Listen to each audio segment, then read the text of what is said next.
Hey guys. Here's part 2 of The Son of Two Heroes. The rest of the fanfic is already out over on Patreon. Anyways. Enjoy the video. Chapter 14. Jiraiya had been gone for about 5 months, and the shinobi forces of Konoha had pushed about halfway into the Land of Sound. The remnants of Team 7, Kakashi, Sakura, and Naruto, had been key players in many of the major skirmishes throughout the former Land of Rice Paddies. Naruto's skills with the Toads of Mount Myoboku had become a decisive factor in many of the larger battles waged in the Land of Sound. Their combination jutsus and the Toads' general battle prowess had turned the tide of more than a few battles. Sakura's newfound skills with medical ninjutsu had been invaluable to the Konoha war effort. Kakashi and Naruto had by now completed over a dozen high-value assassination missions together, taking out key commanders in the Auto Force. On top of the natural skill that actual battle builds, Kakashi and Naruto had spent a lot of free time training together. Kakashi had built his skills even more than they had been, going from being an elite jounin, to a definite low S-rank shinobi. Unknown to even the rest of Team 7, Kakashi had been training hard with his Sharingan, as well as increasing his chakra reserves as much as he possibly could. At this point rumors had begun to circulate, about a blonde Konoha shinobi, who wreaked havoc on the battlefield everywhere he went. Almost reminiscent of a shinobi who had died years ago. As Kakashi had warned months before, Naruto had indeed made it into Otogakure's bingo book. The blonde now had his very own entry, with a bounty to boot. It was nothing crazy, but he was definitely now acknowledged in the shinobi world. Bingo book entry. Uzumaki Naruto Chunin. B-rank threat. Known to possess the Toad summoning contract, most likely a student of Jiraiya of the Sannin, and a known student of Kakashi the Copy Nin. Uses multiple wind and water jutsu. Also possesses ability to use the 4th Hokage's Rasengan. Order to all Auto Nin below Jounin rank, do not engage if at all possible. Bounty 100,000 Ryo. End of entry. The 3 Nin found themselves standing in the Hokage's office. It's likely we'll be unable to find Orochimaru in the main course of the war. For now it seems as though we will be finding ourselves in a stalemate with Otogakure. Considering it's Orochimaru's village, it's likely we will find ourselves fighting against guerrilla tactics. The blonde woman sighed loudly, leaning back in her chair. I'd assume he has many hidden bases throughout the Land of Sound. The main village, though, is still a figurehead. That will end over the next 2 months. We have progressed close enough to begin preparations for a main assault. I'd rather have Jiraiya lead the charge, but as you know he is out on a prolonged mission. That is why you, Kakashi, will take Naruto, Sakura, and Guy, to lead the main assault on the village itself. Naruto looked at his sensei a moment, before turning his head to the Hokage. Ma'am, are you sure you want me at the front of this? I'm not saying I don't want to go, I'm just surprised.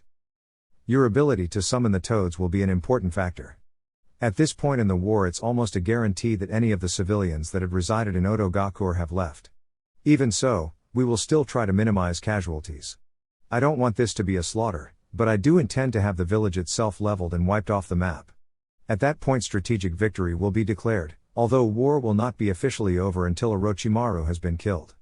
Though with the destruction of Otogakure, most of our shinobi will be able to be brought back to normal duty at the village. Hence we will be able to take the village out of full war mobilization, and halt the drain on funds and resources that war causes. The Hokage explained. Any questions? No ma'am, when do we leave? Kakashi asked.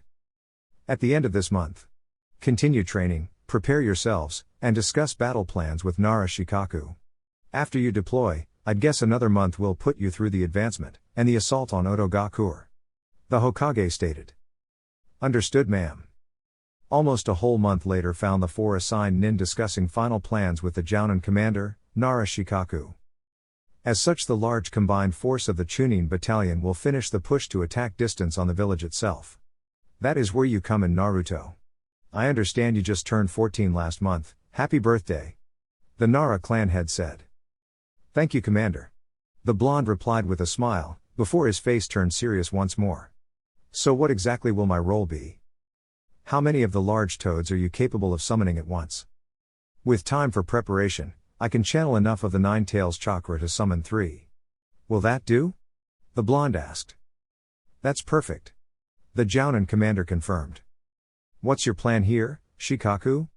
Asked the masked Jounin. After the Chunin battalion pushes its way to the village outskirts, you, Naruto, Guy, and Sakura will meet with the foremost line. The three of you will guard the boy while he gathers the necessary chakra to perform the summoning. The Jounin commander sighed. You will summon 3 of the larger toads, and they will begin attacking the main walls of the village. Once they do, the main garrison of Auto shinobi should come out to attempt to defend. Kakashi, you and Guy will engage these shinobi along with the toads, and the Chunin battalion. A small platoon of Jounin will join you as well. Shikaku explained. So after we clear the enemy force out, then what? Asked Naruto. The Chunin will plant paper bombs throughout the village and detonate them. After which, Naruto, you will have the toads cover as much of the village wreckage as they can with oil.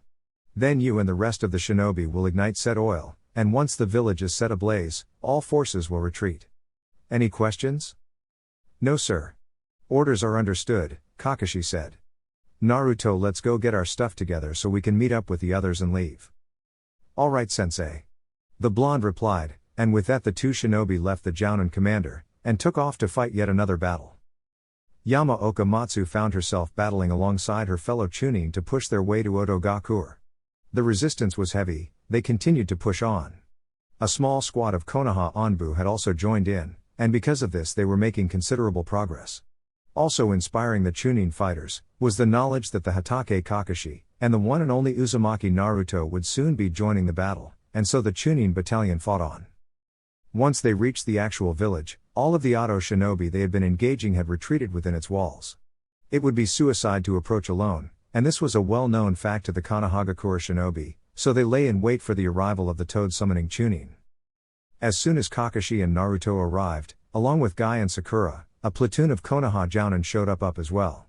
With preparations in place, Naruto began gathering the necessary chakra to summon Gamabunta, Gamma Hero, and Gamaken to the battlefield. After a few minutes, and a few scuffles with Otonin trying to interfere, Naruto had finally gathered enough chakra to complete his task. Master Bunta. Ken, Hero. It's time, Naruto shouted from atop the head of the chief toad. Right. Came the reply of the massive summons. With that they leapt onto the walls, destroying them under their weight, and creating an opening for the Konohagakure nin to begin moving into the village and eliminating the enemy shinobi. Kakashi came flying to the top of Bunta's head. Naruto. We've got reports of an enemy high-level Jounin on the other side of the village. Back me up, he yelled at the boy. Yes sensei. The blonde replied following the white-haired man. The 2 shinobi took off to the other side of the village, and upon arrival they were met with a gruesome scene. A small collection of Konoha Chunin lay butchered at the feet of a gray-skinned, deformed man, with orange hair. Ha ha ha. More fresh blood. I'll kill you both. The deformed man yelled, as his arm began changing into some sort of chakra-powered battering ram. He blasted his way toward the 2 Konoha shinobi screaming, Die here. Naruto and Kakashi's eyes widened at the speed, both of them quickly body flickering some distance away. Naruto, he's strong. I know sensei, I can feel it. The blonde sighed, as the orange-haired man turned around to face them and began to charge again. Follow my lead sensei. On you. The masked Jounin replied. Naruto quickly formed 2 shadow clones who took off at the enraged stranger. The 2 halted just before he reached them and sped through hand seals. Water style, water wall jutsu.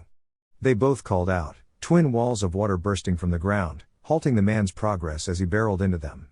Caught in the water he was then electrocuted, as Kakashi called out his own jutsu, slamming his palms into the water walls. Lightning style, electric currents, he yelled.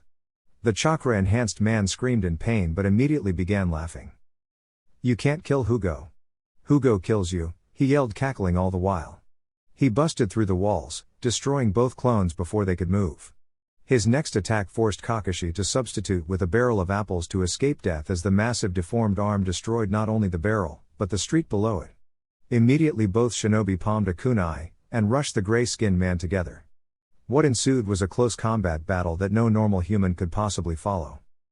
Hugo swung his massive arm down intent on crushing Kakashi, only for the blonde nin to grab the masked Jounin by the arm. Once he had a grip he pulled the copy nin up and over his own back. Kakashi's feet planted in Hugo's back and he left a kunai in the man's shoulder as well. The copy nin leapt off his back, and when the crazed man turned to him he was assaulted by 3 Narutos. He managed to destroy 2 of them, but one planted a kick in his face, sending him into the air. He felt the pain from the kunai lodged in his shoulder suddenly disappear, and although his crazed mind didn't acknowledge it, the kunai appeared on the ground where Naruto had been. Rasengan. A ball of chakra impacted his back, and launched him to the ground. The massive beast of a man quickly flipped to his feet and charged the blonde, a blast arm right hook swinging for the Chunin's head. The boy ducked under it, and quickly left a kunai in the armpit of his assaulter. Suddenly Hugo felt his teeth get knocked out, as Kakashi ran up his student's back and planted his knee in the man's face. The two Konoha shinobi them quickly made space before nodding to each other. All the while the beast man had still been screaming nonsense and violence into the air. The shinobi sprinted at the unusual man, kunai in hand once again. Naruto ducked low, and swiped the man across the chest with a blade. Lowering his shoulder as he did so, which Kakashi then used as a springboard to jump into the air, bringing a kunai down into the beast man's back. He howled in pain, but continued his onslaught against the two Konoha nin. Naruto, we need to end this. Right. Combo then sensei? The boy quickly asked. Bring the wind, kiddo. The two nin landed side by side facing Hugo, both weaving through hand seals. Wind style, great breakthrough. Fire style, dragon flame jutsu. The two jutsu combined, forming a massive stream of fire that barreled toward the monstrous man. It hit him dead on, and the two smiled slightly, only to watch him walk out unscathed. At this sight both shinobi's shoulders sagged and they sighed loudly. Naruto and Kakashi immediately regrouped down the street from the man. Naruto thought to himself, quickly coming up with a new plan. It was very convenient that Kakashi had seen fit to teach Naruto the headhunter jutsu during the month of preparation they had. Kaka-sensei, prep your Chidori. At those speeds I can't hit him, Naruto. The copycat nin said calmly. I'll give you an opening, just be there, sensei. Choosing to trust in his student, Kakashi simply nodded in reply. Naruto quickly formed 10 clones, 6 charging straight at the beast of a man. 2 were quickly dispatched and the other 4 were being quickly worn down. As soon as Hugo destroyed the last of the clones, the other 4 burst from the ground, all grabbing one of the crazed man's limbs. With the man immobilized, Naruto called out, Kaka-sensei. The former Anbu charged forward, Chidori sparking to life in his hand. His arm impaled the man through the chest, but seeing the man smile he planted a foot against him and ripped his arm out while launching away. Unfortunately for Hugo, Naruto appeared behind him as well, with a fairly large Rasengan in hand. Smashing the deadly jutsu into the back of the crazed man, Naruto pushed him to the ground. He then held him down and let the jutsu do its work, until it carved out of the opposite side of the gray man's chest. The hole the Rasengan created was so large that the man's body had no organs left to function with. With those wounds, there was no hope for survival. Naruto quickly leapt away toward Kakashi, standing next to the Jounin. The legendary Jounin looked to the boy. Nice plan, Naruto. Thank you, sensei. The blonde sighed. It should be over now. They both turned back to the village, only to see it explode in a massive fireball, the shockwave blowing both Naruto and Kakashi off their feet. What the hell? They both yelled as they were launched away, rolling across the ground a few times before finally coming to a stop. When they stood again, what they saw stunned them. The entire village that had once been Otogakur had become a massive crater. The only remains of it being the outskirts, like the parts Naruto and Kakashi had been fighting in, and the areas where the 3 toads had been earlier. Other than that, the rest of the village was a pile of burning rubble. The bodies of the dead Otonin burned and many of the Konoha Chunin battalion lay dying from massive wounds. God damn it, yelled the blonde boy. They fucking tricked us. No. He fell to his knees, pounding his fist against the ground. Naruto, calm yourself, we have to go look for survivors. Kakashi ordered solemnly. Through the strategic use of Naruto's sensor abilities, the surviving nin who had escaped the initial blast were able to locate and rescue any survivors in the rubble. Of the 500 Chunin in the battalion, only 42 survivors were recovered. The Anbu squad that had joined the battle early on had been fighting outside the blast zone, and had escaped with no casualties. The Jounin platoon, that had been made up of 40 nin, lost most of its force, sustaining 28 casualties, leaving only 12 Jounin among the living. Of the Chunin that had survived, 5 were medical nin, and were working against the odds with Sakura to save as many of the wounded as possible. Then came the counterattack. 2 massive snakes had been summoned from scrolls by Oto Jounin. Luckily all of the toad summons had escaped the blast, returning to Mount Myaboku. Thus they were ready and willing when Naruto called. Shit. Auto Nin, yelled out a Konoha Chunin before catching a kunai to the throat. Let Lord Orochimaru's snakes loose, yelled an Auto Jounin. Two massive snakes were suddenly summoned in the rubble, and they began to attack the Konoha Nin, wounded or not. I'm not just going to let you kill my comrades like this, yelled out Naruto, who channeled the chakra of the nine tails and then made a shadow clone. The clone in the original executed a set of hand seals and preformed a technique. Summoning, Food Cart Destroyer. They both yelled, and Gamma Hero and Gammaken fell from the sky atop the snakes. Die here, vile creature, yelled Gamma Hero as he stared both of his swords into the snake. You see, I am ungraceful, said Ken, using his staff to break the neck of the snake he sat atop. Naruto leapt to the top of Ken's head, and called down to his sensei. Kakashi-sensei. Gather our shinobi and begin the retreat. I'll hold these guys down, so go. Kakashi looked at his student in awe. The boy really was something amazing. He turned to his longtime rival. Guy. Take our shinobi and go, the Anbu and I will back up Naruto, so lead the retreat and get our nin to safety. But Kakashi. No buts, Guy, Kakashi said, looking sternly at his friend. We need a strong shinobi to spearhead the retreat so our forces don't get caught in another trap. You're the only one who can go. Guy's face turned serious, and he looked Kakashi dead in the eyes. Fine. Just don't die, Kakashi. I would never, Kakashi said, laughing, and offering his friend an eye smile. Although his sister had been a casualty of the massive explosion, the younger brother of Chunin Yamaoka Matsu watched in awe as the retreat was made. He watched the blonde Chunin ride atop the head of a giant toad, fighting tooth and nail to secure their retreat. He had heard stories from his sister about having been saved once by the shinobi. Little did he know, his story along with many others would lead to why Uzumaki Naruto would be regarded by a large amount of the shinobi in Konohagakure as the hero of the Sound War. Bring the oil. A shout was heard before a small group of Auto Nin were set ablaze by Naruto and Gammaken. The small group of Konohagakure shinobi were surrounded, and were fighting hard to not be slaughtered by the enemy. Chidori. Came the voice of Jounin Hatake Kakashi, as he ran his hand through 6 Auto Nin in one fell swoop. The white-haired man quickly spawned a shadow clone, a chain of lightning forming between them. Lightning cable. He quickly shot through groups of the enemy shinobi, taking most of them apart at the waist. 3 Narutos appeared in front of a smaller group of Auto Nin, all weaving through hand seals. Wind style, great breakthrough. Wind style, vacuum bullets. Wind style, open destruction. The combination of the 3 wind jutsu was what Naruto had taken to calling the Super Wind Hurricane Combination Jutsu. When Kakashi had heard this name, he couldn't help but sweat drop and instantly decide that Naruto was most definitely like his father when it came to naming jutsu. The torrent of wind ripped apart the Auto Nin until there was almost nothing left. The combo Naruto had created was a definite A-rank jutsu. As the masked Jounin engaged a new group of Auto Nin. The Fourth's legacy found himself faced with a group of 7 Auto Shinobi. The blonde quickly hurled a handful of kunai at the new arrivals, all being blocked or dodged. He quickly swapped with one of his kunai, slamming a Rasengan into one man's back. After the jutsu hit, he quickly formed 2 shadow clones, both springing to life and bringing a Rasengan to bear on 2 more of the enemy. 3 down. Naruto thought to himself, as both clones then flickered away from the small fight. The young Chunin vaulted over the back of one man, leaving a kunai buried at the base of his neck. He died before he even hit the ground. The boy transitioned into a handstand and brought a leg around into the jaw of another nin, sending him to the ground. Naruto spun around and palmed another kunai, leaving it in the temple of the man's partner. A kunoichi now jumped at him, aiming to cleave his head off with her sword. She sliced clean through him, only to be met with a puff of smoke.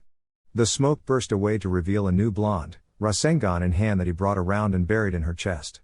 He sent the woman flying, and she harshly impacted a pile of rubble. The man he had kicked down earlier then leapt into the fray, only to be met with a kunai in his throat. The blonde quickly dispelled his other clone and made his way back to his sensei. Kaka-sensei. He called out to the obviously winded Jounin. Ah, Naruto, looks like we finally pushed them back for now, he said, and suddenly a loud whistle split the air. Well, that's the signal to pull off. Sounds like our wounded made it out okay, Naruto. That they did. Need help walking, sensei? The boy asked the tired man. No, I think I can manage this time, Kakashi said with a smile and a laugh. Okay, sensei, just take it easy though, Naruto said, worry evident on his face. I'll be fine. I promise. The man replied with a chuckle as they began tree running in the direction the retreating Konoha forces had left hours earlier. Naruto, what's got you so worked up? Sensei, I just watched us lose over 400 shinobi in a matter of seconds. What's to stop that from ever happening to you and Sakura? I don't want to lose you guys. I can't even imagine how I'd feel. What if I lose you? The boy asked, an aura of sadness rolling off him. Well, Naruto, sometimes our friends die and we can't stop it. All we can do is get stronger and fight harder to stop it from happening again. The masked Jounin replied. The two shinobi continued through the trees and fields, making their journey back to the battle group in silence. After linking up with the battle group, the true number of losses had been revealed. 486 shinobi had died in the initial blast. Of the 54 survivors, 27 had succumbed to their wounds. 6 Jounin, and 21 Chunin, bringing the total to 513 casualties on the Konoha side. It was a somber day for the Konoha shinobi and for the village itself. Upon return, a mass funeral was held for those lost in the battle. The Hokage gave a speech, and the village grieved. Although the casualties had been high, the main war with Otogakure was now over. Sunagakure and Konohagakure would continue to hunt down Orochimaru's bases and continue to whittle down his forces, but the villages could now take themselves out of active war stance. At the end of the month, Jiraiya finally returned. He spent an entire day consoling his student. The boy still hadn't quite gotten over the loss of so many in seconds. But that was to be expected. The boy had never seen war before, and it was only natural. Tsunade, I want to take the boy on that training trip. Ah yes, as much as I'd like to approve it, you'll have to wait about 9 months, she said in reply to the tall sage. What? Why 9 months? He said in complete surprise. I've a large amount of Jounin on a prolonged mission. I need as many highly skilled Chunin captains on active roster as possible right now. So until they return, I need Naruto around. She countered, completely calm. Fine. 9 months, but no longer. I need to make him stronger before the Akatsuki makes their move. I know Jiraiya, and I fully intend for you to take him. But right now, his village needs him. Alright, well I'm going to head off then. I'll be back in 9 months. Akatsuki hunting again? Something like that, he said with a chuckle. Uzumaki Naruto. Yes ma'am? The boy asked the Hokage. Currently Jounin Kanagaki Harumi is out on an extended mission.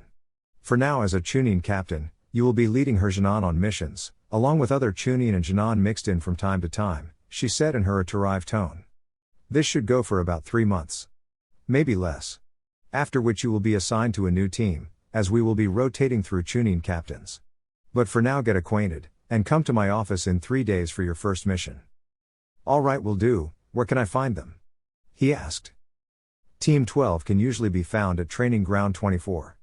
They hold team training around this time every day, so they should be there right now. Alright, see ya, he said, jumping out of the window behind her. She stared a moment before gaining a tick mark on her forehead. That damn brat. Just use the door. She thought angrily. Team 12 was currently minding their own business. They were busy with their daily training, and with their sensei off on a mission, they'd been told they would be assigned a Chunin captain for a while. They would be doing a lot of missions, and training would be on their own time, along with anything the Chunin may feel like teaching them. When a blonde boy, their own age, landed beside them via body flicker, they were slightly surprised. Especially after realizing that their Chunin captain was the hero of the Sound War. Naruto? The girl exclaimed, I knew you got promoted, but I never guessed you'd be our captain. Ryuko? And the twins? Wow, this is wild, he said in surprise. He never expected Team 12 to be the very team he had met in the Forest of Death all those months ago. So I guess I'm gonna be leading you guys on missions for a while, huh? Looks that way. Can't believe we're gonna have you leading us, Captain Uzumaki. The girl said. Naruto scratched the back of his head, a smile splitting his face. Please, just call me Naruto, he laughed loudly. Alright if you insist. I do. Now how about we go get some ramen so I can have you all tell me about your skills? The blonde said to the group. Alright, food, yelled out Roku. Geez, you're too loud, Roku. Aiko commented, sighing at his identical twin's antics. Oh. Hey there, Naruto. It's been a while. Tucci called out as Naruto entered the ramen stand, Team 12 in tow. Hey Tucci, Sorry I've been running a lot of missions lately. It's alright my boy, trust me lots of us in the village have heard about just how busy the hero of the Sound War has been. Ah come on Tucci. It's nothing special. The blonde replied. Oh. Naruto, you're back, Ayame shouted as she strolled to the front of the stand, hearing the voice of the number one Ichiraku customer. Hey there Ayame. Good to see you. What can we get started for you, Naruto? After taking the orders of all 4 shinobi, the ramen shop sprung to life, and the shinobi began to converse. So tell me about your skills and stuff, Naruto said, a bright smile on his face. I need to know what all of you can do. You start Roku. I captain. The boy said, snapping his hand to his head in salute. The other twin simply sighed at his brother's hyperactiveness. My brother and I both have earth affinities. We are capable of a few low-level jutsu in the style, nothing more. I'm fairly fast and a pretty great chakra control. All of us on the team have learned the tree climbing exercise. I know Kenjutsu, and am fairly skilled with my Tanto. That's about all I've got sir. The hyper twin finished. Alright good, how about you Aiko? He said tell him about your own skills, not ours idiot, he said, addressing his brother. Anyway. I am fairly fast as well, but have more chakra than him, but that comes with less control. I also skilled in Kenjutsu. I use a katana, and I'm quite proficient if you ask sensei. Naruto simply hummed in response before turning from the stoic brother, to the sole female on the team. And how about you, Ryuko? He asked. Well I've got a fire affinity. I have good chakra control, I have the fireball jutsu down, and have a couple of genjutsu under my belt. I'd say I've got about average speed. I'm mostly a medical nin. I've got a lot of medical jutsu under my belt and I'm skilled in them as well. The girl said, explaining her abilities. Naruto took a moment to really take in the details of the team's appearance. The boys both had brown hair and green eyes. They were also of fairly tan complexion. They wore dark green shirts, with black shinobi pants. They also had armor akin to that of the warring clans era draped over them. One possessed a tanto, strapped over his shoulder, while the other carried a katana. Both seemed to look at life in a bright view. One boy was very hyper, while the other was a very stoic person. When it came to Ryuko, well Naruto had to admit, she was very cute. She black hair that graduated to dark red at the tips, green eyes and a soft smile. She was pale-skinned, almost a sharp contrast to her teammates. She wore a mesh shirt with a green Anbu-style vest over top, along with a pair of black pants. From what Naruto had seen she was pretty outgoing and cheerful. This team shouldn't be too bad then. Naruto thought with a smile.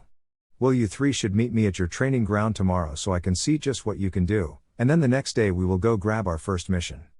Sound good? Of course. Later Naruto. The hyper boy said, his brother giving a simple bored wave and both took off through the village. Ryuko looked at Naruto for a minute, but when she realized she was staring she broke her gaze with a blush. She quickly turned around to leave, cocking her head back at the blonde. See you tomorrow Naruto. She smiled widely at him, and then took her leave. Well, this should be interesting. The boy muttered to himself, before ordering a second bowl of ramen. Chapter 15. 1 month had passed since Naruto had taken the temporary reins of Team 12. He hadn't expected their third delivery mission to Sunagakure to kick off with an ambush by Auto Nin, but he supposed that was why he was there, instead of just the Jinan alone with no Jounin.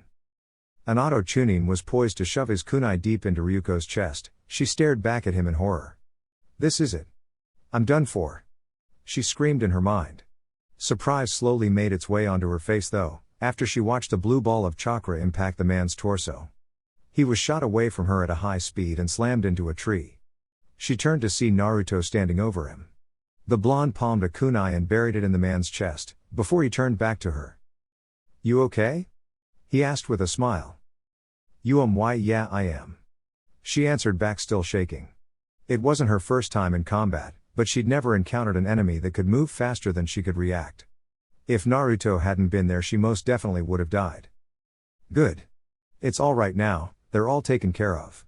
Anyway let's regroup, he said to the still slightly shaken girl. The team regrouped, before Naruto made the executive decision to double time it to Sunagakure. Upon arrival they were met with a few Suna nin. After Suna found out they had been tricked, they immediately offered to once again uptake the treaty they had before.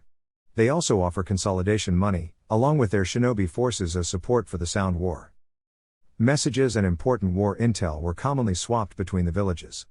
On many occasions a messenger hawk was too insecure for the transfer of intelligence. In turn shinobi commonly ran messages between the village on foot. Hence the very mission Naruto was currently partaking in. They had delivered the scroll they carried to the Suna council, as they still had not chosen a new Kazekage. There were many whispers around the village though, that Gaara would be chosen soon. The other whispers to be heard as Naruto and his team walked through the village were things like "that's him." And other phrases like "no way it's."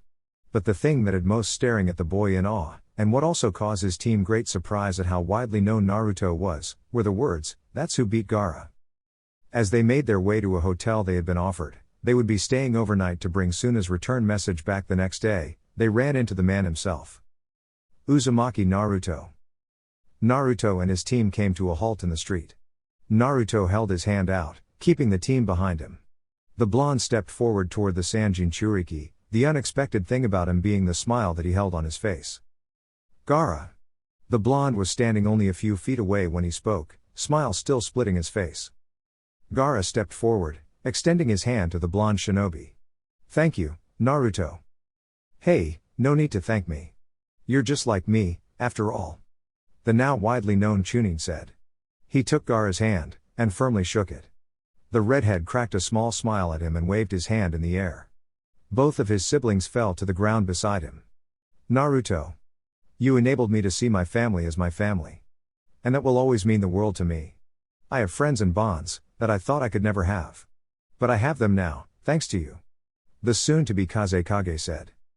"You gave us our brother back, and kept us alive even though you had every right to kill all three of us. Thank you," Temari said on behalf of both her and Kankuro. "I'm glad," Naruto said back. "Temari, Kankuro, will you please escort his team to the hotel? I'd like to have a chance to talk with Naruto." "Of course we will Gaara, don't go getting into trouble. Team 12, please follow these two, I'll come catch up later, I need to catch up with the rumored Kazekage," the blonde said winking at his team and attempting to elbow Gaara lightly in the side, only to be blocked by sand. "Damn, forgot about that," he said laughing, and the two shinobi walked away down the street chatting like old friends. They haven't spoken since Gaara last tried to kill him. How can they just come off like friends? Roku asked. Temari moved to voice an answer to the boy but Ryuko beat her to it. "Roku, Naruto has something special I feel like no one else has, he's just amazing, and he can change people for the better quite often." "Well, you hit that nail on the head," Temari said. "But sounds like you've got a big old crush on your captain." The blonde teased the red and black-haired girl. At this, Ryuko's cheeks turned bright red and she began sputtering nonsense. After a moment she just looked to the ground and stopped speaking, cheeks redder than ever. The boys and Temari all just laughed. "So Gaara, what changed?" "About me? Well, I'd say you are what changed." "What exactly do you mean by that?" "After you beat me, and I heard your words. It awoke inside me the desperate boy I had locked away. The boy who just wanted friends and a family. You made me realize that, at the very least, I had a family. So thank you, Naruto," the redhead said to the boy who had pushed the darkness away, the darkness that had taken hold so long ago. "It's no problem, Gaara. You're just like me, and us Jinchuriki should stick together. When you are Kazekage, and I am Hokage, we will have the greatest alliance ever. A bond that won't be broken." The blonde smiled at the future Kage. "I look forward to that, Naruto," the other boy said. "So, you got a ramen shop around here?" "We do. Take me there, buddy. There's ramen to be eaten." "Alright," the redhead said grabbing onto Naruto, and flickering them both to the little shop hidden away in the smaller side of Sunagakure. The boys ate and chatted a while, passerbys stared in awe every time Gaara let out a chuckle. It was a sound none had heard before. Sometimes a Suna nin would walk by and almost face fault at seeing the once homicidal Jinchuriki laughing alongside the boy who had single-handedly beat him. Gaara listened as Naruto told stories of Team 7's adventures, and even shared some of his own stories from when he was very young, of how he would entertain Temari and Kankuro with amazing creations with his sand. Wait. You can make cool stuff with it?" "Indeed I can." "Aw man, your power is so cool." Gaara laughed again, but grew a curious look when Naruto's face turned serious. "Gaara, the Shukaku, it doesn't let you sleep, does it?" No. It does not. I am fine with never sleeping, as long as I can protect my village by doing so. Gaara. I'm going on a trading trip in the coming months with Jiraiya sensei. I'm going to be learning a lot more about sealing. When I come back, I promise to you that I will fix your seal, so you can finally get some rest. Thank you, Naruto, but it's not necessary. I already made the promise, Gaara. So it's happening. Alright. Naruto looked at his fellow Jinchuriki, before speaking once again. I'm going to share an S-rank secret with you. There is an organization, a group called the Akatsuki. They are strong, made up entirely of S-rank missing nin. They have a single goal, it is to capture all of the 9-tailed beasts. We don't know what they plan to do with them, but it obviously cannot be good. I see. The redhead responded. Yeah. It never stops for us, does it? Gaara asked. No, but one day it will. I swear. We can only continue on, and see what the future holds, I suppose. You got that right, Mr. Cage. Anyways, I should probably get back to my team now, Gaara, Naruto said, standing from his chair and looking into the night sky. I bid you well then, Uzumaki Naruto. With that they both flickered away. The quiet night then fully settled over Sunagakure. The next day, Naruto and Team 12 returned to Konohagakure, settling down for a while before picking up a new mission. This pattern continued, and soon, his time with Team 12 was over.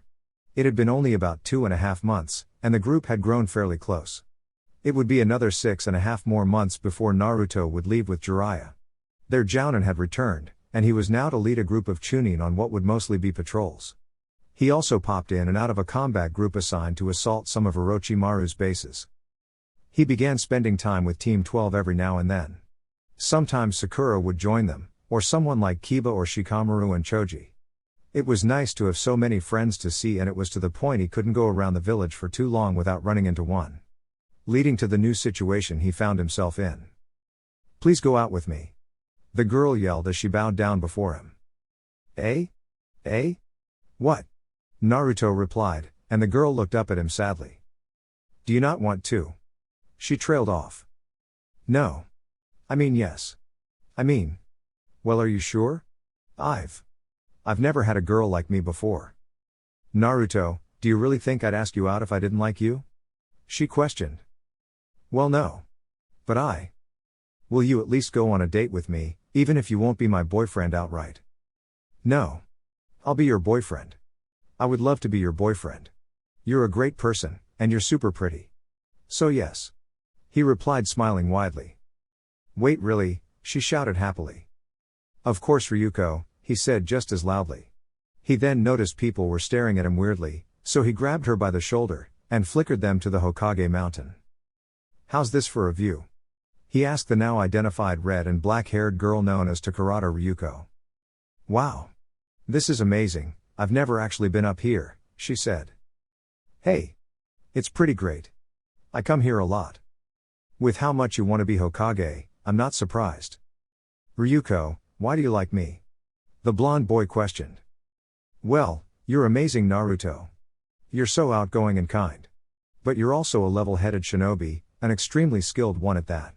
You seem to have this way of bringing out the best in people, and I enjoy seeing you do it. You're also very perceptive, and collected, as well as being very serious whenever necessary. You're an all-around amazing guy, and I've liked you since we met in the Forest of Death. Especially because you're really funny.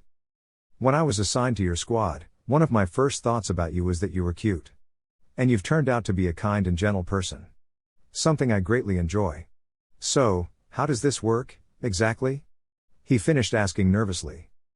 We just spend more time together, and I'd like you to meet my best friend, and I suppose I'd like to meet your close friends as well? She replied. Well, you already sort of met Gaara, and you have met Sakura. Say, want to go on a date? He asked with a wide smile. Of course, she said, with her own smile. Are you all right with going to Ichiraku? We can go someplace more fancy if you'd like. He asked. Ichiraku is fine with me. I never really worry about that stuff, I just like to get to know you better. Perfect, let's go, he shouted, grabbing her hand and flickering them to the ramen shop. Oh? Just you two today? What is this, a date? Ayame asked scandalously. Actually, you got it on the head, Ayame. Naruto replied. Wait, what? She said in shock. Dad. Naruto is here on a date. A loud congratulations was heard from the back of the shop. They sat and chatted, sharing stories of their younger days. Naruto found out that her parents had been killed on a mission about 6 years ago, but it didn't hit her as hard anymore. He also found out that the girl Sakura fought in the finals, Hinazuki Rika, was actually Ryuko's best friend. You'll have to meet her soon. I bet she'd love it. We've known each other a while now, been friends since the academy. Wow, that's pretty cool. You guys sound like great friends. We are, she said with a bright smile. Cute. He thought to himself. At this point night had settled and it was starting to get late. Well, I suppose we should be leaving. I have patrol in the morning, but I'm back by late afternoon, if you'd like to meet up? Of course I would, she said, laughing before turning to the blonde boy. Walk me home? She asked. Gladly. With this, the two nin strolled off into the street, heading for her home. So Ryuko, tell me some fun facts about you? Sure. Well, I like red, that's probably my favorite color. I like to head over to the Inuzuka Animal Clinic and help out Hana there. Either that or helping out at the hospital. I like to work on my medical ninjutsu. I really don't have a favorite food or anything. I like to hang out with Rika and when we can practice our medical jutsu together. What do you want your future to be like? What do you mean? She asked, a confused look overtaking her face. Well, like what's your dream? I mean, I want to be Hokage, and Sakura wants to be a strong kunoichi and start a family one day. Oh, I see. Well, one day I'd like to be an amazing medical kunoichi on the scale of Lady Tsunade, and eventually settle down and have a family. Maybe even retire from active duty and be a housewife once kids come along. She smiled as she into the night sky while they walked. That does sound nice, doesn't it? My very own family, Naruto said aloud. The girl looked at him sadly, concern on her face. Naruto. She knew he was an orphan, and she was sad he'd never known his parents. It's all right. I know my mother and father loved me a lot. I don't know who my dad is, but my mother Kushina was an amazing kunoichi and I'm super proud of her. He looked at his new girlfriend, a large smile on his face. He stared at her attractive face a while, saying nothing before he suddenly blurted out, "You're beautiful." His eyes went wide as saucers and she blushed furiously. I just said that aloud, didn't I? The girl laughed loudly, smile spreading across her face. Yes, you did, Naruto. But anyways, we're here, she said, clasping her hands together behind her back and bending slightly toward him. Thank you for walking me home, Naruto. Of course. The next day, early in the evening, found Naruto arriving at his home. He had gotten back from patrol much later than expected. I hope Ryuko won't be mad, he thought, turning the key on the door and walking inside. He set his things down, and stripped before climbing into the shower. As he stepped out, he began toweling his hair. His peace and quiet was interrupted by a knock at the door. Must be Anbu, I've probably got another mission, he thought, wrapping the towel around his waist and strolling to the door. He turned the handle and opened it, only to be greeted by the face of his new girlfriend. Hey Naruto. I heard you got back from. She trailed of seeing his state of undress. Ryuko, are you okay? He asked, not realizing he wasn't dressed. Naruto. She squeaked out, turning around and covering her face. You're naked. Oh shit, he said calmly before it fully hit him. His eyes went wide and he immediately shouted, oh shit. Sorry. Hang on real quick. He closed the door on her, and a loud collection of bangs and crashes could be heard as he struggled to get dressed quickly in his state of embarrassment. He opened the door again, and greeted her. Now fully dressed in his black standard Konoha shinobi outfit, like what Kakashi and Iruka wear under the flak jacket, only leaving the pouches and other attachments in the house. Hey Ryuko, sorry about that. Would you like to come in? I could make dinner? It's alright, she said, still not able to look him in the eye, a massive blush still covering her face. And you're offering to make dinner? I've always cooked a lot. I had to learn pretty quickly after Iruka-sensei told me I needed to eat more healthy food. So would you like to come in? Yes. Thank you, she said happily, entering the home as he closed the door behind them. It was a simple home, a bedroom, and a connected bathroom, along with a combined kitchen and living room. He had a small couch and a coffee table, and a simple kitchen.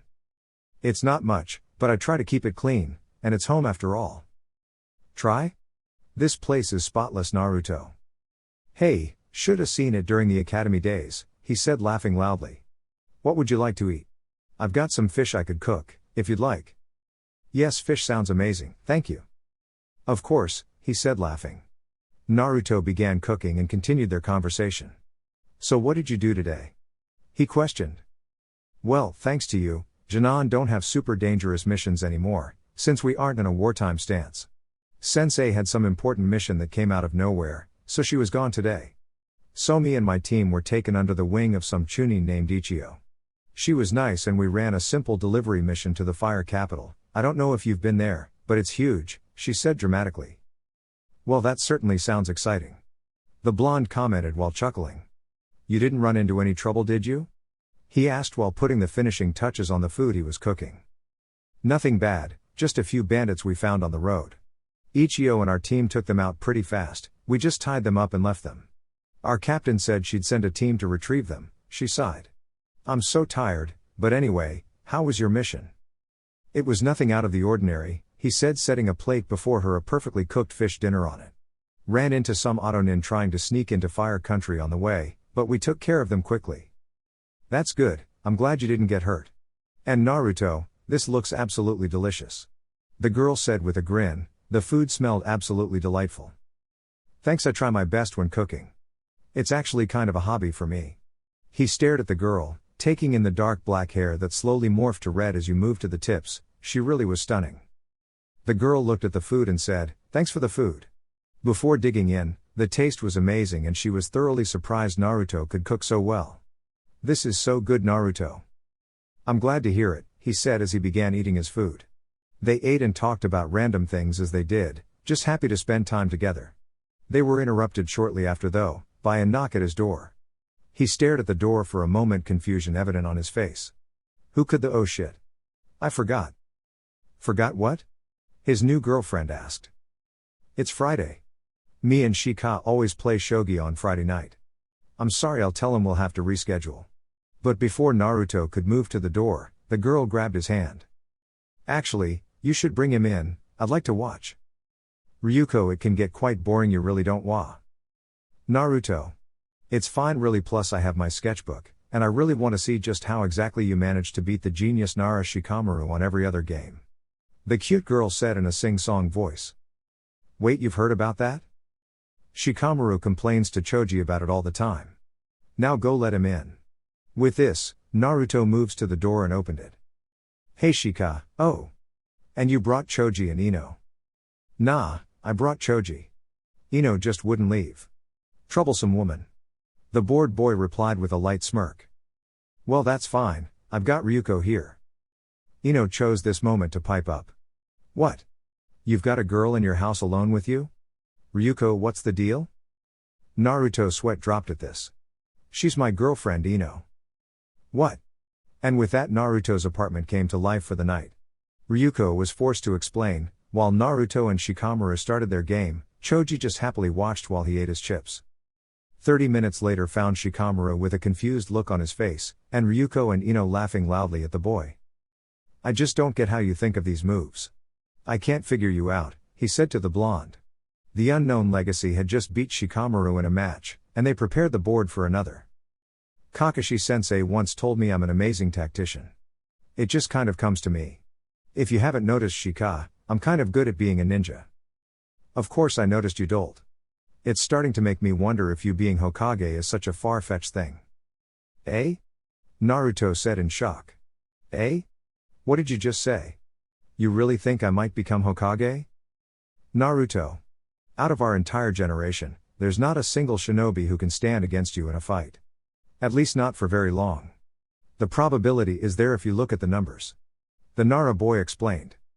Ah, I see, well still thanks Shika. Don't let it go to your head. The shadow user said. Ma, I want Rika to be here. She needs to meet you. Ryuko suddenly broke in, pouting. Naruto quickly formed a clone sign and 2 shadow clones burst to life beside him. Go find Rika and invite her. Got it. The 2 said and disappeared out the door. Well, that works I guess, Ino commented. 2 games of shogi later, one of which Shikamaru won, and there was a knock at the door. Ryuko quickly answered it. Rika. How's it going? she asked her best friend. I'm doing fine, thank you Ryuko, she said calmly with a soft smile. Naruto quickly glanced over the appearance of the newcomer. She wore darker clothes, which were in complete contrast to the burnt orange scarf she wore around her neck.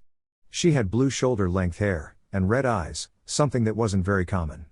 Another outstanding feature were the red markings that come up from the side of her face, ending below her eyes. They were almost reminiscent of the Inuzuka markings, but upside down. She seemed like a fairly withdrawn and tight-lipped person. Hello, she said to everyone simply. Yo, said Shikamaru. Choji gave the girl a simple nod. Hey! Ino called. However, Naruto quickly stood and moved to the doorway and extended his hand to the girl. Hey! I'm Uzumaki Naruto. It's nice to meet you. I'm dating your friend, so I'd like it if we could be friends as well and get along. Welcome to my home, he said laughing. The girl shook his hand but looked at him blankly and said, You talk too much. Naruto's face faltered and was completely blown away by the response. The rest of the people in the apartment laughed at his expense. Rika. Don't be rude, Ryuko said jokingly, knowing this was just the kind of person Rika was. Anyways, come sit. Alright. The group enjoyed their night, having a lot of fun around the table. Naruto and Shikamaru eventually even stopped their game. The two began being social with the rest and were made fun of for a while for being so into a game like shogi. They defended with mentions of it keeping their minds sharp, and helping them with battle strategy. Eventually everyone said their goodbyes, and it was just Naruto and Ryuko.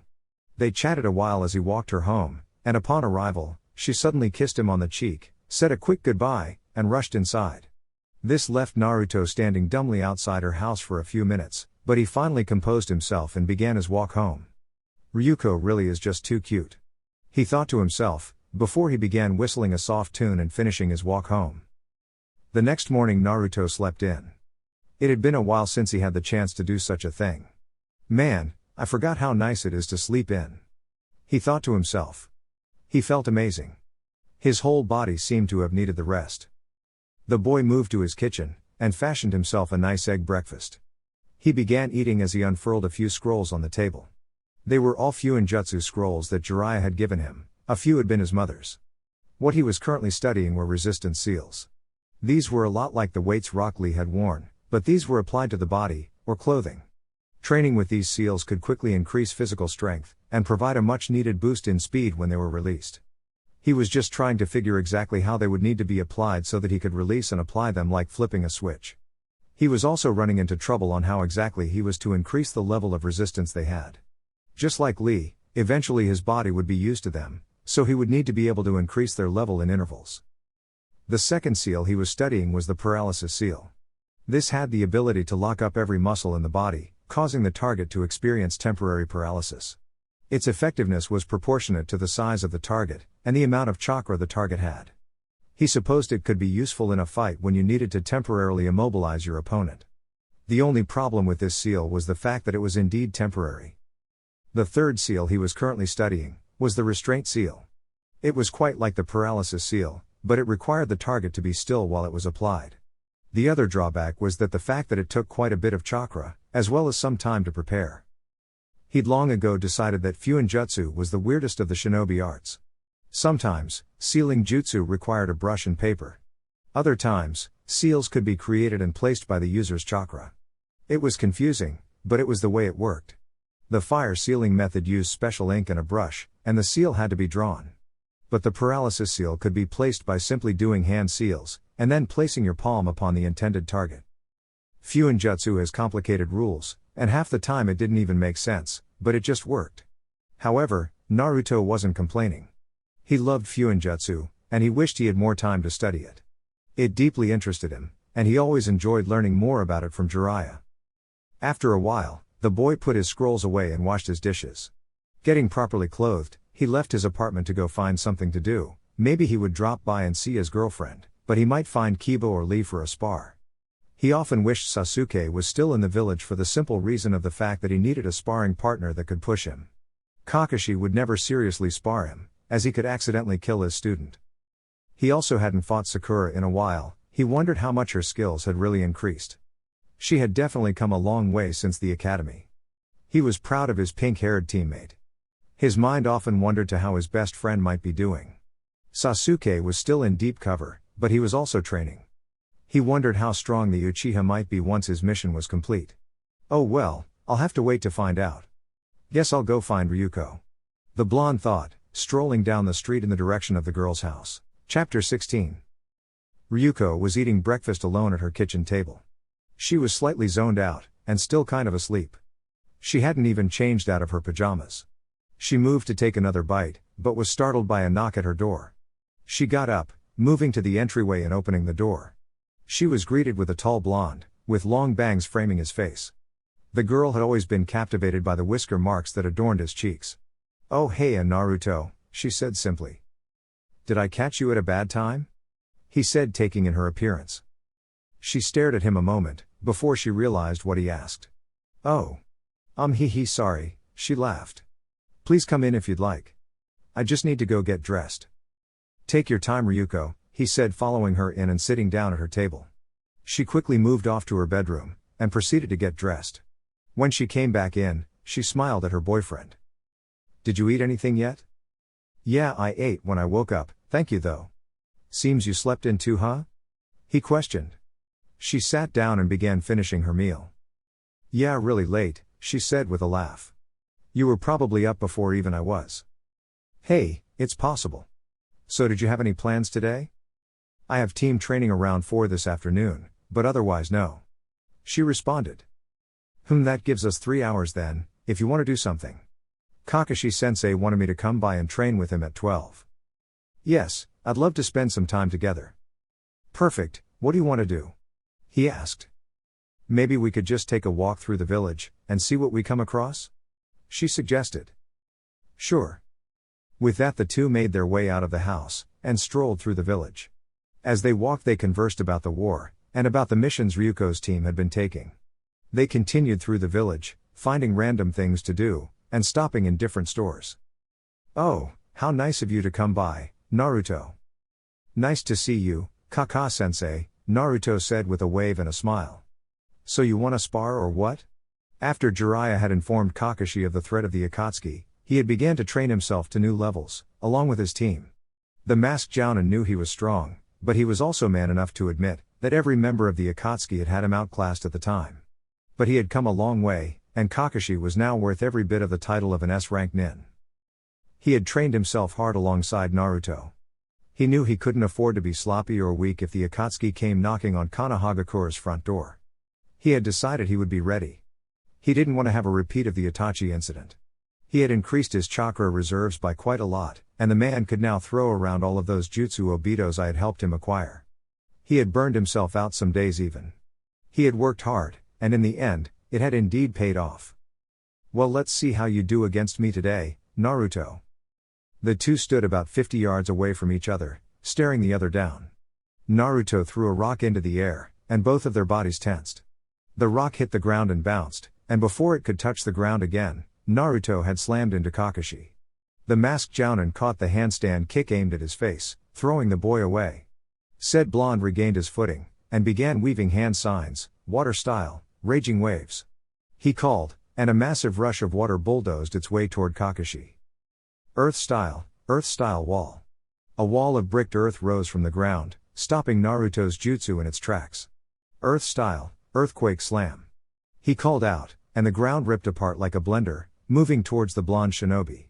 Naruto flickered to life behind the Jounin. He spun both legs around in a handstand, in an attempt to catch him with 2 kicks to the abdomen. Both missed as Kakashi twisted himself around the blonde, bringing a hard punch straight to the blonde's back. Only to hit air.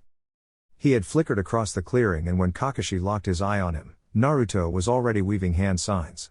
Wind style, great breakthrough, he yelled, a massive torrent of wind ripping through the training ground, kicking up dust as it went. Kakashi also flew through a set of seals, and called out. Fire style, great fireball jutsu. A giant flame roared to life, and it overtook the wind, and used it as fuel. Kakashi's eye widened as a kunai burst through his fireball. After it got past the flames, but about 10 feet from Kakashi, it burst in a puff of smoke to reveal a shadow clone. Said clone smirked, and then substituted with its original. When the real Naruto appeared, he had a huge grin on his face, and his hands were forming the last seal in a chain of hand signs. Water style, raging waves. If the masked Jounin was honest, he was caught completely off guard. The move the blonde had just executed had been completely unexpected. The wash of water grabbed the Jounin and threw him to the ground harshly. Well, Naruto, I truly am impressed. That was an impressive move. I honestly hadn't expected that. You truly have become a frightening shinobi.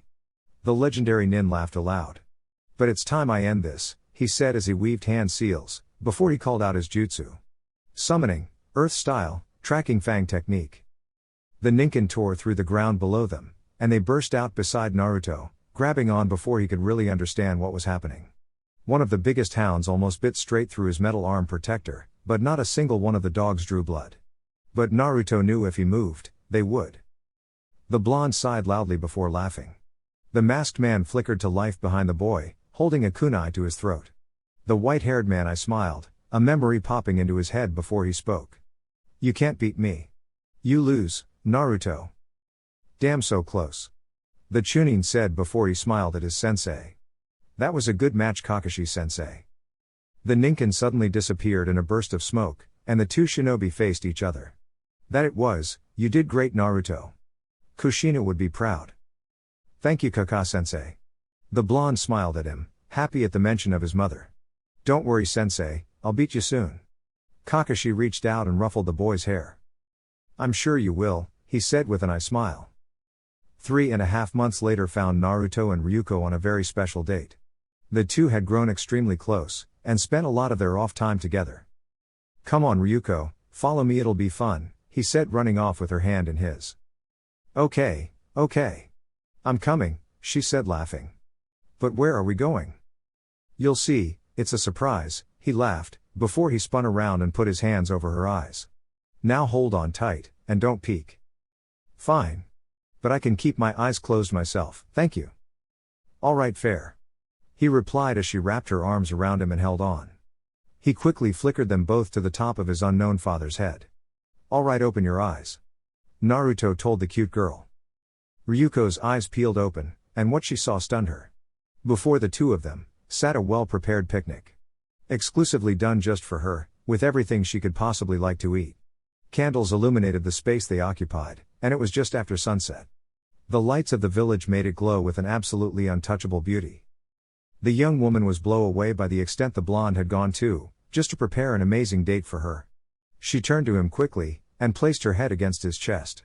Thank you, Naruto. I can't believe you did all of this just for me. For you? Of course. He replied with a smile.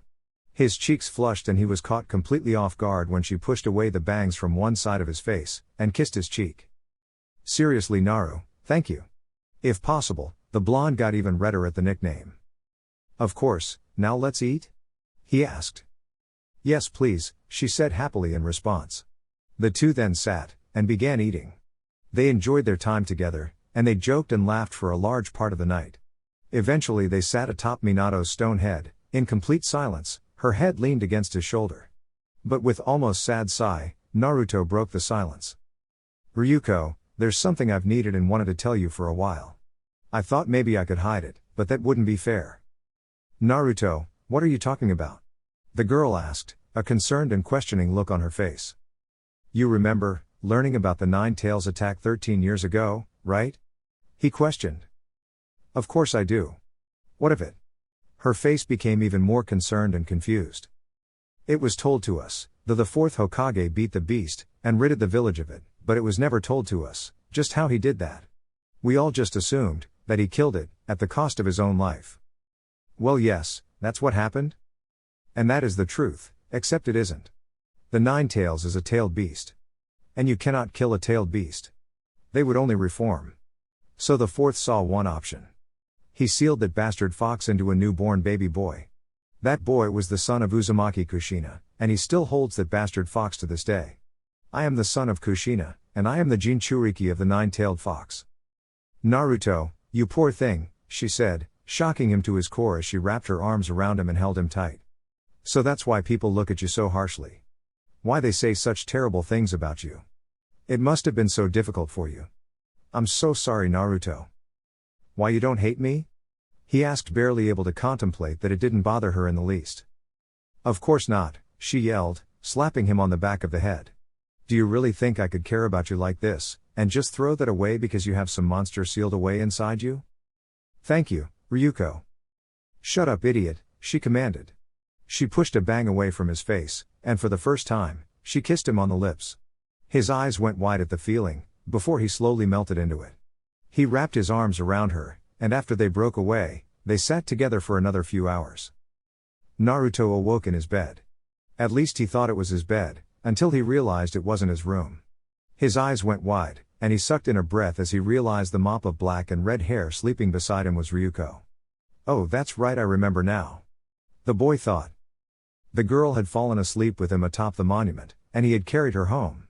When he had laid her in her bed, he had immediately moved to leave. As he did, she had grabbed his arm and asked him to stay with her. They had cuddled up and fallen asleep. They hadn't done anything but shared the bed and cuddled. He was extremely happy with this girl. She just made his life a lot better.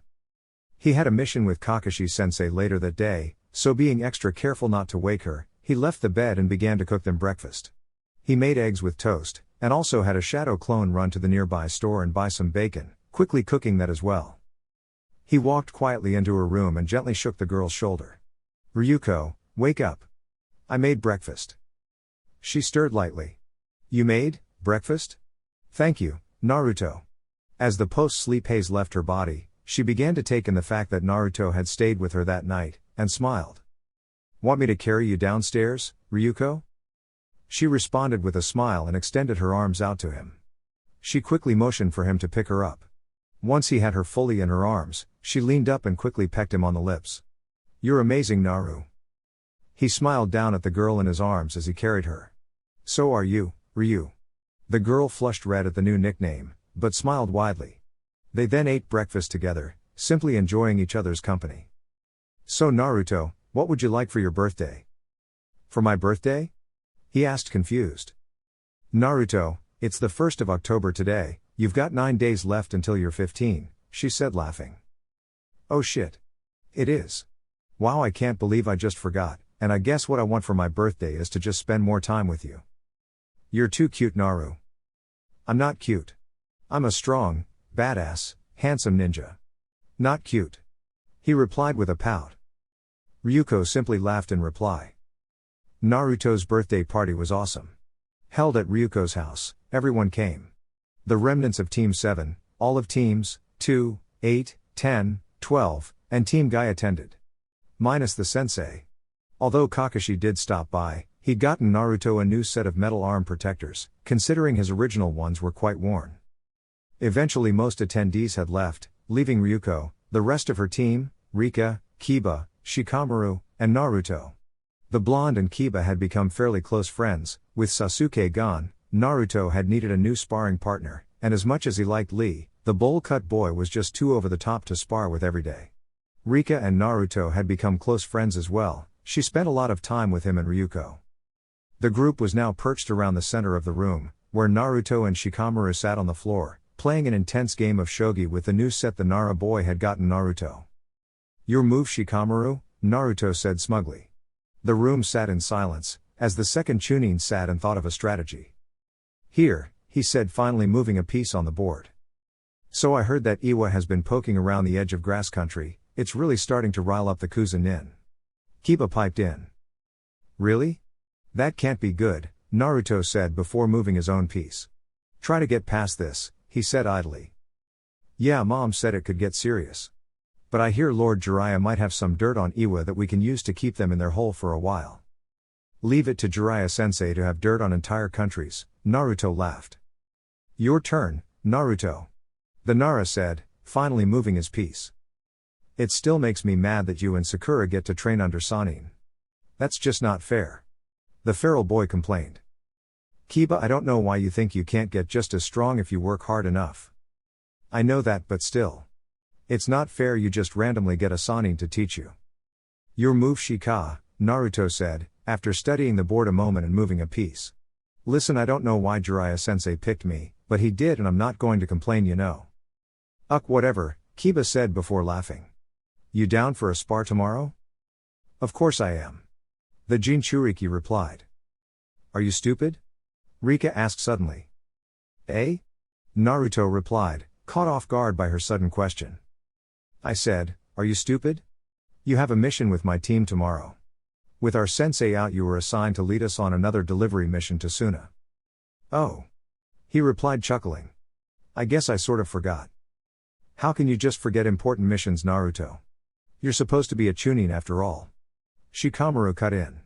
Your move, Uzumaki. Hey man, I've been running so many missions lately I can hardly keep track of where one ends, and the next begins. He countered, before making his counter move on the board as well. 5. He then said suddenly. Everyone in the room stared at him blankly. They waited for him to continue, but his mouth remained shut. They all stared for another minute. Before Kiba finally broke the silence.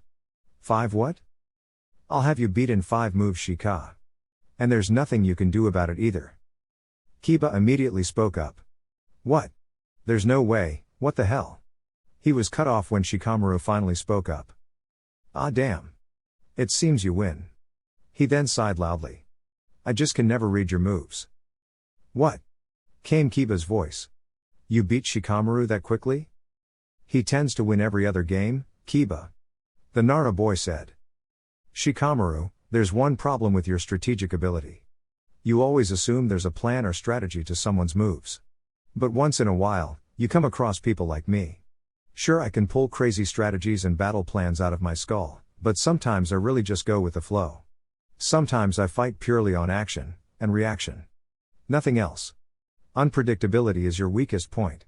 So you need to expect the unexpected, and look underneath the underneath, Naruto said to the Nara. He smiled lightly, remembering when Kakashi had first told him that phrase. At this point Kiba's brain had fried, he really hadn't ever been exposed to how intelligent Naruto really could be. That said, it threw the Inuzuka off quite a bit. Shikamaru, on the other hand, sat and thought about Naruto's words. Meanwhile, the two girls and Naruto began setting up a card game at the kitchen table. After Shika and Kiba came back from their heads, they joined the others. After a few card games, the others took off, leaving only the birthday boy and the homeowner alone. For his last present, Ryuko gave him a lengthy make-out session, and Naruto happily accepted. Before they went to sleep, Ryuko said one last thing to Naruto. Happy 15th birthday, Naru. 2 days later found Naruto and Team 12 at the Hokage Tower. Jounin Kanagaki. You and your team, accompanied by Chunin Uzumaki, will be going on a patrol in grass country. We've strengthened our ties with Kusagakure quite a bit since the Chunin exam incident. They have been contributing in the hunt for Orochimaru, but they currently have a manpower shortage. You will run a patrol route along the border of grass and earth. Understood? Yes, ma'am. Came the chorus from the Nin. Good, then move out. The Hokage said, turning back to her paperwork.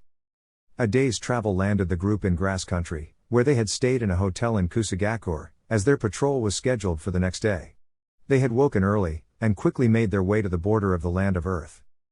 About 4 hours into their patrol they stopped to rest. Aiko was looking intently at a map, before his face scrunched up in worry. Sensei, I think we may have crossed into Earth country by accident. What? Asked the tall female sensei of Team 12. She had mid-length aquamarine hair, and wore the standard Konoha Jounin outfit. Yeah, look here, sensei, about 6 miles back, we would have definitely crossed into Earth country. We should have taken this route instead, he said, pointing to a line on the map. Harumi-sensei, isn't it bad for us to be in Earth country unannounced? Asked Roku, who was now slightly worried. Iwagakure was not an allied village, and they very much did not like Konoha Nin in any way. Kanagaki, they right, we really shouldn't be here then, Naruto said to the Jounin. Earth country was the last place Konohagakure Nin should be. Yeah, you definitely shouldn't be here. A voice echoed out. You're trespassing in Earth country, and as an Iwa Nin, I have a responsibility to stop any trespassers. But you guys are Konohagakure Nin, and this is taken as an act of aggression. You are all sentenced to death. The large man now before them said. He was huge, just massively tall, and he was heavily armored. He wore the Iwagakure steam armor, with a furnace attached to the back. Aside from his red armor, he also wore a red kasa, that was made from the same material as his armor. Oh shit, Naruto said. That's Han, the Jinchuriki of the Five Tails. Also known as the Jinchuriki of the Steam Release. He had recognized the shinobi from the bingo book. Fuck. We are so fucked. No matter. You kids go, I'll deal with him while you run. No, Kanagaki, he'll bulldoze you before you have a chance. This guy fought through 2 wars. He's extremely strong. Naruto, take them and go, ordered the Jounin, as she drew her sword. She leapt towards the man, only for her eyes to widen in shock at his speed. The massive steaming Jinchuriki tore through the Jounin, and left nothing but red paste behind. Sensei, yelled the twins, who in anger began to charge the brute man. No. Don't, you'll die, yelled Naruto. He knew he need to gather the team and get them out of there as quickly as possible. Come back. That's an order. He watched in horror as the massive Jinchuriki bulldozed the twins, killing one instantly, and when the other tried to crawl away, he stomped on the boy's neck. Han's crushing waves of killing intent washed over Naruto. He made Zabuza look like a Genin. His killing intent was almost as great as the tailed beast he held. And here it was all focused on the blonde Chunin. Ryuko stared in shock. Roku. Aiko. She screamed. Come on Ryuko, we have to go. Right now. Ryuko. She began to run toward the dead twins, she had to try to save them. Ryuko. Please. Come on. She had to try, they couldn't be dead. Her medical ninjutsu could save them, she knew it could. She didn't even register her boyfriend's desperate plea. Ryuko. Chapter 17. Ryuko. No. Don't. The massive Jinchuriki turned toward the boy's girlfriend and Naruto knew what was about to happen. He drew from the 9 tails chakra, and poured everything he had into a single body flicker. He appeared aside her just in time. Just in time to watch the bulky Jinchuriki punch his arm through the girl's chest. Blood burst out from around his forearm as it ripped straight through her with pure force alone. The boy collapsed to his knees as he watched the elder Jinchuriki withdraw his arm from his girlfriend's chest. He was in shock, completely catatonic, his chest hurt, this couldn't be happening. How could this happen? Your turn, brat. Naruto's expression was blank and he couldn't move his body at all. This is it for you, Konoha scum. Naruto couldn't think straight, he was stricken with grief and anger. How could she die? Why was he alone again? He wanted this man to pay. But what could he do against him? Come to me, boy. I can give you your revenge, we will kill him, and destroy everything he loves. He will feel the pain you feel now. A deep voice echoed through his head. Naruto suddenly found himself in front of the 9 tails cage. He felt so hollow. What was left for him at this point? What was he even doing all this time? It was all so useless. Come boy, remove this seal. I will take away all of your pain. You won't have to feel it anymore. Can you? Can you really make it all go away? Yes, now rip away this accursed seal. Han was sweating hard. The last thing he had expected was for this boy to be a Jinchuriki, let alone that of the 9 tails, this was bad. The boy was already up to the 6-tailed form. The younger Jinchuriki was tossing him around like a rag doll. It was likely his beast had taken complete control of him. He didn't know if he could keep this up. Han was never one for using jutsu. He mostly used his boil release to bolster his taijutsu, however desperate times called for desperate measures. He channeled the chakra of the 5 tails, gathering as much as he could, and he ripped through hand seals. The other Jinchuriki was at 7 tails already. Earth style, sandwich jutsu. 2 enormous rock formations formed on either side of the rampaging Jinchuriki, closing in on it with tremendous force, and smashing the beast caught in between. Han sighed in relief as it crushed the enemy. He had been worried. His eyes went wide. No way. He thought. This is bad. The almost complete form of the 9 tails ripped through the earth with a mighty roar. Fuck me, he said aloud, struck with fear and awe at the power of the 9-tailed fox. It had completely negated his most powerful jutsu, and it wasn't even at the full 9 yet. Naruto lifted his hand to the seal and began to pull. There was nothing left for him here. That Iwa Jinchuriki had just taken that from him. Remove the seal, boy. A hand caught his arm, and tossed him to the water a bit away from the cage. A figure landed in front of the boy, hand extended to help him up. Taking the hand, the boy stood with the assistance of the figure. He stared at the man, who he idly thought looked a lot like himself, before fully realizing exactly who it was. Fourth Hokage. The deceased Hokage looked back at him. I worked it into the seal, that I would appear in your psyche, if it ever unraveled to the point that you had sprouted the 8th tail. Truth be told, I'd hoped that it would never come to this, Since I'd hoped to never have to see you again, Nine Tails. The massive fox responded with a mighty roar as the man looked back at it, before he turned back to the boy. But then I was looking forward to seeing the young man that my son had now become.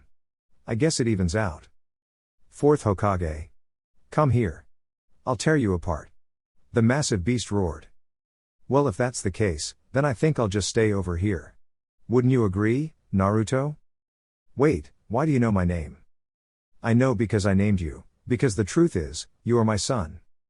The boy began to laugh loudly, tears beginning to spring from his eyes. A massive roar interrupted the two. Fourth Hokage. He's still as rowdy as he was the day I sealed him. Let's go somewhere quieter, huh? The blonde man snapped his fingers, and he and the boy appeared in a clean, open area inside Naruto's psyche. Hiruzen didn't tell you much of anything, huh? If people had known you were my son, you'd have been in extreme danger. I had quite a lot of enemies. The man smiled lightly at the young man before him. Dad. Minato experienced a shooting pain expanding from his stomach as his son rammed his fist into his gut. Why? Why would you ever seal that damn thing inside of me? I'm your son. How could you? Do you even understand what kind of things I went through because of it? All of the villagers looked at me with contempt and fear. I couldn't make any friends. I just wanted people to accept me. Or at the very least not hate me. The boy was screaming now, tears falling down his face. Minato could see the pained expression that consumed his son. Then I met Iruka sensei. He taught me so much, he made me take my training seriously. I made friends with Sasuke and Kiba, even Shika and Choji. I was friends with most in my class. I even tied for Rookie of the Year with Sasuke. Sasuke, Sakura, and I were all put on Team 7, under your student Kakashi. I was so happy. Then this group called the Akatsuki comes after me, and I find out they want the Nine Tails. Now I have to deal with knowing I have a group of S-rank missing nin after me, and that puts everyone I love in danger. Minato couldn't help but feel his chest tighten at his son's words. Seeing what he had caused. He really was a shit father. He wished he could have done more. We've been at war with Otogakur, and I finally found a girlfriend. A girl actually liked me. And I liked her. I think I loved her. I was happy I could be on a mission with her. It was a routine patrol, but it ran along the Iwa border. And we ran into the Jinchuriki of the Five Tails. We'd accidentally crossed the border, and he killed her team in seconds. And he killed her right in front of me. I watched her die, damn it. The boy ran his hands through his hair, showing the extreme mental stress he was experiencing, with such a simple movement. I don't even know what I'm saying anymore. I just lost my girlfriend. Minato held back a tear seeing his son like this. Naruto, how old are you now? I'm 15. Ah, I see, 15 already. It must have been hard for you. I'm sorry, my son. Though I suppose it's not worth much, me apologizing now. After everything I put you through. No, it's fine. After all, I'm the son of the fourth Hokage. I'll deal. You know, I'd had my suspicions, and I'd had these crazy ideas, that maybe you could be my dad. The one man I looked up to more than any other. But I'd always thought, that no, I couldn't be the son of someone so great. It's true, you are my son. Since you asked, I sealed half of the Nine Tails inside you, because I believed you could either use the extra chakra, or maybe one day master its power. I did it because you're my son. Though, I suppose how you choose to be a ninja is up to you. Minato's face became serious. 15 years before now, when the Nine Tails attacked the village, I learned something. A man orchestrated the whole thing. He was a formidable shinobi, he possessed the Rinnegan eye. I believe he will attack the leaf once again. Father, was it the Nine Tails or the man that killed Mom? Minato's eyes went wide. You know of your mother? That was the one thing old man Sarutobi told me about. I see, I suppose I have time. Not much but enough. The man with the Rinnegan, he had a jutsu to extract the Nine Tails. Your mother, Kushina, she was the Jinchuriki before you were. He showed up and ripped it from her after your birth. He put the Nine Tails under some sort of genjutsu. He is the mastermind behind the Akatsuki. Between keeping you and your mother safe, fighting him, and the Nine Tails, I was stretched too thin. I couldn't do it all. I wasn't strong enough to protect our family. Your mother desperately wanted for me not to seal the beast inside you, as she knew what you would go through. But we had to save the village, and preserve the balance. For that I am sorry, Naruto. It makes me wonder why he chose to use the fox to attack. Maybe he wanted me out of the way, it's possible. Minato felt a pang in his heart, thinking of the way things might have been if he had been stronger. Minato looked at his son, sadness filling his eyes. I tried so hard just to protect you, but I failed. Because of my failure, you've lived this pain-filled life. I made a sacrifice, and forced a bigger sacrifice on you. Father? Yes? I forgive you. The boy smiled up at the man. I could never blame you for thinking of the village as your family. I want to protect it too. There's so much hate in this world. I want to fix that. But I've also seen what we are as people. And that to me means no matter what, the village and my family come first. I'd love to work with the other villages to find peace, but if they intend to hurt my family, my village, then I will have no choice but to stop them. I don't ever want to not be fast enough again. Minato smiled down at the boy. You have something important to protect, my son. As much as I also wanted peace, I too felt hate, and I killed without so much of a second thought. This is our life, and I trust you to forge ahead, Naruto. Minato placed his hand upon his son's head. I entrust the will of fire to you, kiddo. Be the next step in finding peace, even if you cannot find it yourself. I know you can protect the village and all of your loved ones. You think I can protect them all? Do you think I can be that strong? Minato ruffled the boy's hair, smiling down at him. Of course I do. I believe in you completely. It's a parent's duty to have unconditional faith in their child. The older blonde pulled his hand away, seeing it start to fade. I have to go now, Naruto. My chakra is beginning to fade. Wano, you can't go yet. The elder man smiled. I'll rebuild the seal now, but this will be the last time I can. Steel your will. And be strong, my son. I believe in you. I love you, and so does your mother. Forever and always, my son. The boy cried again, smiling at his father. I love you too, Dad. If you can, tell Mom the same. Of course, if I can, I will. And Naruto, tell Jiraiya-sensei to take you to my northern safe house. You said you don't ever want to not be fast enough again, so that place holds that variability, son. And with that, Minato faded away, and Naruto steeled his resolve once more. Northern safe house, got it. Goodbye, father, Naruto said aloud. His eyes snapped open.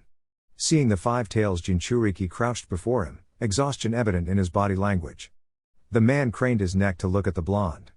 I hate you. I hate you with every fiber of my being, Han. The Jinchuriki of the steam release. But I won't take revenge. That's not who I am.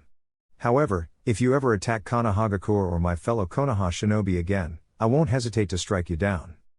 He walked away from the man, following the route of destruction he had caused when in his Jinchuriki state. He found the location of the original ambush. He sealed away the bodies of the Jounin and the twins in a scroll. At least he could take their bodies back for a proper funeral. He then turned to the lifeless body of his girlfriend. He crouched before her, staring blankly at her limo form. She was dead. It hurt, a lot. He was still so mad. But this wasn't the time, and he was still in enemy territory. I'm sorry, Ryuko, I wasn't strong enough, more than that, I wasn't fast enough, he cried silently for a few moments before picking her up bridal style and looking to the sky. I'm sorry, Ryuko. With that, Naruto was gone. Rapidly flickering back to grass country and later Konohagakure, her body held gently in his arms. Kotetsu and Izumo were currently playing a card game, trying to pass the time during their gate guard duty. They suddenly heard heavy, shaking breathing, and Izumo stood to check it out. As he exited the guard shack, he was greeted with the sight of a physically exhausted Naruto, covered in blood, and holding a girl in his arms. Naruto? Are you okay? Kotetsu, go get help. Right. Yelled the second Chunin, flickering off. Izumo ran over, as Naruto collapsed to his knees. Naruto, what happened? Naruto looked up at the Chunin slowly. Izumo took in the sight of the exhaustion gripping the boy's face. The red puffy eyes from what must have been a day's worth of crying. The sadness and guilt was evident in the boy's expression. I wasn't, he said, choking in a sob. Along the way home, having so much time alone to his own thoughts, even the reassurance Minato had placed in him couldn't keep the boy from turning into an emotional wreck. I wasn't fast enough. He began to fully sob for about a minute, before the exhaustion caught up with him, and the boy passed out. Naruto had been in the hospital for 2 weeks. After he had given his report on the events of the mission, he had locked himself down completely. He'd left everything about his father and the nine tails out. The boy had simply said that after she died he had blacked out. He hadn't spoken since. He couldn't stop thinking about how he could have saved her, how he could have been faster. She plagued his dreams, so he barely slept. He hadn't been eating other than the food Tsunade literally had to force him to consume. A knock at the door moved Naruto's empty, blank gaze from the ceiling to the door. The door handle turned, and Iruka walked in. Naruto. The boy stared at his first mentor blankly.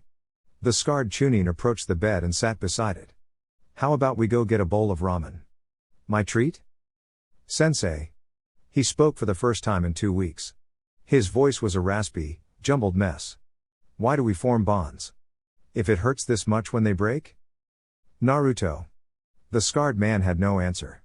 The boy lay still. His eyes shifted back to the ceiling, and the only thing he could see was her, with a massive hole through the chest. The twisting and pain inside his stomach from the thought was almost unbearable. Naruto, you can't stay in here forever. It's so unlike you to sit here like this. Is this what Ryuko would want you to do? Of course not. But I can't move myself. Even when a small part of me says, hey, get up, I can't. I feel like my will is broken.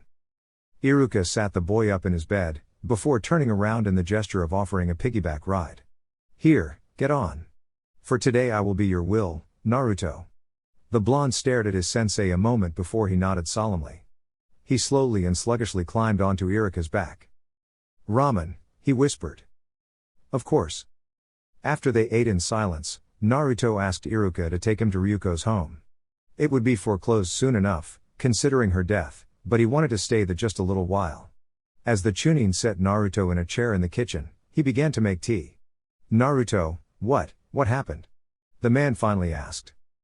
Immediately Naruto's eyes darkened in sadness. I wasn't fast enough, Iruka-sensei. She died and I watched from mere inches away. I couldn't stop it. I gave everything I had, to be as fast as I could, and I was still too slow. He immediately broke down into a full sobbing mess. He could barely even stay seated. Iruka quickly ran over and caught the boy as he fell from his seat. Naruto. It's alright, it'll be okay. The man said as Naruto buried his face in Iruka's Chunin vest, and sobbed. It'll be alright, I promise. I know it hurts, but eventually that pain fades, and it may always hurt, but you can't let it overtake you. Why yeah. The boy stuttered through sobs. Eventually the boy fell asleep as his surrogate brother/father/first friend held him. Iruka picked the boy up, and carried him up the stairs, laying him in the bed. Iruka had placed a blanket over the boy, and made his way downstairs. He drank a cup of tea, hanging around to see if Naruto awoke. Once he was confident the boy would remain asleep, he made his way to the door. Kakashi can speak to him on a much more personal level when it comes to this. As much as I want to help, this might be something only Kakashi can do. He thought as he left the house. The next day, around 12 o'clock, Naruto awoke to the smell of bacon and eggs. He shot up in bed. It couldn't be Ryuko? He thought, as he bolted down the stairs into the kitchen, only to find his sensei standing there, fresh bacon and eggs cooked and set out on the table. Even a freshly made pot of coffee was ready. Naruto, have a seat. Yeah, he said, sitting at the table. I heard all about it. And I read the report. Naruto. You can't keep yourself locked up in here. It's not even your own house. This is all I have, her smell is here, our memories are here. I just want her to be here. I just want her back. Naruto, in this lifestyle, in the shinobi world, you're going to watch a lot of comrades die. Kakashi. I can't stop seeing her. The image of that man's hand through her fucking chest is burned into my mind. When I dream I see her, except she turns her head, and she asks me why I didn't save her. Why wasn't I better? I'm supposed to be a skilled shinobi, I'm supposed to be fast, so what the fuck is wrong with me? He said through gritted teeth as his emotions took hold, and his anger bubbled to the surface. Why? Why was it her? Why did she have to die? It should have been me. She was special. She was perfect. Why her? He screamed, standing quickly and slamming his hand into the table. Naruto, do you know why I stand at that memorial stone every day? No, sensei. Minato sensei, his team, my team. We were the generation of Team 7 that came before you, Kakashi said with a sigh, as he set a cup of coffee before Naruto. He sat at the table across from the boy and continued. I had a friend named Obito Uchiha, he was a lot like the younger you. He wanted to be Hokage, he was loud and brash, and a total idiot. But like you, he cared immensely for his friends. Me, I was a lot like Sasuke. I was cold to those around me, I thought that, to be a shinobi meant to follow the rules. Kakashi explained. Naruto stared intently at the man, he was now fully absorbed in the white-haired Jounin story. Kakashi sighed and looked down before he continued. Obito taught me that phrase I told you when you became Jonin. Those who break the rules are scum, but those who abandon their comrades are worse than scum. I'm sorry, sensei, but I don't get where you're going with this. I'm getting there. Be patient please, Naruto. Anyway, Obito died the same day he taught me that. My first and best friend died, because I wasn't strong enough, and if I hadn't been so self-absorbed with the rules, he would still be around. I wish he could be the one to train you. Not me. But I made one promise to Obito when he died. I would protect our teammate Rin. I've never met her, so I'd assume that. Yeah. You're right. But, you see Naruto, I killed Rin. Naruto's eyes, which had been locked on the cup of coffee in front of him, shot up to stare at Kakashi. With Obito's eye, I watched as my hand burst from her chest, the same way you watched Ryuko. The masked Jounin explained the whole mission to the blonde, all the details of Rin's death. But it's not your fault, sensei. Just like it isn't yours. Naruto made to argue, but he realized his sensei was right. He had just put himself through all of the pain he had gone through as a child, just to prove a point to Naruto. So, I'm guessing you knew? Knew what, Naruto? About my dad. He was your sensei after all. Upon hearing the words leave the boy's mouth, Kakashi's lone eye widened in surprise. How did you find out? It's a long story. I'll tell you, but I ask you keep it a secret from the Hokage. I'm dealing with enough right now. I promise I'll tell Jiraiya sensei soon and have him tell her. Alright then kiddo, I promise. The Jounin said, and Naruto began to fill him in about meeting his father. He left out the parts about the man with the Rinnegan. I see. I'm glad he got to meet you, Naruto. He loved you very much, Kakashi said, staring at the table a moment. I told Lord Third that the only way I would take a Jonin team was if you were on it. I wanted to train you, the same way sensei trained me. A long pause filled the room, the student and teacher sitting in silence before Naruto spoke. Sensei. Yeah? What does it mean? What does it mean to be a shinobi? To be a shinobi, huh? Kakashi stood, walking to the kitchen window. He stared out at the midday sun. A shinobi is one who endures. I don't know why I haven't given up. But Obito would never forgive me if I did. And I'm sure Ryuko wouldn't be too happy if you did either, Naruto. Sensei, thank you. Of course. If you ever need to talk Naruto, you know where to find me. Yes sir. And with that Kakashi was gone, leaving Naruto alone to his thoughts. Eventually he cleaned the house up. He collected all of his things, and put his gear on.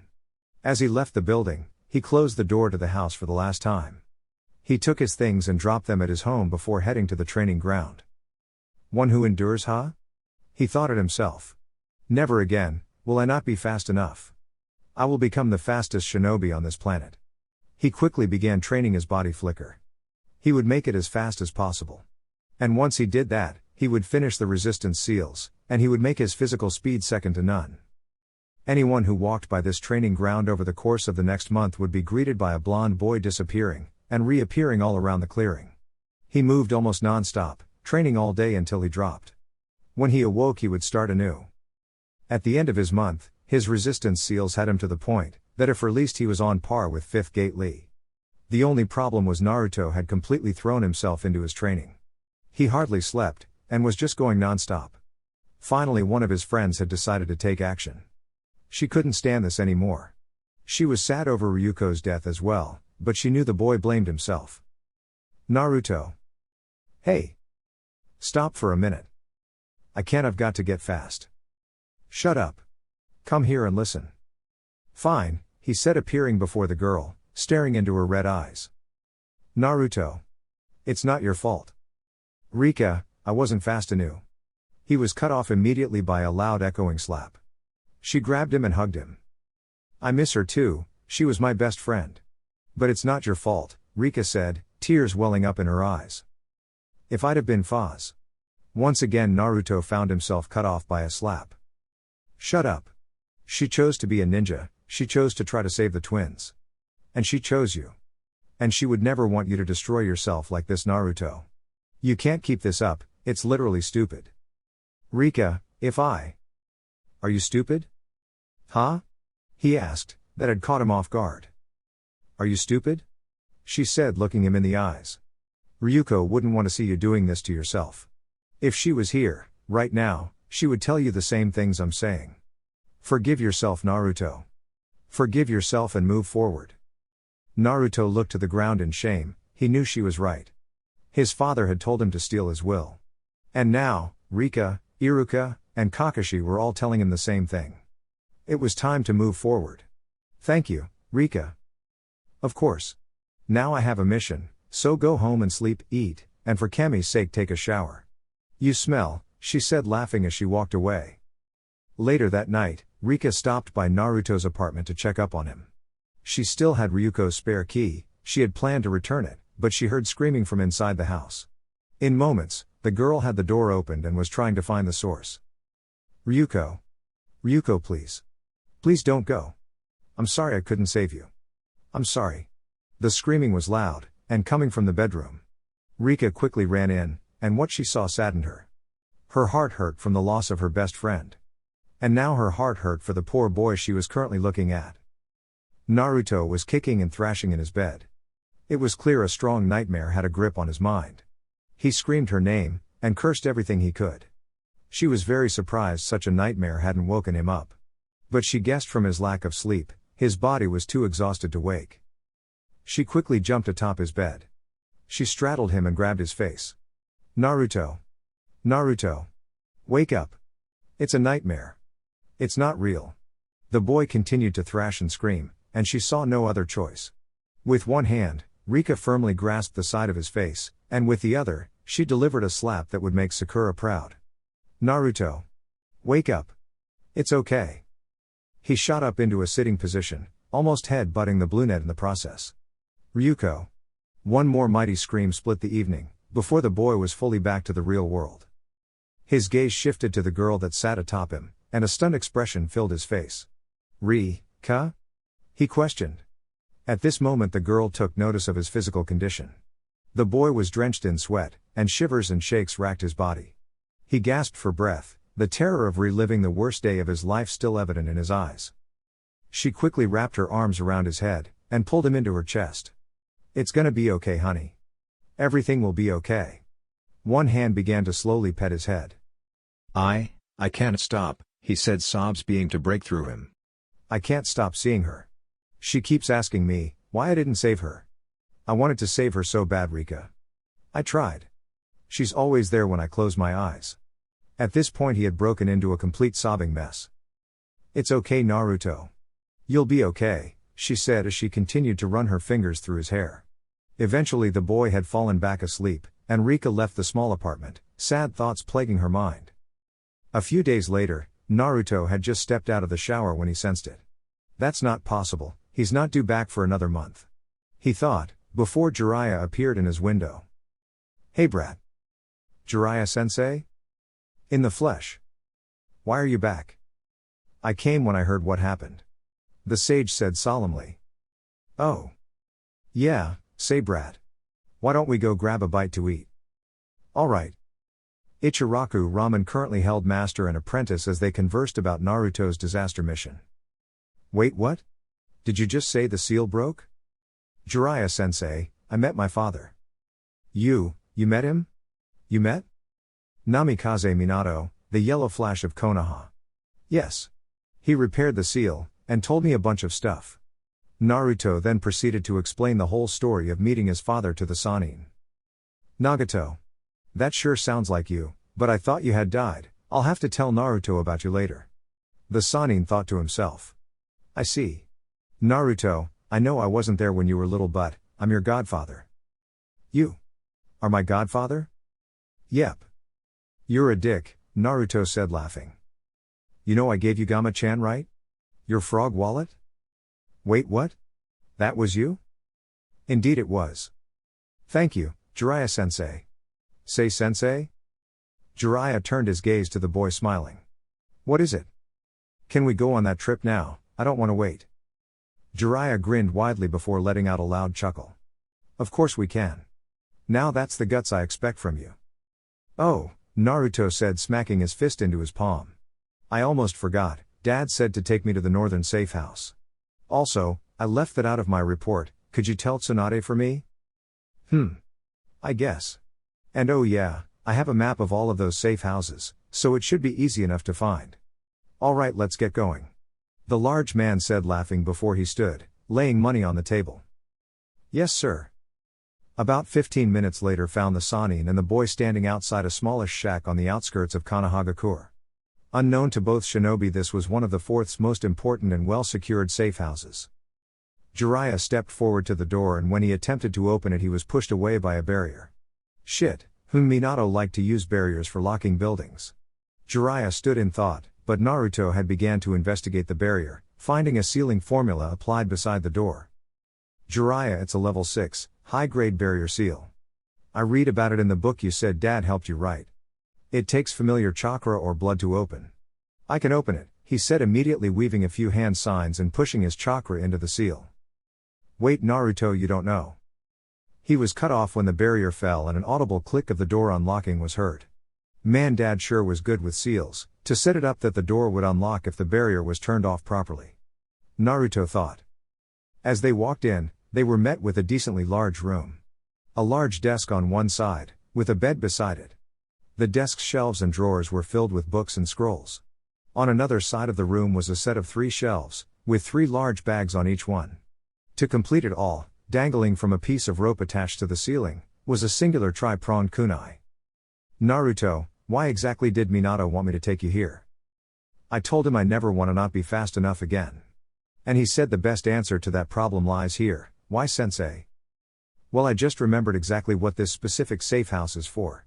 This is where Minato stored most of his notes, technique books, and kunai. All of it for the flying Raijin jutsu, Jiraiya sighed. So you want him to learn it then, Minato? Hey, the Nidaime Kyoto Senko or the second Yellow Flash. He'll make a great successor to your legacy. Wait, you mean the flying Raijin? As in the one that made him famous as the Yellow Flash? Naruto asked, shock overtaking him. That's the one, kid. It seems your dad is leaving this jutsu to you. Once you master this, well, I've no doubt you will be the fastest shinobi in the world, Jiraiya said, his voice now fully serious. Dad is entrusting all of this to me? Naruto asked in wonder. Naruto, this isn't going to be easy. This will take everything you've got, if you want to master it. I'll help you all I can, but even I only helped Minato learn to use it in combat. The complex chakra and seal theory that goes into this jutsu is ridiculous. Don't do this unless you're ready to give it everything you've got. Jiraiya sensei, I'm sure. I will master this, and I will be the fastest shinobi in the world. Alright then. Now Naruto, when Minato finally somehow convinced Sarutobi sensei to let him have access to the second Hokage's jutsu, it took him 5 years to master. So just don't expect it to go quickly. I won't, sensei. Now want to help me gather what I need from here so we can bring it along? The young man asked. Yeah, but first here, Jiraiya said, pulling his scroll from his back. He made a hand sign, and in a puff of smoke, a scroll just as big as the one it came out of popped into existence. He pulled it open and motioned for Naruto to come closer. This is where we will seal all of this gear for storage. You will carry this scroll on your back during the duration of our trip. You will not, under any circumstance, let this out of your sight. Got it? Yes, sensei, Naruto said, serious tone completely overtaking him. Good, now let's get to collecting. The sage said. The two moved around the small shack for hours collecting every bit of information pertaining to the flying Raijin. They collected over 200 scrolls full of notes on the theory behind the jutsu alone. Another 100 scrolls were collected that contained notes on the execution of the jutsu. 50 more scrolls were found on how the jutsu was incorporated into the hummingbird fist, and on multiple techniques Minato had named specifically, most used in conjunction with the Rasengan. Another 10 scrolls were found on space-time sealing theory. Those would be the building blocks to start with, and Naruto would have to become much more adept in sealing jutsu in the future. There was a long path to walk, and Naruto was ready to take the first step. The final things they collected were the 9 bags on the shelves. Inside each bag were a set of 10 scrolls. Each scroll contained 12 of the inscribed tri-pronged kunai. Although, the last bag had the same number of scrolls and kunai, but the kunai did not have the flying Raijin marker. These were left over from Minato's training. They had been used to get him adjusted to the heavier weight and longer blade they possessed. Naruto would replace his entire kunai arsenal with these, and Jiraiya ordered him to collect all of his kunai after a battle if possible. With that they were finished cleaning the place out. They sealed it up once again, leaving an empty shack with only a bed and a desk. As well as a lone kunai, rocking slightly on a rope attached to the ceiling. Chapter 18. Rika, Shikamaru, Kiba, and Sakura stood before Naruto and Jiraiya. Tsunade was there as well, to see off her favorite brat, and the stupid pervert. A common thought was running through the heads of the ninja seeing them off. Naruto sure looks a bit more serious. His smile was still as bright as ever, but there was something about him that was gone. It had died with Ryuko, and would never return. Naruto had seen the true nature of the shinobi world, and it had forced his mind to grow up, and accept it. He stood before the group, black shinobi pants sagged almost like Kakashi's, chunin vest unzipped, and swaying gently in the wind. A massive scroll the size of Jiraiya's strapped to his back. "I'll be a lot stronger when I get back. So you guys train hard too," he said to them. "Obviously we will," Kiba shouted. "TCH. Sounds like a drag to me." Shikamaru spoke out against the idea. "I'll be a lot stronger when you get back, Naruto," said Sakura. "Write me a letter every month," Rika said blankly. She and Naruto had bonded over the loss of Ryuko, and they had spent some time together right before Jiraiya arrived. She was one of his closest friends as of now. He kind of let everything out when he talked to her, so she knew almost everything about him. She still had that bland and monotone outer personality that made her who she was.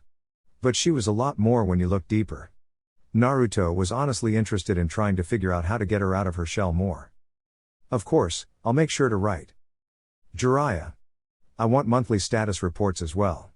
Be ready for any missions I may send you as well, the war is still technically ongoing." "Yes ma'am," he replied, as Tsunade had a look promising pain if he disobeyed her order. "And Naruto, you try not to get into too much trouble, and be safe." "I will, Lady Hokage," he said addressing her with seriousness, but you could see the bright smile on his face as he said it. "Well, we need to get going then," said the sage. "Bye everyone, see ya in 3 years." Naruto called as he walked off into the horizon with the Toad Sage. The only one who knew of Naruto's new jutsu project was Tsunade. It was an important secret to keep, that all the secrets behind the flying Raijin would be traveling the elemental nations. "Oi, sensei?" Naruto asked looking over a scroll on space-time theory. "What's up brat?" Jiraiya asked as he slurped up a large bowl of noodles. "Summoning jutsu is just a low-scale space-time jutsu, isn't it?" Yeah, I guess it is. Space-time theory is wild. There's so much to pore over," Naruto said, standing and forming 4 shadow clones. "All of you study this until it's carved into your brain, then dispel. Sensei, mind sparring with me? I'd like to get more practice with the new kunai." "Geez, we've only been gone a week brat. No need to rush, but I suppose we can." A few weeks later found the two outside of a small village on the border of wind and fire country. Naruto was walking beside Jiraiya, examining one of the marked kunai. "So believe it or not sensei, father packed a genius amount of sealing formula onto this kunai. The kanji reads, Sword of Love and Endurance. But each kanji is actually the container for a separate jutsu formula. He has notes in one of the scrolls detailing Lord Tobirama's original jutsu formula. The extra work Dad put into his formula allowed him to eventually create the flying Raijin, second step." "That's pretty impressive kid, how'd you figure that all out?" "I've been slowly dissecting each formula to try to better understand it. The first kanji contains a formula pertaining to speed. The second has formula for space, the third having formula for time.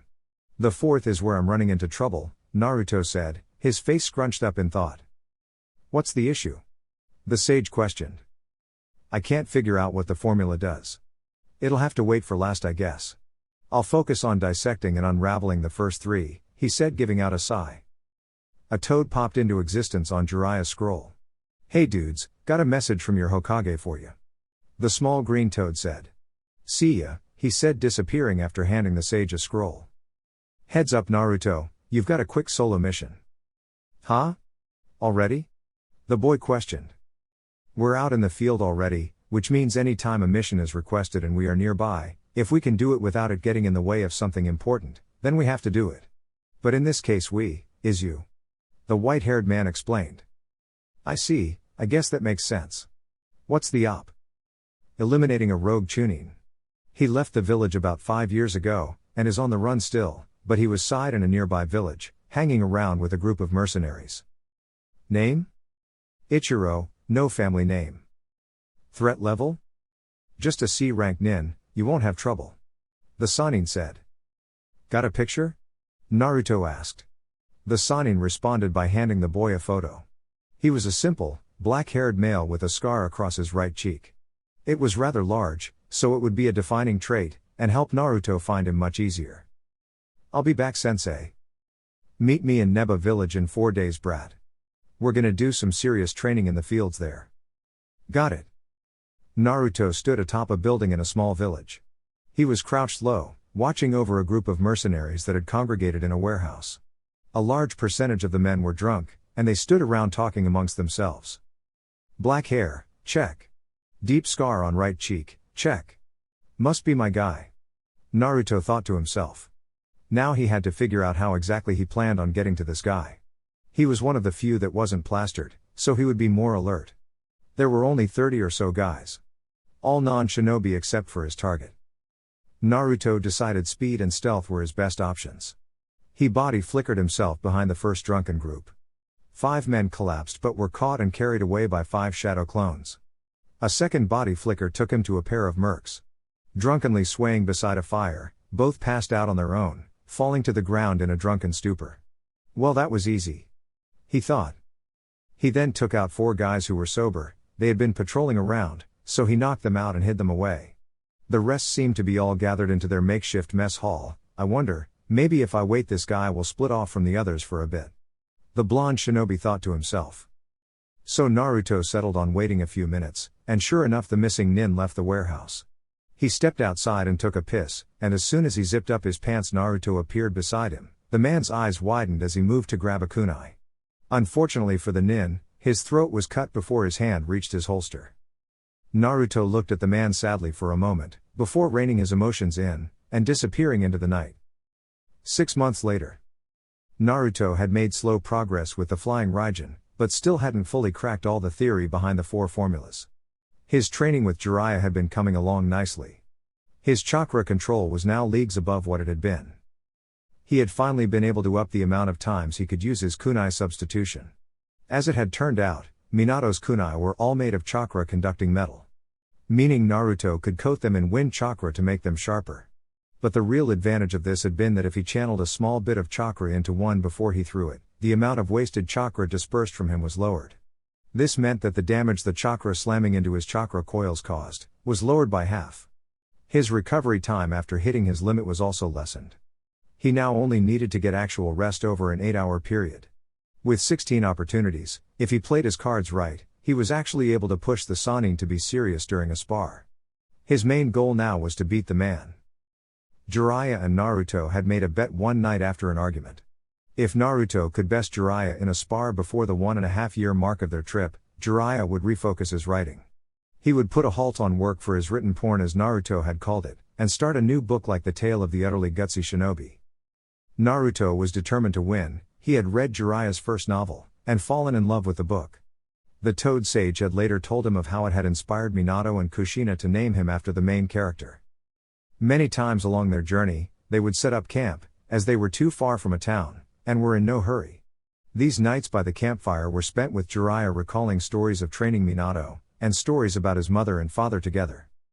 I'm serious, kid, Minato was terrible at naming jutsu. No. There's no way that the 4th Hokage, my dad, would ever come up with stupid, lame, or long names for jutsu, Naruto shouted with a laugh. He pointed his finger at the sage accusingly, before shaking his head wildly in the negative. Not possible. I'm serious. How about this? He had a technique named Rasen Flash Super Circle Dance Hall Stage 3. How is that not lame, and way too long? Are you kidding me? That's a super awesome name. The young man yelled at the Sannin. Jiraiya simply laughed loudly in response, and soon Naruto joined him. So it seems he will most likely have the same weird way of naming jutsu. Like father like son, they say. The Sannin thought to himself. Soon though, the elder male realized the boy had gone silent. He turned to the blonde, and saw the sadness and self-doubt radiating off his facial expression. Naruto. What's wrong? Sensei, how do we not hate? When someone takes something precious from us, how can I possibly hope to not want to take revenge on them? I hate that Jinchuriki-han with every fiber of my being. If I see him again, I just don't know what I would do. The blonde said, his fists clenched at his side. It's well known that I've been in love with Tsunade all my life. Although I did, just once, love another woman. During the Third World War, I was deployed alongside some of Suna's forces in the Land of Stone to combat Iwa. Anyway, during all of this, Kirigakure tried to flank through the Land of Rivers to attack Konoha. A group of Suna nin accompanied me to support our forces against them, Jiraiya said in remembrance. He sighed sadly, before giving a sad smile to Naruto. I met a Suna kunoichi named Miku. Boy, let me tell you, was she beautiful. She was an incredible woman. An extremely skilled fighter, probably one of the best. Anyway, her and I were split from our forces for over 6 weeks. We had to fight together against a lot of enemy shinobi to survive. It was harsh, and in that harsh environment blossomed love. The sage glanced from the fire, to see Naruto staring intently. How long were you together, like as lovers? The boy asked suddenly before Jiraiya could continue. 4 of those 6 weeks were spent together, and we were together for another 3 months as well. What happened? The blonde questioned sadly. After the 3rd month, she was redeployed to the Iwa front. I got word 2 weeks later that Iwa shinobi had captured, tortured, and killed her. Naruto's eyes shot from the ground to the Sannin. What did you do? He asked quietly. Silence settled over their camp, and Jiraiya stared into the fire for a few minutes. Finally he answered his student's question. I tracked down the shinobi, I found their camp, and I slaughtered them all. You slaughtered them? Yup. Every last one. None of them even had a chance. And after I was done, I stood amidst the bodies and blood. And then I fell to my knees and wept. Because not only had I just lost my lover, but I had just killed so many nin, maybe they had families, someone waiting for them at home. Naruto stared at the flames for a while. They sat in silence, before the Sannin slapped his hands on his knees and said, well, why don't we get to bed, huh? Oh yeah, it is pretty late, Naruto said, moving to his bed, as Jiraiya did the same. But the Sannin looked to Naruto one last time. I know that you will have to forge your own path, and follow your own ideals. But Naruto, if there ever comes a time when you find yourself in the same sort of situation I was, don't take revenge. It's not worth it. I can't make you any promises, Jiraiya-sensei, but what I can promise, is that when I become Hokage, I will do everything I can to make peace with the other villages, no matter what grudges I may hold, Naruto said. He had started off shakily, but as he went along, determination filled his voice. The older male laughed loudly, smiling at the boy, before he walked over to him and ruffled his hair. You know, I'm really happy I made you my student. Training trip month 11. Jiraiya-sensei, let's have a match. The blonde said to his master, loosening his body into a fighting stance. He stood before the sage, unmarked tri-prong in hand. One foot firmly placed on the ground, the left bent at the knee, resting lightly on its toes. Think you can keep up? Brat, you're still about 10 years too early to challenge me. We'll see about that, sensei. Now, come. Have it your way. The sage responded with a chuckle. Jiraiya sped across the field, grass swaying as he rushed by. He slammed into the blonde knee first, which sent him flying, but he turned into a log. Jiraiya quickly flipped around, as the boy appeared behind him in a handstand. His leg spun around, aiming for the sage's head. The Sannin caught the offending appendage, hurling the boy away, only to hear a thunk next to him. When he looked at the boy he had just thrown, the blonde smirked. A kunai appeared where he had been, and Naruto landed his first blow on Jiraiya in weeks. His fist impacted the side of the older male, shooting him back slightly. Unfortunately for Naruto, he himself caught a leg in the chest. It's great that you can use that to hit your opponent, but don't ever attack when it will leave you open, unless you have no other option. The sage cautioned. Right. The blonde replied, launching back at the man. The elder struck out with a punch, which the boy caught. He quickly rolled over the man's back, coming down the opposite side with a kick to the ribs, which was blocked and tossed away. The old man stuck out with a kick that sent the boy into the air. His eyes widened when a clone came into existence behind the boy, catching him, and slinging him back at the Sannin. Naruto came in with a heel drop, the elder man sliding out of the way. The boy body flickered into existence beside the man, pressing his attack. He landed his second blow this match in the man's lower back. The Sannin skidded away a few feet, before he opened his mouth and spoke. My turn. The sage launched across the field and caught Naruto by the coat, hurling him into the air. The boy righted his body, only to be hit in the chest by Jiraiya's knee. Oof, Naruto gasped as the air was forced out of him. The Sannin swung his leg around intent on hitting the boy in the ribs, only to kick away a kunai. The man leapt back, knowing that kunai could become an experienced blonde ninja at any moment. Over here! Came a yell, and as the white-haired man spun around he saw 10 shadow clones staring him down. Let's go! One called, the group charging toward the teacher. Hair needle senbone. The sage called, hundreds of needles shooting from him dispersing the clones before they could do anything. Fire style, fireball jutsu. A large ball of fire burned through the remaining senbone, barreling its way toward the Sannin. Water style, water wall, yelled the larger male. His eyes widened when a massive Fuma shuriken came bursting from the water wall. He smirked, jumping over it before hearing a pop behind him. He turned quickly, and was met with a blonde, who hurled a handful of kunai at him. He quickly deflected these, only to hear the impact of 3 new kunai, thrown from behind him. One landed directly to his rear, the other 2 landing at his sides. He spun around quickly, only to watch all 3 disappear, as 3 blondes appeared in their place. The 3 boys kicked him into the air, before throwing 2 kunai at him. One came dangerously close to Jiraiya, while the other flew past his head. The closest knife disappeared, a blonde taking its place, who landed a harsh kick to the Sannin's midsection. He flew farther back into the air, only to be sent to the ground by a heel drop. The sage impacted the ground, and Naruto smirked. He then face-faulted as he watched Jiraiya disappear in a puff of smoke. The boy's shoulders sank, before he felt a hand rest on his shoulder. Not bad, kiddo. Not only did you manage to take one of Minato's techniques and make it work with your little trick, but you also managed to beat one of my clones. Thank you, sensei, but how am I ever going to beat you, if it takes so much just to beat your clone? Naruto, even you can't expect to progress too fast. You may have a cheat, and you're damn sure a prodigy, but things take time.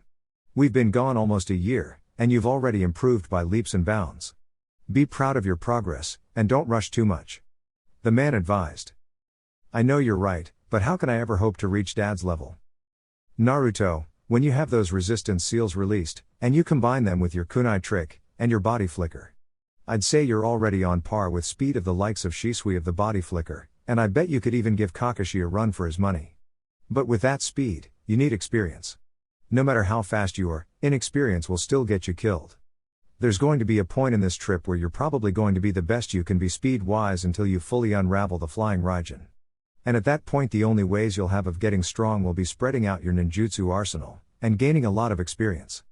The sage explained. He sighed and ruffled the boy's hair. Kiddo, I've watched strong ninja with tons of jutsu and huge amounts of skill fall to ninja who have nowhere near as much to work with. The reason they win is because they usually have years of experience over the enemy. I'm sorry, you're right, sensei. Of course I am. Now, how about we go get something to eat? The elder asked, and the boy simply smiled in response. Elapsed time since departure from Konoha, 1 year, and 6 months. Naruto. Come here. Yes, sensei. The boy appeared beside the Sannin, who had a toad perched upon his head, and a scroll in his hand. We have a mission, kiddo. What's the job? A platoon of Suna shinobi have encountered a large amount of Auto shinobi on the border of Wind Country and River Country. They're pinned down, and we're closest.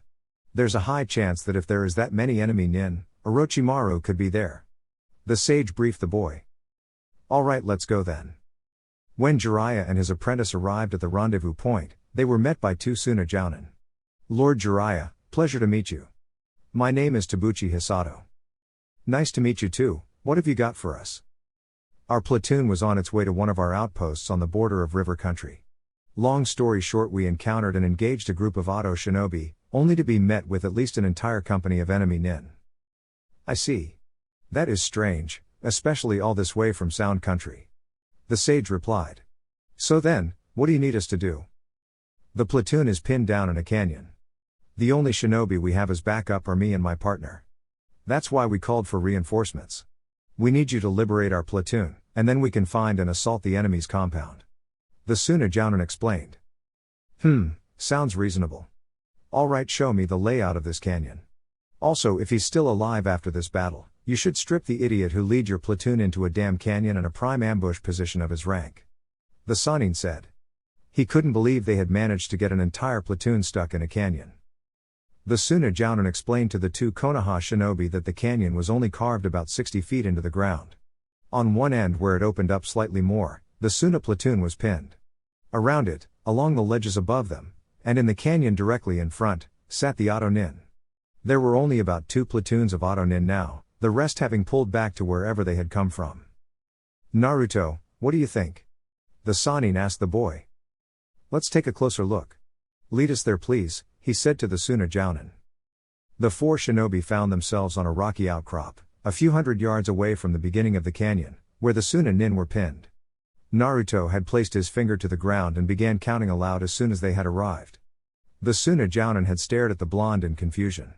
When he looked to the sage for answers, the white-haired man just smiled. I count 80 enemy nin sensei. The good news is most of the Suna Nin are still alive. Maybe not for long, but they are still alive. The blonde reported. Good, so what do you suggest? The sage asked his apprentice. He knew the only way to truly make the boy better, was to give him as much experience as he possibly could. Around the ledges atop the canyon, there's only 10 nin.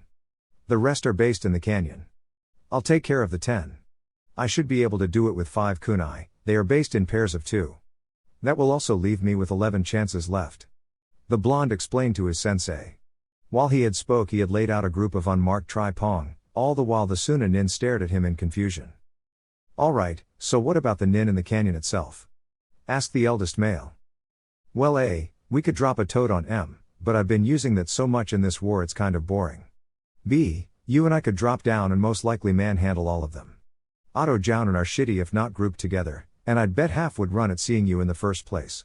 C, I can form a bunch of clones, and I can just drop a shitload of Rasengan's on them. The blonde said. Nope, sorry kiddo. I'll drop in, and handle the main force after you've taken out the surrounding nin. Afterwards, you flicker down behind them and start taking them out while they are either distracted, or running. Leave one alive. I have questions. The battle-hardened Sannin ordered. Alright fine. He replied, 2 clones bursting to life behind him. He looked at the Suna Nin. You just sit here and watch alright? With that the 2 clones were off, and the Suna Nin watched in awe as they threw kunai at each pair of Auto Nin. Naruto's eyes flashed open, and he disappeared. The friendly foreign nin looked confused as a kunai appeared where the boy had just been. Jiraiya chuckled lightly. Just watch. Naruto appeared next to the first pair, and before they could even recognize his presence, he had already buried a kunai in one's neck. He swept the feet out from the other, landing in a crouch above his target's chest. He quickly shoved the knife down into the man, and he was gone. A new kunai appeared where he had been, and it fell harmlessly onto the ledge. Rasengan echoed through the canyons as another ledge where a pair had been disappeared entirely. The next pair had begun to look over, distracted from their inspection of the kunai that had landed before them only about 40 seconds ago. They turned away before they could watch it disappear, and both were dead before they could even feel the special-shaped kunai bury itself in their necks. The next pair were still inspecting the strange kunai, when they saw the pair slightly below and across from them fall dead. What the foo? One was cut off as he was kicked into the wall, his tanto pulled from its holster, and buried in his comrade's chest. The blonde kicked the hilt of the tanto, shoving it deeper into the man, and launching him off the ledge. He swung his hand around and buried his now oh-so-familiar blade into the other nin's temple. He flicked the blood off, before he sighed, and disappeared once more. The last pair had watched all of this, and one quickly grabbed the unusual kunai, and threw it away from the ledge. As it got about a foot out, Naruto appeared and seeing he was not on solid ground he body flickered behind the 2, kicking one off, and throwing a kunai after him. He quickly turned to the other, he planted a kick in the man's chest that sent him upward, he body flickered up the canyon wall behind him, and stabbed a blade into the man's spine. I didn't expect them to pick up so fast. He thought, and he substituted with the kunai he had thrown after the man he'd kicked off. The man righted himself in the air. He saw the kunai coming, and moved to deflect it, only to be met with a blonde Konoha Chunin, who held a blue ball of chakra in his hand. Rasengan! The boy yelled, as he slammed it into the man's chest, and launched him to the ground, dead. At that moment, Jiraiya leapt down in front of the Suna shinobi in the canyon. He leapt into the air before them, toward the Auto Nin. Ultra Big Ball Rasengan, he shouted, a massive Rasengan forming in his hand, which he slammed into the front line of Auto Nin. Some Auto Nin immediately fled. They knew that had encountered Jiraiya of the Sannin, and they had just watched him wreck 10 shinobi in one move. Fire style, flame bullet. The sage shot a massive concentrated bullet of fire from his mouth, burning many of the enemy shinobi to a crisp. As Jiraiya dealt with the shinobi that had stayed to fight, Naruto landed before the retreating group. He immediately used his body flicker to take advantage of their shock and dispatched all but one of them. He landed before the last enemy nin, and spoke one simple line. Surrender. The nin's eyes went wide, as he felt an unexpected amount of killing intent swirl around him. He slowly dropped the kunai he held, and got to his knees. Disarmed and will to fight broken, Naruto placed the man's hands behind his head and held them there. He craned his neck to look at his approaching sensei. All yours, sensei.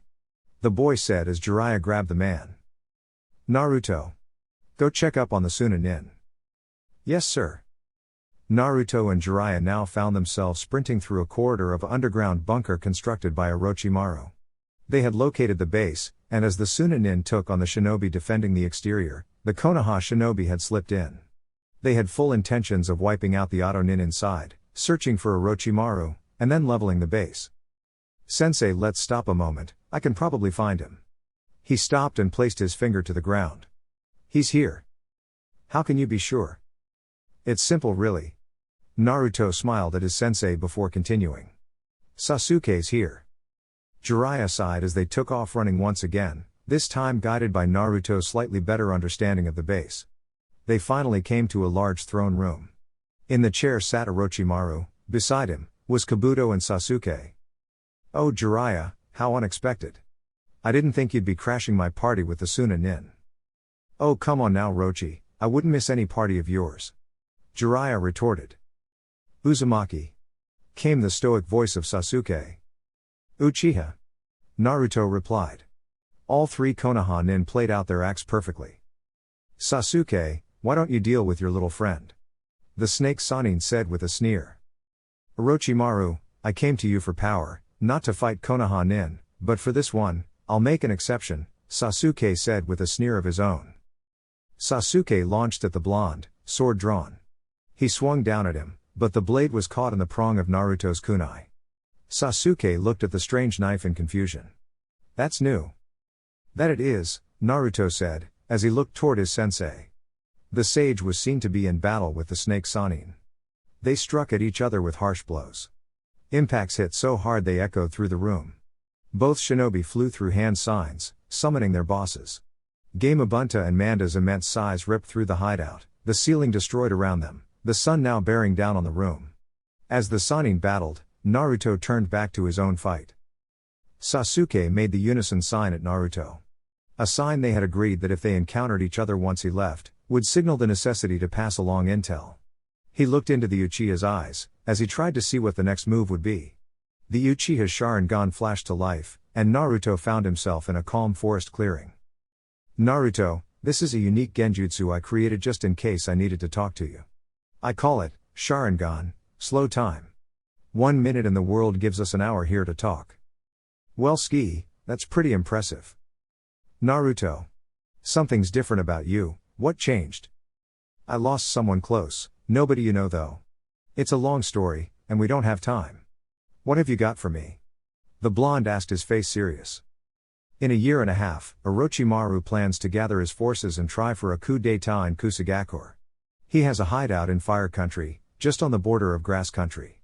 I plan to kill him then, but his forces under him may still try to enact his plan. I could see maybe Kabuto doing it. Either way, I'll probably need help.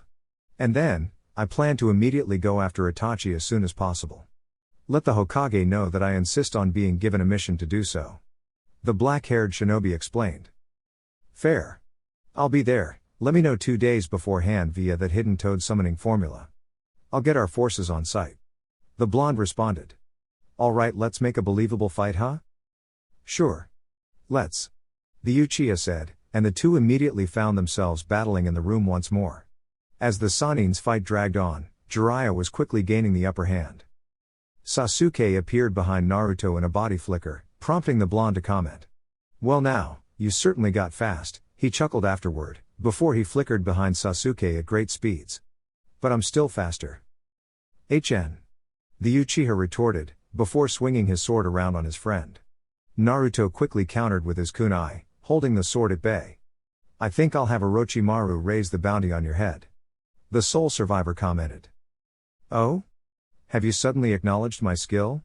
The blonde replied. No, I just want you dead. To anyone else nearby, it would have sounded like Sasuke meant it, but to Naruto, who knew the truth, it was just a sarcastic jab. Oh, how very Sasuke of you. He replied. HN. They flew at one another again, only to be interrupted by a loud yell. Sasuke. We're leaving. The snake Sanin yelled. Not if I can help it, Jiraiya yelled, moving through hand seals, but the Uchiha appeared behind Orochimaru, and the two were swallowed by a snake that then dispelled. Shit. They got away, said the Toad Sage as he stood beside Naruto. It's fine, Sensei, he'll be dead soon, Naruto said with a cryptic smile. Jiraiya's face fell slightly at the thought of his once great friend's death. But he knew it was for the greater good. He hated to leave it in the Uchiha boy's hands, but it would probably be the only option. A loud explosion was heard later that day, as the entire complex collapsed on itself. Orochimaru's experiments and note all blasted and burned away. The blonde and his sensei set up camp later that night, and as Jiraiya settled down to sleep, Naruto prepared to write yet another letter to Rika and his friends. Dear Rika. This is the 18th letter. A year and 6 months is a long time to be gone. I miss all of you a lot, but I'm getting seriously strong. I've done 20 missions for the village during our trip. Jiraiya sensei trains me till I drop. I ran into Sasuke today, during an op. Tell Sakura I'll definitely bring him back to the village once I come back. Anyway, I'm curious how you've been doing? I wonder if you've changed at all? You're definitely just as close of a friend to me these days as Sasuke was, and Sakura is. I hope we can spar when I get back. Don't worry, I haven't gotten injured at all lately, and I promise I'm being careful. I want to come back fast enough to protect you all. I'm stupid fast already, but it's not enough. Anyway, I definitely miss you. And don't worry, Jiraiya sensei's pervy ways haven't rubbed off on me, I'm still a good guy. Same old Naruto, but I don't know, Rika, I killed 10 men today in under 2 minutes. They probably had families, and loved ones. I've been taking them away, sending them to the afterlife without a second thought. It's starting to weigh on my mind, maybe I will talk to sensei about it. Anyway, I have to go to sleep now. Jiraiya and I plan to travel across river country for the next few days. Uzumaki Naruto. P.S. Tell Kakashi that Jiraiya is releasing a new make-out book soon, so I'll try to get him a signed copy. Chapter 19. Training trip duration, 2 years. Since Naruto had encountered Sasuke, he and his sensei had traveled across many of the minor nations. The two had stopped at many villages along the way, and helped them out if they ever needed it. Eventually they had made their way to Waterfall country. Jiraiya intended to stay here for the rest of the trip. There were many waterfalls scattered across the country, and they had found one that Jiraiya had said would be perfect for training Naruto's wind style. Because of this, through all of his hard work, Naruto had finished his wind style training. It was also a very secluded part of the country, so Jiraiya felt comfortable training some of Naruto's ability to harness the Nine Tails chakra. Jiraiya had also stated that the waterfall would help for training Naruto's water style. And it did, a lot. Naruto had complete mastery over every water jutsu he possessed. Jiraiya had taught him quite a few more as well, just to give him something to do. The waterfall had also given way to what Jiraiya had decided was probably one of the most powerful and deadly jutsu known to man. The Rasen Shuriken. Upon informing the boy of the fact that the Rasengan had never been fully completed, the blonde struck out to do what his father could not. The brutal technique used heavy amounts of chakra, and as Jiraiya had come to figure out, was extremely damaging to its user. After the boy had used it a few times, he had complained to the sage about pain in his arm. After looking over notes and eventually even having the toads inform Tsunade, they had discovered the reason behind the pain. The Rasen Shuriken cut at a microscopic level, destroying chakra pathways themselves. Although the backlash was lower on the user than the damage caused to the target, Tsunade labeled the jutsu as an S-rank forbidden jutsu. Naruto was not to use it unless there was really no other option. In the sage's opinion, the boy's natural speed at this point was just ridiculous. Most of the enemy nin Naruto would face in his life wouldn't stand a chance. Only strong nin, who could properly enhance their body with chakra, would be able to keep up. In terms of pure speed, Jiraiya was sure Naruto could hold his own against Kakashi, or Rock Lee, and to a point even Guy. The boy had spent one entire week sitting at a makeshift table, working on seals, especially that of the flying Raijin. He had deciphered in full the first kanji's hidden formula. The first hidden formula had been a massive set of complex seals that formed the basis for speed. He had broken into the second seal completely, and had deciphered that it entirely pertained to space. Although he was not done reverse engineering it, he had found that it was this sealing array that provided the technique, the ability to move through space. He had also been able to lightly dabble in the third kanji's array. This one had been time. He hadn't gotten far along on it, but he figured it was what caused the teleportation to be almost instantaneous. The last he had determined was the array for tier. The very part of the seal that allowed the technique to rip a hole in spacetime for the user to pass through. But he had made no more progress on this array. In fact, compared to the others, it was like trying to learn a new language while drowning and not being able to see. None of it seemed to make any sense. Sensei. What's up, Naruto? I'm gonna push my limit again. Care to share a few shadow clones? Sure kid, I don't see why not. But listen, I've got to go meet a contact of mine outside Takigakure. I'll be gone for 2 days, so be careful. If you run into big trouble, summon a toad and get my attention, got it? Yes sir. Alright, see you around kid. 2 of Jiraiya's shadow clones appeared, and the sage took off. Naruto looked at one clone. Alright, let's get started. Sure thing kid. The white-haired man stood in the middle of the clearing across from Naruto. The blonde popped open his kunai holsters, and quickly threw a set of kunai at Jiraiya. He quickly appeared behind his master via body flicker. The blonde drew another set, and used them to encircle the Sanin's clone as well. Try to keep up, sensei. The boy appeared beside the Sanin, and swung his leg up in savage kick. The Sanin blocked the kick, and the boy appeared once again behind him. This time Naruto slammed a foot into the man's lower back, sending him flying. Before the clone could exit the circle of kunai, Naruto appeared once again, kicking him back toward them. As Jiraiya flew back, the boy appeared again, and slammed a kunai into his back, and the clone was dispatched. The boy then turned to the other clone on the sidelines. Sensei, you can dispel. I've decided I'm gonna try to see how fast I can take out a large group. Suit yourself, kid. The clone said before he popped out of existence.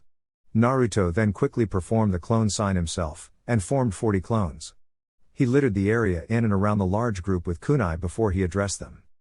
Hit me as hard as you can, and try not to dispel, he said, before he appeared in the middle of the group, a kunai flamed in each hand. He quickly ducked under a spin kick, and slammed a kunai into the offending clone's side. He turned quickly, shoving one through another's chest. 3 of them came at him at once, and he quickly disappeared, and popped up in a different section of the small battle. He had started training like this recently. He would form clones that would fight against him while he had his kunai in place.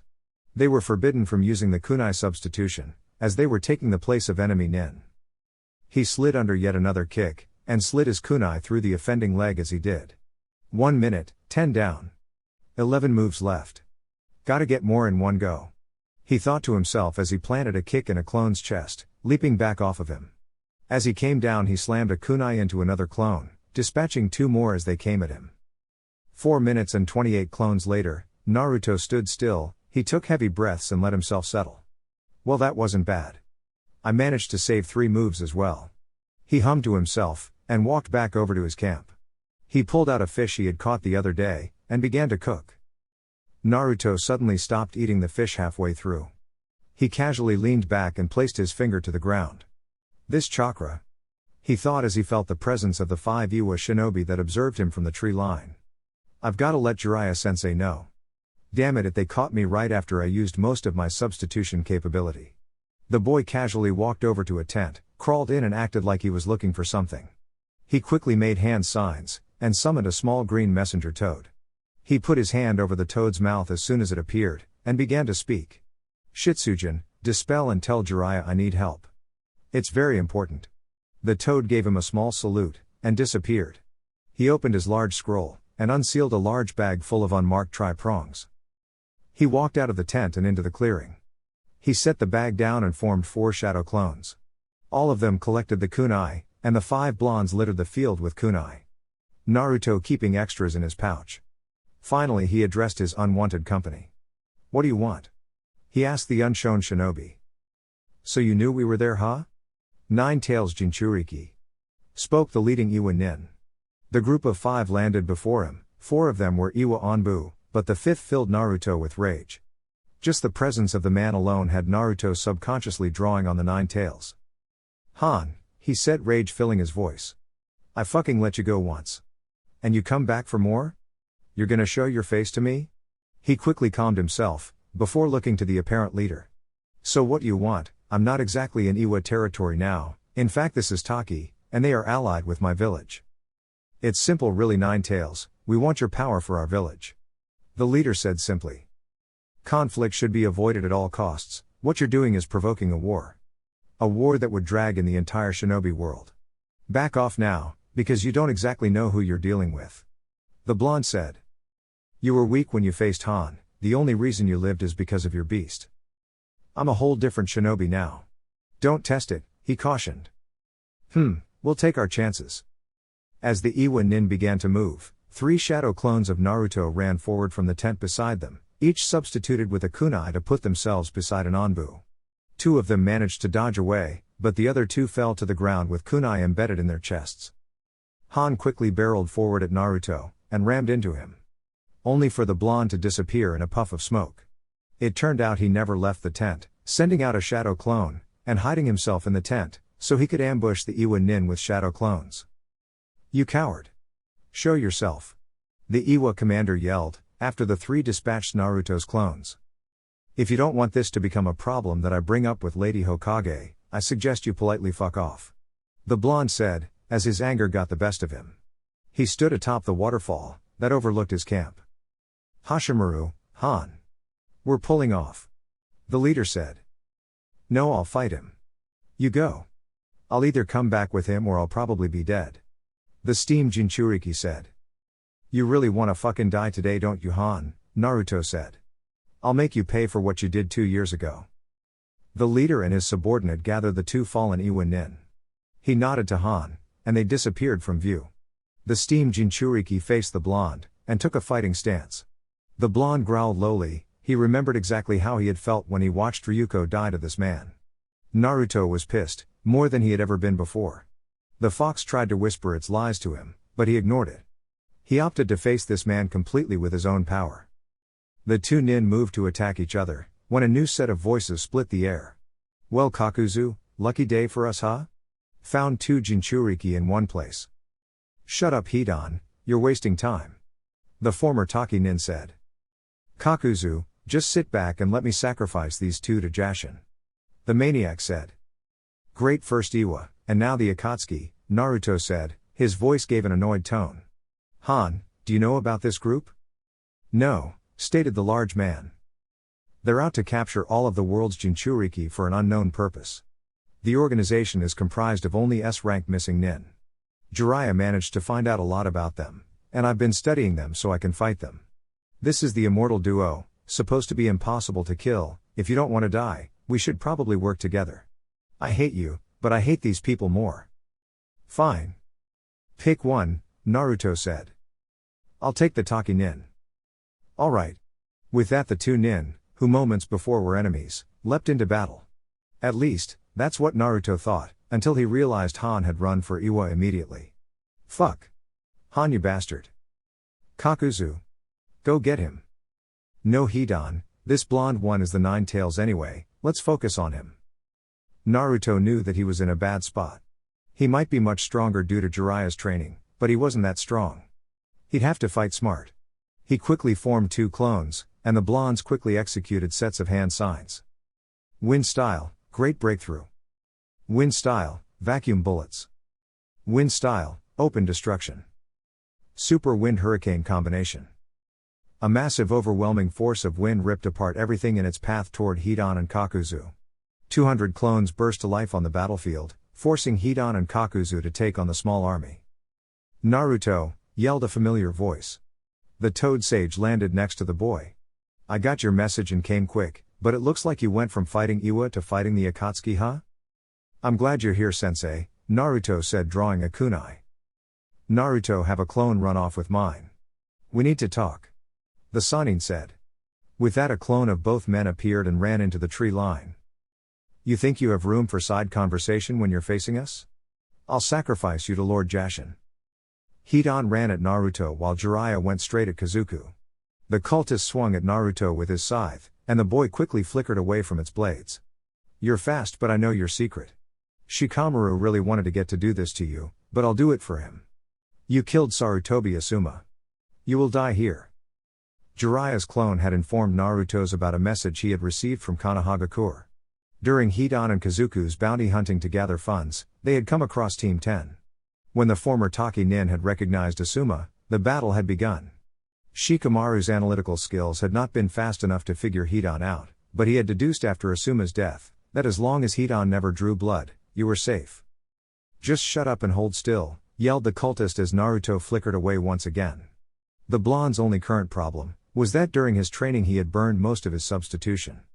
He only had 3 goes before things went bad. "I just gotta cut off his head, and make sure it can't get replaced," he thought. "You did well, Asuma, I'll take it from here." With this, Naruto sprang into action. He tossed a kunai at Hidan, who uncaringly let it stick into his chest. Suddenly Hidan felt the pain of the knife disappeared, and felt a big ball Rasengan impact his face. The missing nin was launched away, slamming into the base of a tree. He stood and glared at the blonde. "That hurt you, bitch," he yelled out before laughing. "I'm gonna kill you." "Alright, fuck it. I'm not gonna bother holding back. I'm sorry, Jiraiya sensei, I know you forbade me from using this jutsu. I need to end this quickly." The blonde thought, leaping away again. 2 clones burst to life next to the blonde, and he began to form a Rasengan. "Hidan. I'll tell you once, surrender." "Fuck you. You're gonna die by my hand, motherfucker," the nin yelled, rushing at Naruto. The 2 clones moved forward, and in seconds a screeching sound filled the field. "Naruto. Don't use that jutsu," Jiraiya yelled from his own battle. "Sorry sensei, no can do." Hidan rushed by a kunai that was stuck in the ground, and in seconds Naruto was behind him. He swung his jutsu down, and focused all of its cutting power into removing Hidan's head.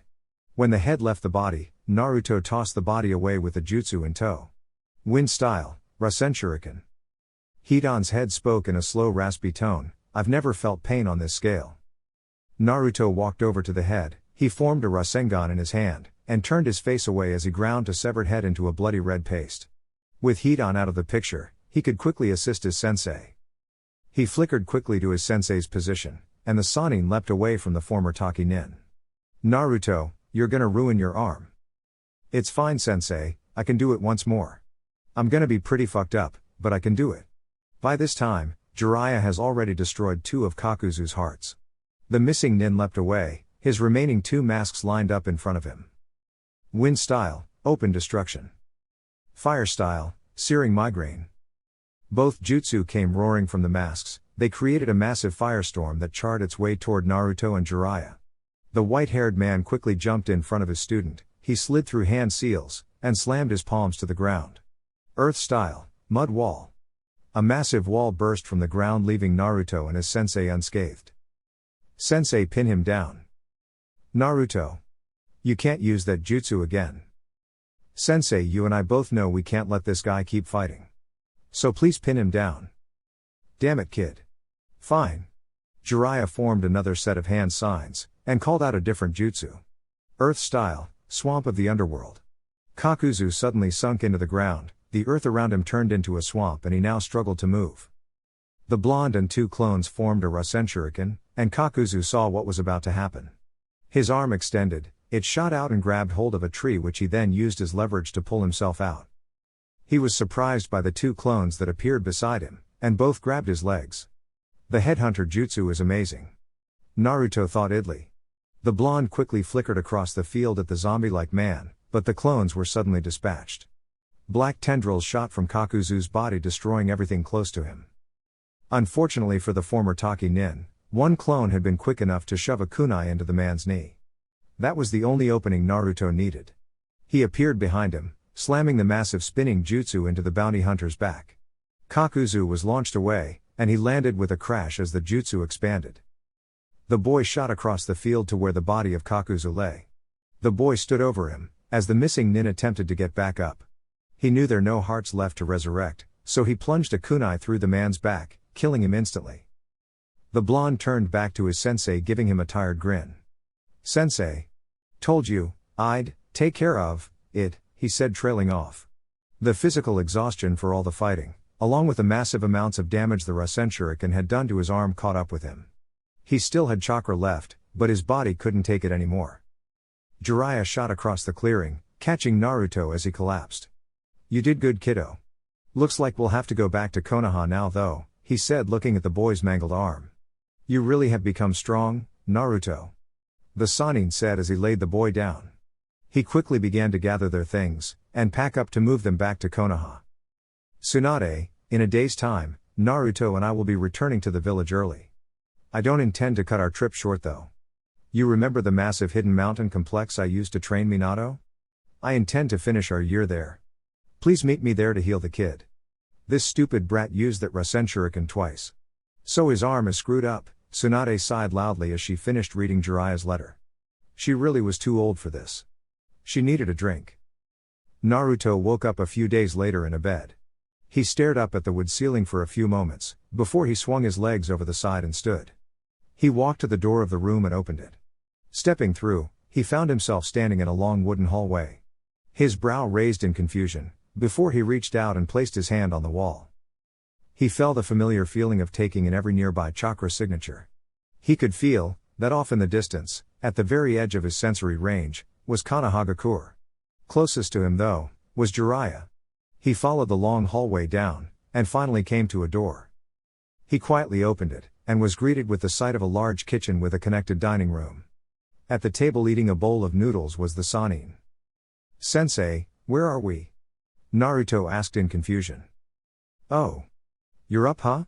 Well, kiddo, this is a pretty special place to me, and to your father." "What do you mean?" "This training ground is where your father truly became the Yellow Flash. Originally it was a small-scale geared training ground with moving targets. This complex is actually built into the side of a mountain. Anyway, after Minato mastered the flying Raijin, he desperately needed to develop and hone his ability to use it in combat. Thus, the full creation of this training ground. There's more complex moving parts in this training ground than there is in the entirety of Konoha. Once you master the flying Raijin, you will use this place as well. But for now, you and me will finish out our last year of training here." "Oh, I see. Care to show me around my new temporary home?" "Sure, but come eat first. I had to drag Tsunade here just to fix your damn arm, brat." "Hey, sorry." For the rest of their year, the student and teacher spent their time in the training complex. The mechanical targets and sparring posts helped hone Naruto's reflexes into something that had begun to surpass even Minato's. The boy had even gotten to the point that he could actually put Jiraiya down in a spar.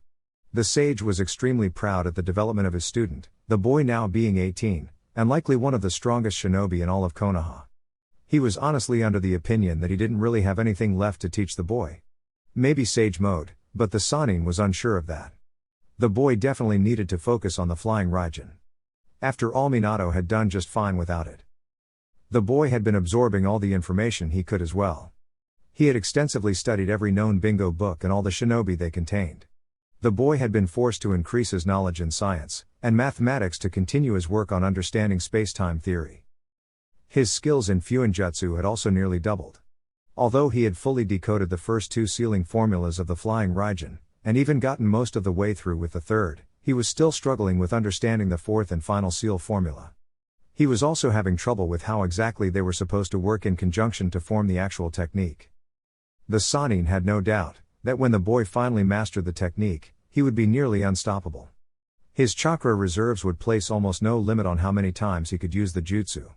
He truly would be an unstoppable force on the battlefield. "Hey sensei, mind if I go grab some ramen and then meet you there?" the blonde asked as he and the sage approached the village gate.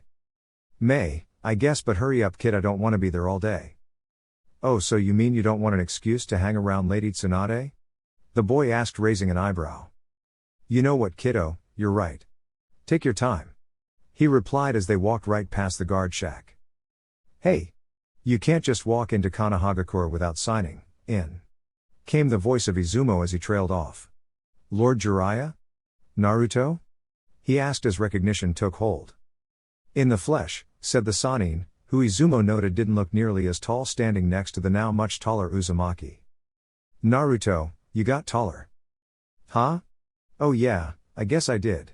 Izumo, you haven't changed at all, he said laughing. Anyway, we've got places to be, so see ya, he said, and he and the sage disappeared. That was rude, said the Chunin, sulking. One Uzumaki special please, Naruto said loudly as he entered the Ichiraku ramen shop. Naruto? Ayame said as she witnessed the tall blonde enter. That's me. Now look, big sister Ayame, I've been gone 3 years. And that's too long to go without ramen. You never change, Naruto. Dad.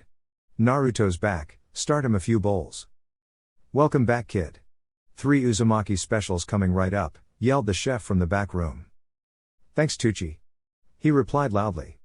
Suddenly the sound of loud running outside rang into the ramen shop. The feet came skidding to a halt as the person entered the ramen shop. Naruto? The blonde laughed nervously, remembering the mistakes he had made over the last 3 months of his training. Hey there, Rika. Chapter 20. Naruto? Hey there, Rika. The blonde shinobi earned a fist to the face in response. Before he could fall, the girl caught him in a tight hug, holding him close to her. He had forgotten to write her for the last 3 months, and she had been driven wild in worry. You promised to write me, you idiot, she said. He slowly wrapped his arms around her and held her in his embrace. I know. I'm sorry I forgot, Jiraiya-sensei, and I got very caught up in our last bit of training. I promised to make it up to you, he said with a smile. You'd better. She trailed off before pulling away and punching his arm. Wow, you've grown a lot. The girl took in the appearance of the secret namikaze.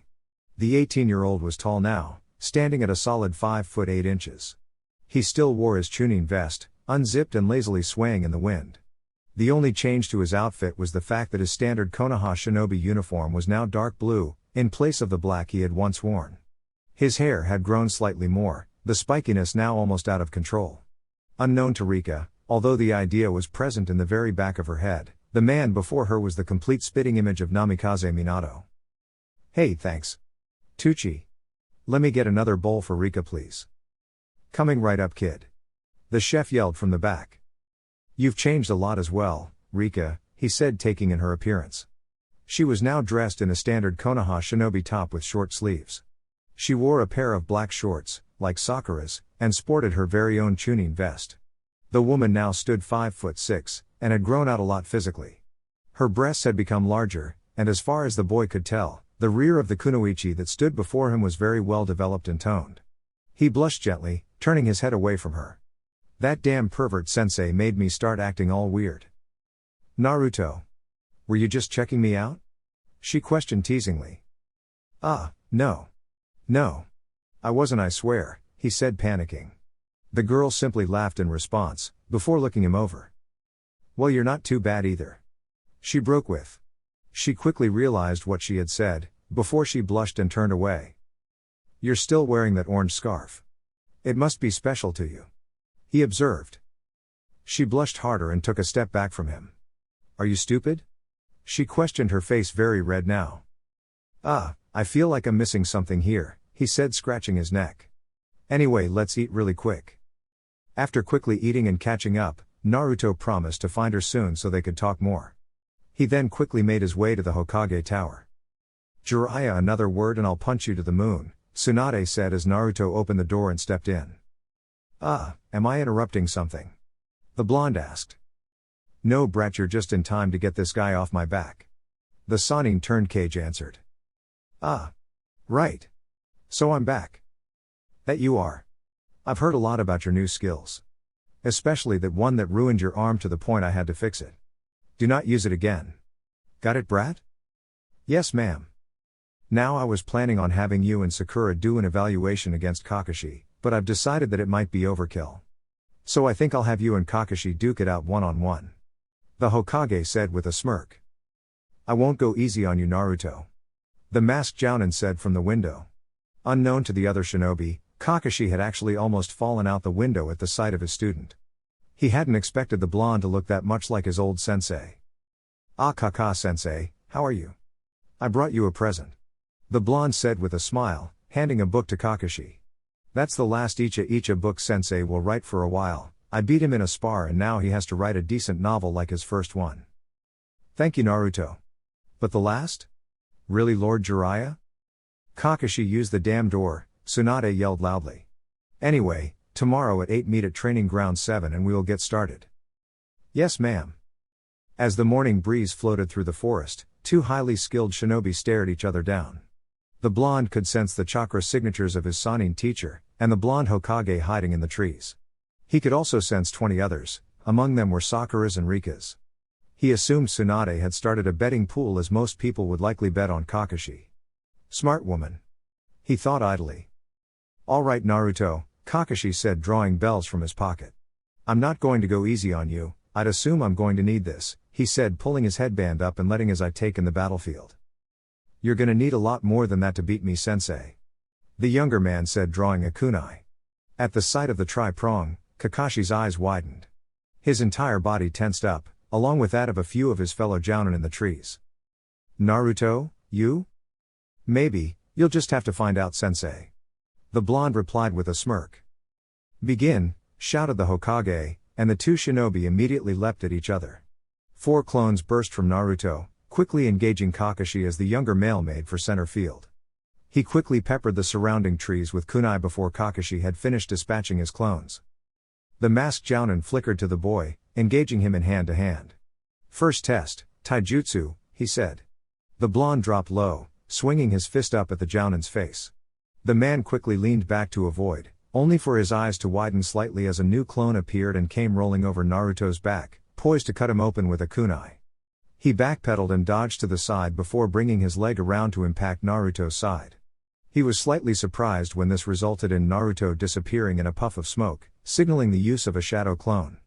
Did he substitute with his clone that quickly? Over here, yelled Naruto, and as Kakashi spun around, he was greeted with Naruto and 2 clones finishing hand signs. Wind style, great breakthrough. Wind style, vacuum bullets. Wind style, open destruction. Super wind hurricane combination. The 3 yelled in unison, prompting everyone observing the match to sweat drop at the terrible name. The massive gale force ripped through the clearing, intent on ripping Kakashi away. The jounin knew he couldn't counter with a fire jutsu, so he was forced to retreat to the tree line. Wrong move, sensei. Kakashi heard Naruto's voice say from behind him. Ho? He started but was shot out of the trees into the clearing by a solid and harsh kick to the spine. He landed roughly in the clearing, but quickly regained his footing. As he stood he found himself face to face with a kunai. Said kunai became Naruto's foot, and Kakashi almost lost a few teeth. He impacted the ground but transitioned quickly back to his feet and shot off a jutsu. Fire style, dragon flame jutsu. The fire quickly ignited everything in its path, and soon a large section of the field was set ablaze. Second test, ninjutsu. When the fire started to die down, Naruto was gone. It's like fighting Minato-sensei all over again. Naruto appeared on a tree branch across the field. He smiled at his sensei before throwing a handful of kunai at the man.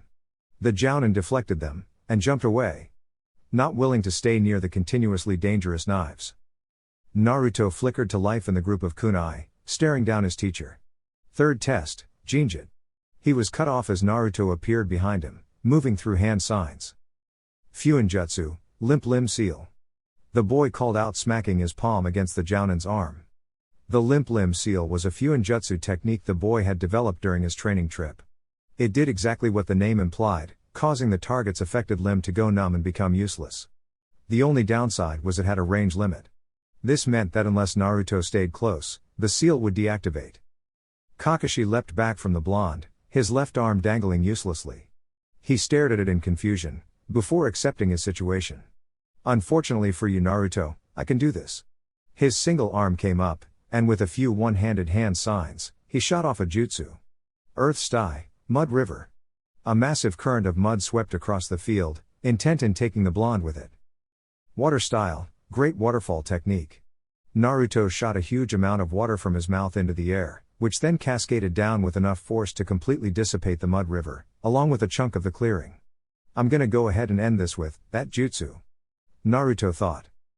He had been working on a particular pet project of a sealing technique during his trip. It had been the technique that allowed him to finally beat Jiraiya in a spar, and get his way with what the sage's next novel would be. 6 clones burst to life beside the boy, and Kakashi was suddenly encircled with kunai, but before he could react, as he was still regaining his bearings from the waterfall, the kunai were all replaced with a blonde clone. No matter what way he dodged, 3 of them managed to slap a palm on him, leaving behind a large sealing formula. The Jounin quickly dispatched the clones before turning his attention to the original. So what did you do to me? A good shinobi would never reveal his secrets to the enemy, wouldn't you say, sensei? Fair enough. As soon as the Jounin made his reply, the younger man was on him, kunai in hand. He swiped at the masked man's head, who quickly ducked under the swing. However, as Naruto's hand passed over Kakashi's head, he dropped the kunai. A few seconds later and Naruto was behind the man again, striking out to kick his teacher's feet out. The older nin jumped over the leg sweep, swinging his foot down into the blonde's side. The blonde man flipped a kunai up into the air as he fell, before appearing above Kakashi. The whiskered Chunin caught the copy nin in the back with a heel drop, but he disappeared, and in his place was a log. Kakashi appeared across the field from him and I smiled. You won't get those bells at this rate, Naruto. Sorry, but it's over, sensei. The blonde replied. This immediately piqued Kakashi's interest, so he readied himself, but he also resolved to see what happened next. The Chunin stood still, closing his eyes, and focusing his chakra with a single hand seal. It took a lot of concentration to pull off this technique. Had Kakashi decided not to let him do it, he would have had shadow clones hold off the masked Jounin. Fuinjutsu, reverse summoning, Naruto whispered, and he was behind Kakashi. The Jounin hadn't been around any kunai, and one simple move had put him in this spot. Naruto now stood behind the man, a kunai pressed to the Jounin's neck. His left arm slinked around the Jounin's chest, a second kunai poised to be buried in the masked man's heart. Sorry, you lose, Kakashi. The blonde finished. Seems you finally got me, Naruto. The Jounin agreed. Finally at this moment Jiraiya, Tsunade, and a selection of Jounin came out from the trees. Rika, Sakura, and a few nin who had came to place bets also joined them in the clearing. So how exactly did you do that, Naruto? The Jounin asked, curiosity getting the best of him. Well, after looking at summoning contracts and studying my other new jutsu, I was able to for a contract seal that essentially summons me. Instead of summoning a toad or slug or snake, it summons me. It's essentially a low-level space-time seal, and I couldn't come up with a name for it. I probably won't be using it much. The seal is so large, I either have to have a lot of time to apply it, or have to use clones to apply it all at once. If one of the 3 hadn't touched you, the seal wouldn't have been applied. The blonde shinobi elaborated. Don't worry, Kakashi, that technique is how the brat managed to beat me in a spar, Jiraiya said. I suppose I shouldn't be surprised you managed to create something like this, Naruto. Well, it takes a lot of inspiration and theory from Lord Second and Lord Fourth's jutsu, he said, not mentioning Minato as his father, considering all the nin surrounding them. It's not nearly as fast, nor does it have the range. It also will dissipate after some time, and on top of it takes a lot of chakra control. In fact, I can barely execute the technique in the first place. It takes quite a lot of concentration in combat. Well, damn, that's pretty impressive, Naruto, good work. The masked man replied. Thank you, sensei. Sakura chose this moment to join in as well. I can't believe you beat Kakashi sensei one-on-one, Naruto. Hey, well, I did, so you have to believe it. The blonde man replied. Naruto. Tsunade spoke up. Yes, ma'am? Your test is over, I now promote you to Jounin. Wait, what? He asked. This was a Jounin exam? That's right, and you passed, I think everyone else here would agree. The Hokage stated. Well, thank you, ma'am, it's an honor. He replied with a bow. You're welcome. All of you are dismissed except for Kakashi and Jiraiya, she yelled at the nin. Yes, ma'am. Came the response all around. Come find me later, Naruto, Rika said before leaping off. Naruto. Yes, Lady Hokage? Make sure no one is around. At this statement the man knelt down, and placed his finger on the ground. We're alone, Lady Hokage. Good. Now Sasuke should be getting in contact with you sometime soon, correct? Yes, ma'am. I request a decent force to lead the assault against Orochimaru's forces. After the situation is dealt with, Sasuke will come back for a debrief. However, we request the mission to go after Itachi Uchiha. If you kill the problem, and Sasuke is gauged to be strong enough, I will grant you your mission. Thank you, ma'am. Rika was currently cutting carrots up to make stew, when she was interrupted by a knock at the door. She walked briskly to the door, and looked through the peephole. Her eyes were greeted with a mop of blonde hair, and she quickly pulled away to pull the door open. Hey Naruto, she said flatly, but with a smile. Hey. What's up? He asked her. I was making dinner, would you like to come in? I have some time, so sure. He replied. The woman quickly stepped aside and let the man into her home. Please have a seat, she said with her familiar monotone voice. Naruto never concerned himself with it. He knew the girl well enough to know that it was just a part of her personality. Unless it was a super emotional situation, the girl's voice never tended to change from her usual monotone. Rika? Yes? There's something I've wanted to ask, but I've been avoiding it.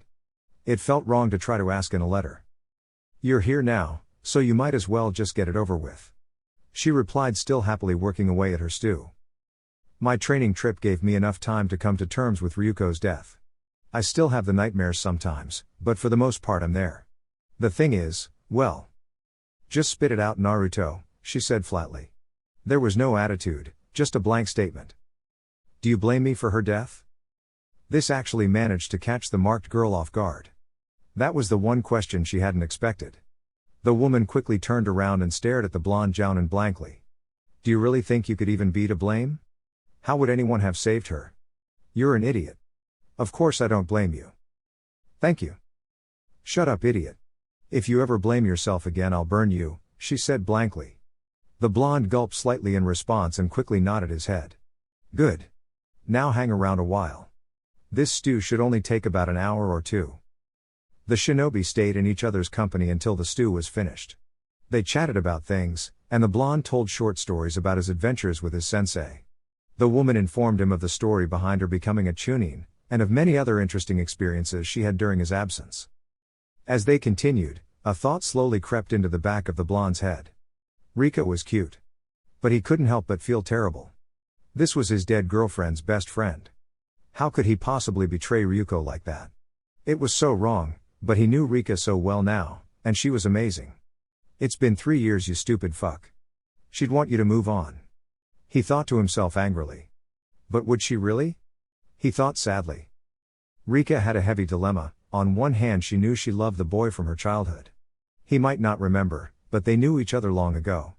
Long before Naruto had met Iruka, she had been his actual first friend. Only the whispers of the villagers and other children had kept her away soon after their meeting. On the other hand, this boy was the former boyfriend of her deceased best friend. The girl who had cared for her since the day they met in the first days of the academy. She couldn't help but wonder how Ryuko would feel about her pursuing the Raven/Redhead's boyfriend. Not only that, but Naruto would be so angry that she could just forget about Ryuko in favor of him. She was disgusted with herself. Naruto's curiosity had finally got the better of him now. He had to ask about that orange scarf. It just seemed more like something he would wear more than something she would. Rika, how did you ever get a hold of? He was cut off about a loud pop, and a puff of smoke as the messenger toad Shitsujin appeared. Yo. Master Naruto, I've got an urgent message from. A friend. He trailed off, realizing that another person was in the room. Naruto's eyes narrowed seriously at the toad. From him? Is it time? Yes sir, he said, handing Naruto a scroll. Got it. Thank you Shitsujin, you can go now. The toad nodded before disappeared in a puff of smoke. Naruto, what was he talking about? Rika asked. I'm sorry Rika, it's an S-rank secret. I have to go, we can talk again another time, he said, moving quickly to the door. Naruto, wait, what's going on? The blonde turned his head to face her, and flashed her a smile. Don't worry about it Rika, I'll be back soon. He told her before disappearing out the door. A single shinobi appeared, kneeling before the Hokage. Yes? It's time, ma'am. He sent his message? Yes, ma'am. He's requested my assistance in taking out the target. Shinobi will be needed to deal with the rest of the enemy forces while we battle him. I understand, I'll be sending a Chunin platoon, with a few Jounin mixed in to go with you. You will explain everything to them as you go, and inform them not to attack Uchiha Sasuke. Yes ma'am. Get on with it then. Naruto, Kakashi, and Yamato stood before a platoon of Chunin. Naruto had been introduced to Yamato earlier that day, and the two shinobi had taken a liking to each other. Kakashi had been happy to see that the blonde was able to get the wood user to lighten up a bit. Among the Chunin platoon, stood some of the survivors from the Otogakure massacre. They were happy to serve under the leadership of the Uzumaki. Others among the platoon included Team 10, Rika and her team, as well as Team 8. Naruto had been assigned to lead the assault, as Kakashi thought it would be a good experience for him. However, the blonde had assigned Yamato to take over leadership while Naruto and Kakashi joined Sasuke to battle Orochimaru. Naruto looked over the platoon and spoke loudly. Listen up, I don't want to repeat myself. Orochimaru intends to try to overthrow the leadership of Kusagakure. This will not happen, we will be joining with some grass nin to battle his forces. Once contact is initiated, Yamato will take over command. Hatake and I will be joining Uchiha Sasuke in battling Orochimaru. Yes, you heard that right. Uchiha Sasuke is a spy and still an asset of Konoha. Do not engage him by any means. He is a friendly. Understood? Murmurs spread through the platoon quickly, and small conversations began to pop up. I said, is that understood? Yelled the blonde Jounin. Yes sir. Came the joint call of the platoon, having been reeled back in by Naruto's commanding tone. Alright, let's get a damn move on. Kabuto. Bring Sasuke here, I'm tired of waiting. Yes my lord. The silver-haired man said, before approaching the Sannin. Kabuto, I said, go get him. He's already here my lord, said the man as his hair began to bleed into a black color. A sword appeared from thin air, and was swung toward the Sannin's neck. A snake caught the blade in its jaws, but was fried to death by electricity as a lightning coating burst down the blade. Orochimaru managed to put distance between himself and his attacker, before immediately counter-attacking. I should have known you would betray me, you vile Uchiha. No matter. You'll make a wonderful vessel. How can I betray you, if I was never loyal in the first place? This was all a plan to assassinate you.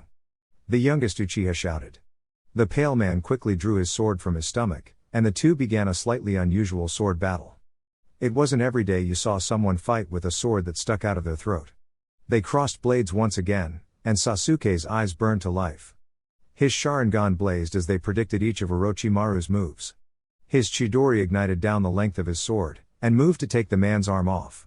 His sword cut clean through, but the limb shifted to a pile of snakes, and Orochimaru appeared behind him. You never cease to impress me, Sasuke, Kukaku. However, you're still too young to defeat me. On top of that, I have this, he said dangerously as he drew a mask from his robe. I found out about this, I intended to take your body first, but I had a feeling you might betray me. So I had my loyal Kabuto retrieve it for me. He quickly placed the mask over his face and cut open his own abdomen. Kabuto, come. Yes my lord. The silver-haired man said as he appeared beside the Sannin and began healing him. What did you just do? Asked the wary Uchiha. I've got my arms back boy, he said, flashing through hand seals at an alarming rate. Wind style, vacuum blast, he yelled, and a massive blast of air carved a destructive path toward Sasuke. Wind style, great breakthrough. Wind style, vacuum bullets. Wind style, open destruction. Super wind hurricane combination, shouted the three voices of the same person. The massive combination completely overtook Orochimaru's technique, blasting the Sannin across the room. Sasuke! Came a loud shout as a figure landed next to the Uchiha. You're late, Naruto. Hey, you just got impatient. After which, all hell broke loose. Konoha shinobi burst through walls, and sections of the compound were destroyed with explosives. You two remind me sickly of your mothers. How fitting then. The snake said spitefully. What are you planning? Questioned Sasuke. Summoning, impure world reincarnation. The snake yelled, slamming his palms to the ground. Two coffins burst out of the ground, slamming to a halt as they breached the surface. The coffins shook slightly before the lids fell open. As the two figures stepped out, the Uchiha and the Uzumaki could only ask one thing as they stared on in disbelief. Mom? Chapter 21. Mom? Came the flabbergasted voices of Naruto and Sasuke. The two figures slowly stepped out of the coffins before they looked at each other. Kushina? Mikoto? The two reanimations looked away from each other and stared at their children. Naruto. My little Sasuke. The redhead burst into a wide grin at her son. Honey, you're all grown up. Look at you, I never thought I'd get to see you again. Sasuke dear, how you've grown. The youngest of the Uchiha brothers stared on in shock at his mother. Mother. His eyes turned hateful and he shifted his gaze to the snake Sannin. How dare you? I'll kill you. Mom, I've wanted so bad to meet you, I know so much about you, but I never got to hear your voice, Naruto said as he smiled sadly at his mother. Orochimaru launched forward and shoved control talismans in the necks of both women. He quickly interrupted the conversation. How touching. But you can catch up while you kill each other. Kushina stiffened before she launched forward at her son, a kunai in hand. Naruto. Here I come, be ready. The blonde quickly drew a tri-prong and countered the strike. The man was a storm of emotions. He had finally got to see his mother, but he had to fight her. She kicked him in the stomach, and jumped away. Biting her thumb, she swiped it over her forearm, causing a seal to appear. In a puff of smoke, a black katana appeared. The hilt landed in her grip, and she looked sadly at her son.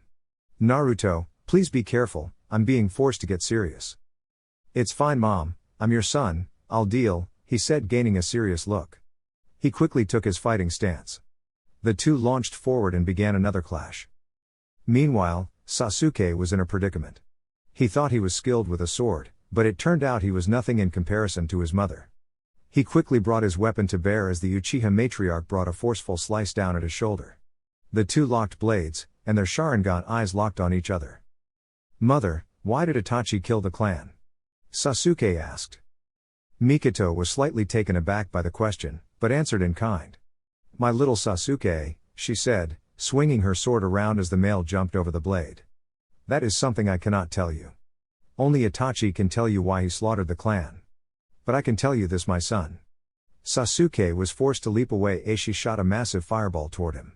Itachi loves you, unconditionally. My Sharingan had already read your mind when we locked eyes, and I saw everything. I don't know why Itachi chose the path he took, but one day, you should ask him, my son. She finished, launching another massive blast of fire toward him. The male Uchiha quickly countered with a fireball of his own. Now focus. Things are about to get serious. Right. The raven-haired man said, as he launched back into the battle with his mother. You fight a lot like your father, and you got his hair. Looks like you got my face and my verbal tick though. Sorry about that, you know. Mother, I'm extremely happy I got your face, you're the most beautiful woman I've ever seen. Naruto replied as he was forced to dodge the sword that had attempted to pierce his back. As it turned out, his mother's chakra chains could wield her sword as if they were her hands. You've grown into a fine young man, Naruto. Thank you, Mom. Naruto, she said, dodging the impact of a Rasengan that was intended for her chest. You need to stop holding back. I'm not holding back, Mother. He replied as he flickered away from her. He quickly palmed a new set of kunai and let them fly at the person who had brought him to this world. You and I both know you're lying. You know, she said angrily as she swung her sword down at him. The blonde was crouched low before her and quickly brought his tri-prong up, and locked Kushina's blade with his own. He quickly kicked her feet out from underneath her and flipped backwards. I know you want to talk to me and ask me things, Naruto, but I don't belong in this world, it's wrong for me to be alive again. You need to get serious. I am, he yelled, frustration evident on his face. He saw a distance away was the snake Sannin watching intently as they battled. The blonde dodged a swing of her sword, and came up with a swipe of his kunai. The blade removed his mother's arm, and he leapt away as it slowly began to reform. Naruto was mad. He could usually control his emotions, but as of now, seeing his mother used as a weapon had him fuming. He threw a kunai that impacted the ground behind his mother.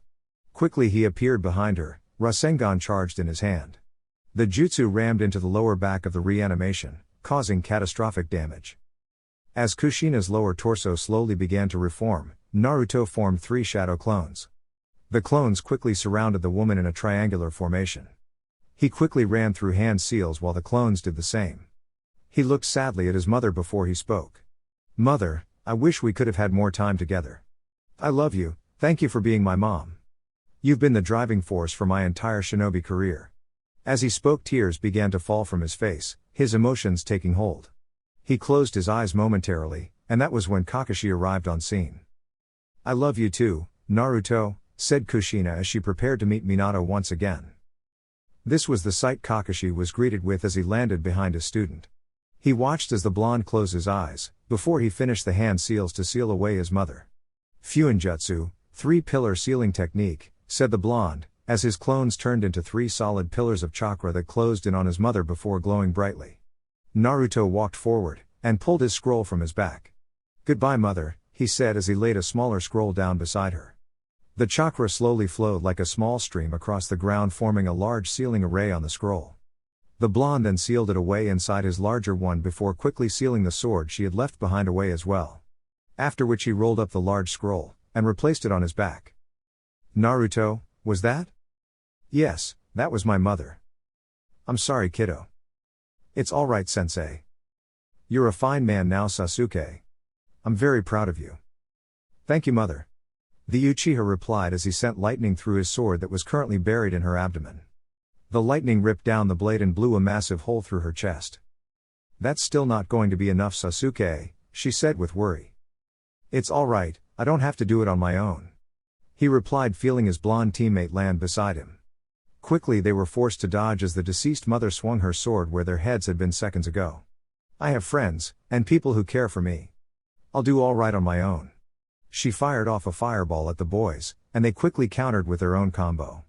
Sasuke's fireball slammed into his mother's, but with Naruto's wind amplification, it quickly overpowered the jutsu.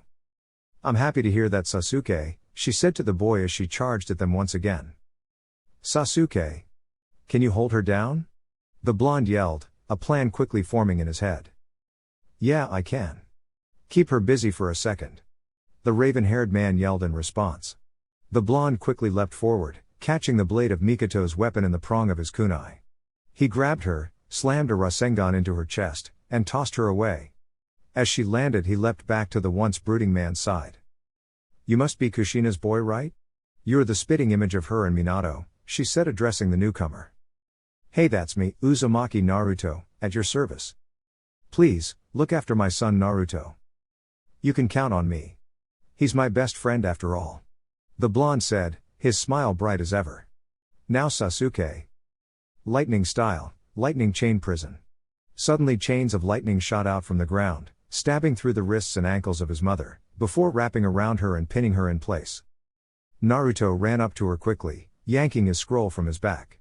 He unfurled it to a blank section, and in seconds had a formula drawn out. Uzumaki Fuinjutsu, soul binding technique. After seeing Naruto remove his mother from the battlefield, Orochimaru immediately made the decision to flee. The blonde and the Uchiha were problematic enough on their own, but including Kakashi and the wood user, it was overkill. Unfortunately, when Orochimaru moved to leave the large underground room, he was stopped by a large purple barrier. Uzumaki Fuinjutsu, 6-point barricade, said the blonde ninja as he appeared not far from the Sannin. You're not going anywhere, Snake. You'll pay for ripping our mothers from their peaceful rest. The Uchiha said, as he came into existence behind the pale man, running him through with his blade. With the Sannin impaled, Naruto made his move. He quickly appeared before the man, and began drawing out seals while Sasuke began to electrocute the wannabe immortal. As the blonde finished the formula, he was interrupted when the Kusanagi shot from the man's mouth. The blonde was barely able to dodge a fatal wound, instead having the sword run through his thigh. With the blonde out of the way momentarily, the Sannin continued his counterstrike. His serpents burst from the ground behind the Uchiha, and bound him as Orochimaru walked off the blade, while he retracted his own. Another group of snakes also appeared, grabbing the Uzumaki boy and held him down. I'm actually mad now. I haven't felt anger this strong in a long time. I'll be taking your body now, Sasuke, he said with a sickening predatory smile. As the man was only inches from the Uchiha's face, a sound filled the room. The chirping of birds broke through the air as Kakashi's lightning blade ripped through the snakes that held Sasuke hostage. Sasuke! The masked nin yelled, as he plunged his hand through Orochimaru's torso. Right! The raven responded, throwing his sword in a wide arc. Ninja wire reeled out from its handle, and with a hard pull Sasuke changed its trajectory.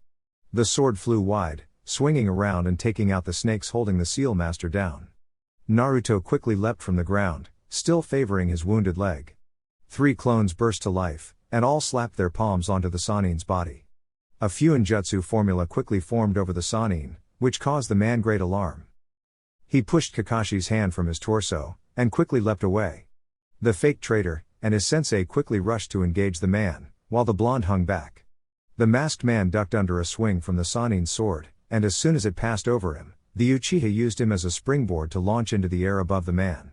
Fire style, searing migraine, he yelled as he blasted the snake with a massive onslaught of flames. Water style, water wall, enclosure. The Sanin yelled, as 4 walls of water formed around him, and one took the position overhead. This cube of water negated the fire jutsu, and left the snake man unharmed. Fuinjutsu, reverse summoning. Came the soft yell of Naruto, and he suddenly appeared behind the oldest in the room. His buried a kunai in each of the man's shoulders and used them as a handhold to wrench the man to the ground.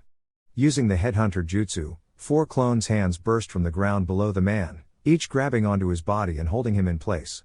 Not even a second later, Naruto had his scroll rolled open beside the man, and quickly executed his formula. Uzumaki Forbidden Fuinjutsu, body repossession of Izanagi. The spiritual form of the god of life came to existence behind the blonde jounin. The astral form grabbed hold of the Sanin, and with a pained scream, the snake was pulled away from the realm of the living, with no body to be left behind. His soul would forever wander the earth. Naruto, what did you just do? Asked Kakashi. Well, if one has enough chakra, they can use this sealing technique without dying, he said, panting heavily. But the strain put on the user's body is immense. And effectively removes them from the battlefield. He trailed off as he collapsed from bodily exhaustion. Kakashi quickly caught the boy, and laid him gently to the ground. Sensei, we need to remove Sasuke's curse mark. Orochimaru can be brought back with it. When I remove it, it'll bring him out, you'll need to kill him again. And seal his body away with this formula, he said as he slowly drew a new sealing formula out on the scroll. The blonde handed the scroll to Kakashi, and motioned for Sasuke to come to him. Sasuke, sit down. The Uchiha raised an eyebrow, before sitting cross-legged next to Naruto. The jounin slowly pushed himself from the ground and stood over his friend. I've spent a lot of my time since coming back studying Anko's seal. I developed this to remove it. I'm using you as a test subject because you're too stubborn to die from this. Wait, wah? Sasuke moved to question his friend but was interrupted when Naruto placed his palm over the seal and made hand signs with his opposite hand. Fuinjutsu, curse seal purge and removal. Sasuke screamed out in pain as the blonde seal did its work. It purged the chakra from the mark, and forced Orochimaru out. As soon as the snake man was out, Kakashi slammed his Chidori into his chest. He grabbed hold of the formula Naruto had made, and activated it with a hand seal. Streams of kanji and unrecognizable characters wrapped around Orochimaru. As they fully enveloped him, he screamed in agony as they ripped away his chakra and life force. Once he had been drained, the seal slowly retracted back into the scroll, and they carried the body with them. With this, Naruto finally collapsed once again, but this time he was forced into unconsciousness. Well, Sasuke, are you alright? The Uchiha winced and stood slowly. Yeah, I'll live, can we go back now? Sure thing, Kakashi said with an eye smile. So that's it, he's dead? Asked the blonde Hokage. Yes, ma'am. As far as we know, everyone with the curse mark is dead, and Naruto is currently in the process of removing Anko's. The only bad news we have to report from the operation is that Kabuto was not located during any of the fighting, he is still at large. The masked jounin reported. Alright, good, I'll keep hunter teams out looking for him. Sasuke. Yes, ma'am? Welcome back from your mission, all of this will be reported to the village tomorrow, and your status as a missing nin will be removed, she said, folding her hands and resting her chin upon them. Thank you, ma'am. I'd like permission to go after the rogue ninja Uchiha Itachi. No, not yet. Your strength is to be evaluated. You shall be tested against Kakashi, and or Naruto. There we will determine if you are capable of taking the mission you request. I assure you, ma'am, I am of the utmost capability. Sasuke started but was interrupted by the blonde woman. I don't care, this will happen. I've no doubt you're capable, but the rest of the jounin command structure needs to see your skills before you leap into the fray. She countered. The Uchiha moved to counter with his own argument, but was stopped when the door to the office opened. Gee ski, you act like you don't want to fight me. Naruto. Just go along with it. It won't take long, you stubborn fool. Fine. Alright. The Hokage cut in. The test will be at Training Ground 7. Be there at sunrise. Yes, ma'am. Sasuke, head home, rest and prepare yourself. Kakashi, Naruto, stay here. I'm not done with you yet. As she finished, the Uchiha excused himself from the room, and the two remaining shinobi stood before their leader. Kakashi, Naruto. You two will be leading a special team to hunt down Akatsuki members. Uchiha Itachi will be handled by Naruto and Sasuke, assuming the Uchiha proves strong enough. Kakashi, you, Yamato, and Guy will escort the two of them on their way to find Uchiha Itachi. Understood, ma'am. Anything else? Nothing more for you, Naruto, you may go. Kakashi, begin collection of intel we have on every possible member of the organization, and set up a briefing packet. Also get a readout of all of Itachi's known abilities put into a packet for Naruto. Yes, ma'am, will do. Ready, Sasuke? Of course I am, idiot. Don't underestimate me, Sasuke. I'm leagues above what I was when you left. So am I. Shut up, both of you. Now, begin, yelled the blonde Hokage. Almost instantly after she finished, the grounds were littered with tri-pronged kunai.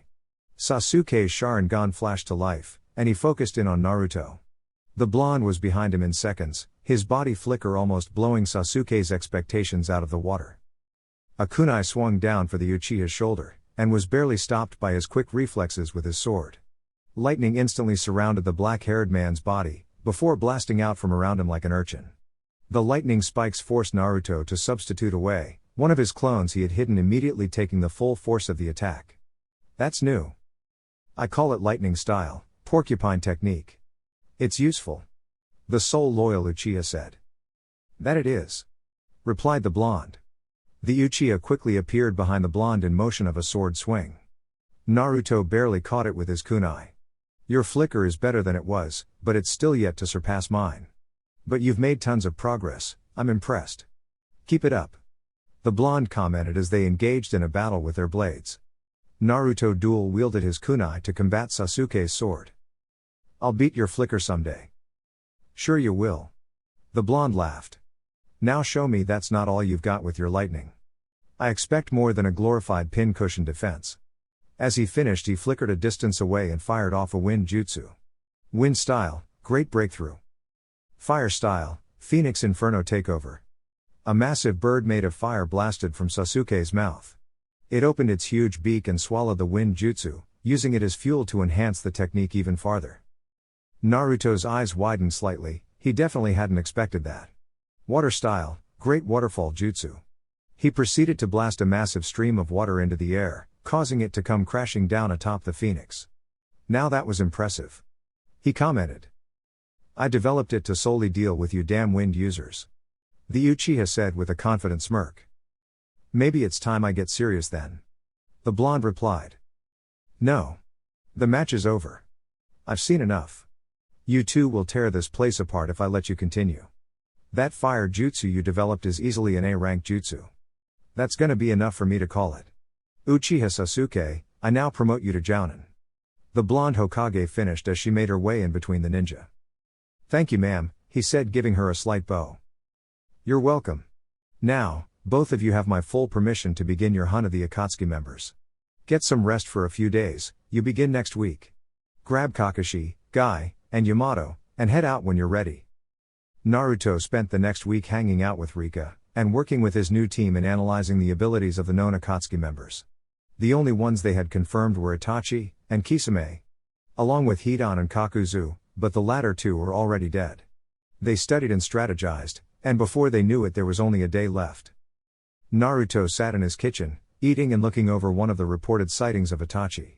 He moved to take another bite, but was interrupted by a knock at the door. He stood, and quickly made his way over. Opening it, he greeted his favorite person. Hey Rika. Naruto. How are you? I'm good, and you? Oh, not so bad. Are you busy? Could I come in maybe? Nah, just looking over some stuff. Sure, make yourself at home. She walked in as he stood aside. He closed the door, and sat with her at his table. So what brings you here? I thought you had a mission today? It was cancelled, the client managed to solve the problem before we even left. I heard you have a mission yourself. Damn it, guy must have been blabbing again, huh? Yeah, we do, but it's a high priority one. He replied. Is it another S rank? Yeah, it is, I'm sorry I can't really talk about it. She looked down at the ground, but her facial expression was still monotone along with her voice. Naruto, you've been on a lot of those lately, haven't you? She questioned without ever looking up. Yeah, I suppose I have, he said with a laugh. The village says jump, I say how high? Naruto, she said, and trailed off as she stood from her chair. She motioned him to follow her as she walked out to his balcony. What is it, Rika? Turning around to face him, she showed a rare look of emotion on her face. Please be careful. I care a lot about you, and I can't lose you like we lost Ryuko. The tall blonde leaned down slightly, and laid his hand on her shoulder. Rika, I'm strong. I won't go down easy. She gave him the rarest glimpse of how she looked when she was angry, and even raised her voice. That's not it. I don't want you to get hurt. All right. I'll be as careful as possible, I promise. That's better, she said blankly. He started to turn around as if to lead them back into the house, but he was stopped when she suddenly wrapped her arms around him and squeezed him lightly. He managed to hear her faintly whisper, please come back safe. He smiled at her words, and offered to cook dinner. They ate happily, sharing comments about the latest events around the village. After a while, he walked her home, and left to prepare for the start of his team's mission the next morning. Chapter 22. Kisame was thoroughly impressed at the capability and skill of Mido Guy. A man was stalemating him with pure taijutsu. He certainly was a formidable opponent. The Shark Man's only real problem was that not only did he face Guy, but Kakashi of the Sharingan, along with a Konohagakure Jounin with possession of the first Hokage's wood style. He'd let the Uchiha boy pass, as it was Itachi's wish to face him. What had pissed him off was when the Nine-Tails brat managed to slip by him to support Sasuke. Are you here to kill me, Sasuke? Going to take me out? The elder Uchiha asked in a stoic voice. No. The younger brother said, reaching up and tightening his headband. We're gonna take you down, said Naruto as the blonde appeared beside his friend, dual tri-prong kunai drawn and ready. You can try. You obviously lack the resolve to become strong enough to face me. You couldn't even kill your best friend. Spoke Itachi as he stood from his throne. The strength we have when we fight together is far greater than the strength your eyes possess, brother. Replied Sasuke, spitting the last word with a dangerous venom. We've got questions for you, Itachi. You gonna talk? Or should we beat it out of you? Naruto asked, his eyes focused on the feet of the elder Uchiha. He remembered the day Kakashi had taught him how to face the Sharingan. Flashback. Alright, Naruto. If you ever have to face Itachi, you don't have a choice but to fight differently. You cannot afford to make eye contact. If you do, Itachi will waste no time putting you under a genjutsu. That man can cast genjutsu with a simple pointing of his finger. You should only fight him if you have either Sasuke or I as backup. Focus on his feet and torso. Read his body's movements and react accordingly. It's difficult, but doable, and you don't have a choice. Flashback end. The fate of the Mangekyo Sharingan is one of blindness. The power that slowly destroys itself. So there's more than one price to that kind of power. The younger brother replied, drawing his sword. Naruto. Yup. Got it. The room was suddenly filled with clones as the duo made their move. The blonde clones littered the room with sealing formula. Sasuke and Itachi locked eyes, beginning an unseen genjutsu battle. Naruto threw a kunai and appeared behind the elder Uchiha, and slammed his blade into the man's temple. Itachi fell dead before disappearing in a murder of crows as the world around the blonde began to melt. Itachi appeared before him, and shot his kunai straight for the blonde's heart. The scene shattered as Sasuke's Sharingan forced Naruto from the genjutsu of his brother. Your genjutsu is impressive, kid brother, but what will you do now? He asked, kicking Naruto into the wall and slashing his kunai through the man's stomach. He appeared before his brother and quickly battered down the younger man. He pinned him to the wall, and moved his hand to Sasuke's eye. Uchiha Madara once took the eye of his brother. Implanting it into his own, he achieved a power beyond your comprehension. The eternal Mangekyo, a light that will never fade, never weaken, and never flicker out. That is why I kept you alive, to have your eyes as my replacement. As he finished, he ripped the man's eye out. He was forced away as lightning blast from all of the tenketsu on Sasuke's body, signifying the use of his porcupine technique. As the younger brother struggled with the pain, and forced himself to his feet, Itachi placed the taken eye in a jar filled with a liquid to preserve it. He then approached slowly, intent on removing the other eye from his sibling. A clone popped up from behind the Konoha shinobi, grabbing hold of him, and holding him in place for the eye to be removed. As the traitor began to push the eye out of its socket, the world around him shattered. Sasuke stood once again, both Sharingan burning as he stared down his brother.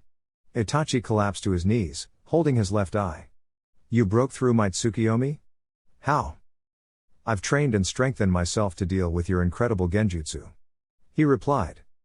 Then it seems genjutsu will get us nowhere, said the elder, closing his right eye and preparing the black flames. Sasuke simply smirked in response as Naruto appeared beside the elder Uchiha, kicking him away toward the wall.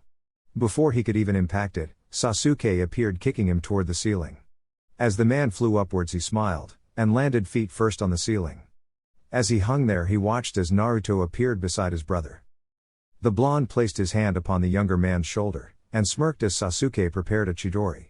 Fuinjutsu, reverse summoning, he whispered, and Sasuke disappeared, and reappeared next to his brother. His lightning blade impacted where his brother had stood, forcing him through the ceiling. Sasuke was immediately on the roof in pursuit. The brothers stared each other down, before both weaving through hand seals. In unison they shouted, "Fire style, fireball jutsu." The two massive firestorms ripped into each other, Sasuke's quickly taking the upper hand. Amaterasu, rang Itachi's voice as he conjured the black flames at will. They quickly consumed Sasuke's fireball, burning it away. This is nothing, replied the younger Uchiha, running across the outskirts of the roof. The elder brother ignited his Amaterasu, burning a path behind the younger man as it chased him. It quickly caught up, however, and set Sasuke's Jounin vest ablaze. Sasuke shed the vest, and before Itachi could reignite him, Naruto appeared by his side. Fuinjutsu, reverse summoning. They disappeared, and reappeared in the internals of the hideout. Naruto, let's do it. Right. He replied, and two clones formed beside him. Fire style, dragon flame jutsu, yelled Sasuke. Fire style, fireball jutsu, yelled the original blonde. Wind style, great breakthrough, came the call of the first clone. Wind style, great vacuum bullet, rang the voice of the second one. What occurred next was an absolute nightmare of a firestorm. It ripped apart the rooftop, fire scorching everything in its path. Itachi was forced to jump away as the massive column of fire ripped into the sky. Itachi stood looking on in awe at the destructive power of the duo. Itachi crouched shakily over the edge of the massive rip in the roof. His breathing was labored and his Sharingan in his right eye had reverted to normal. Sasuke stood shakily by Naruto, the blonde beginning to feel the effects on his chakra reserves. The teleportation Fuinjutsu he had developed still took quite a toll on his reserves. That Amaterasu of yours seems to have taken a lot out of you, spoke Sasuke, glaring at his brother. Don't play like you're not out of chakra yourself, younger brother. It seems your blonde friend will have to do the fighting for you now. Naruto, said Sasuke, glancing at his teammate. It's time. I have to do this alone now. Naruto looked at Sasuke with a slight sadness in his eyes. I understand. I don't approve, but I understand. Watch from a distance. If he kills me, don't let him get away, the younger sibling said. You have my word, Naruto replied, and disappeared from the battlefield. Now your singular advantage is gone, foolish brother. I'm out of chakra, but if you truly believe I would come here to kill you without being prepared, well, you wouldn't be as smart as I thought. He stood, facing down his sibling with all his might. He stepped forward before he spoke again. This jutsu cannot be blocked, dodged, or evaded. I'll destroy you with this, he said angrily.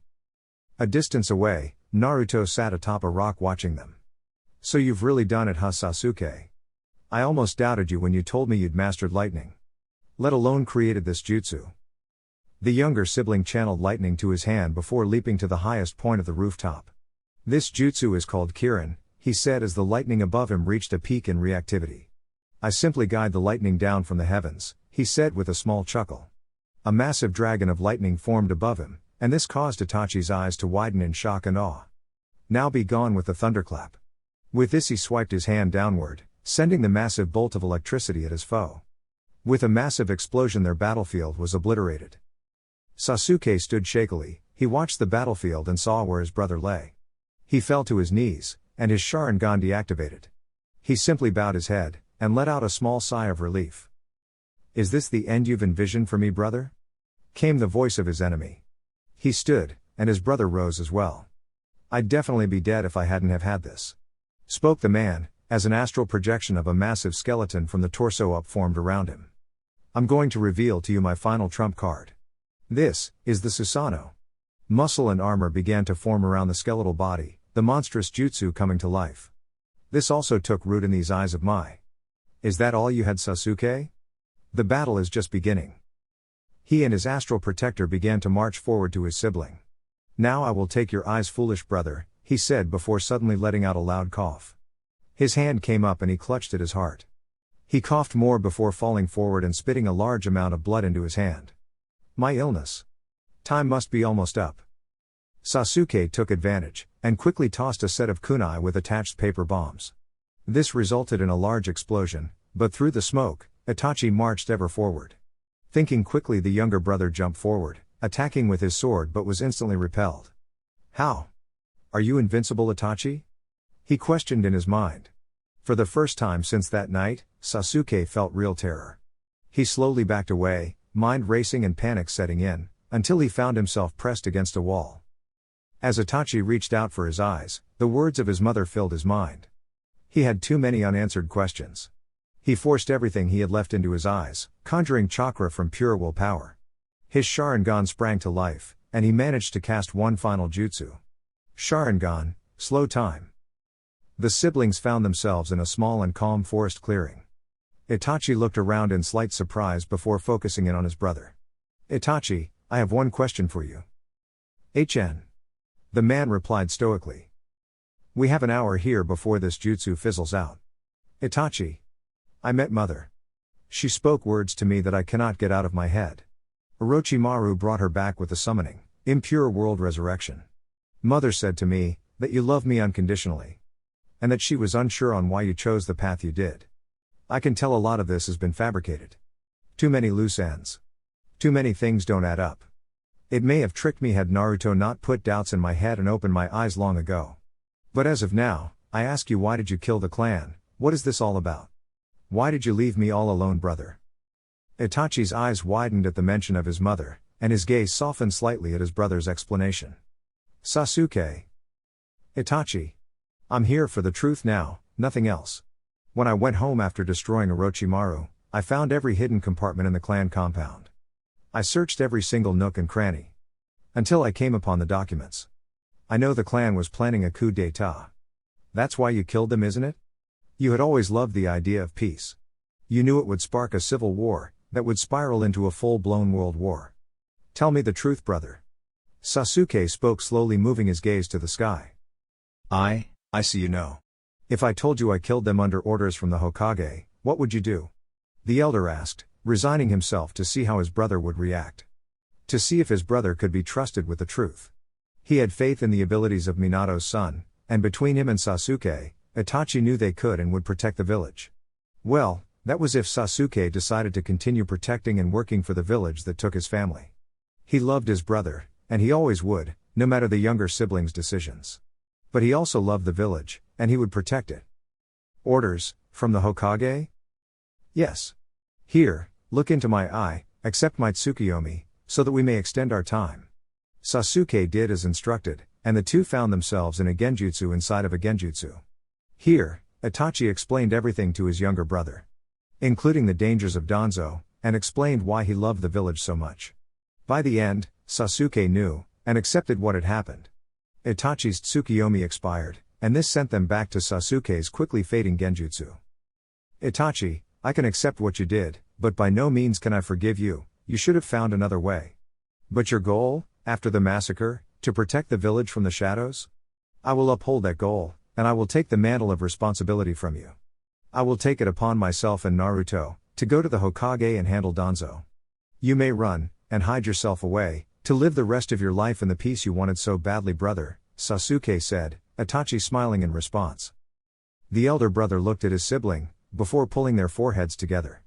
Sasuke, no matter your choices, no matter your actions, from here on out, I will love you, always.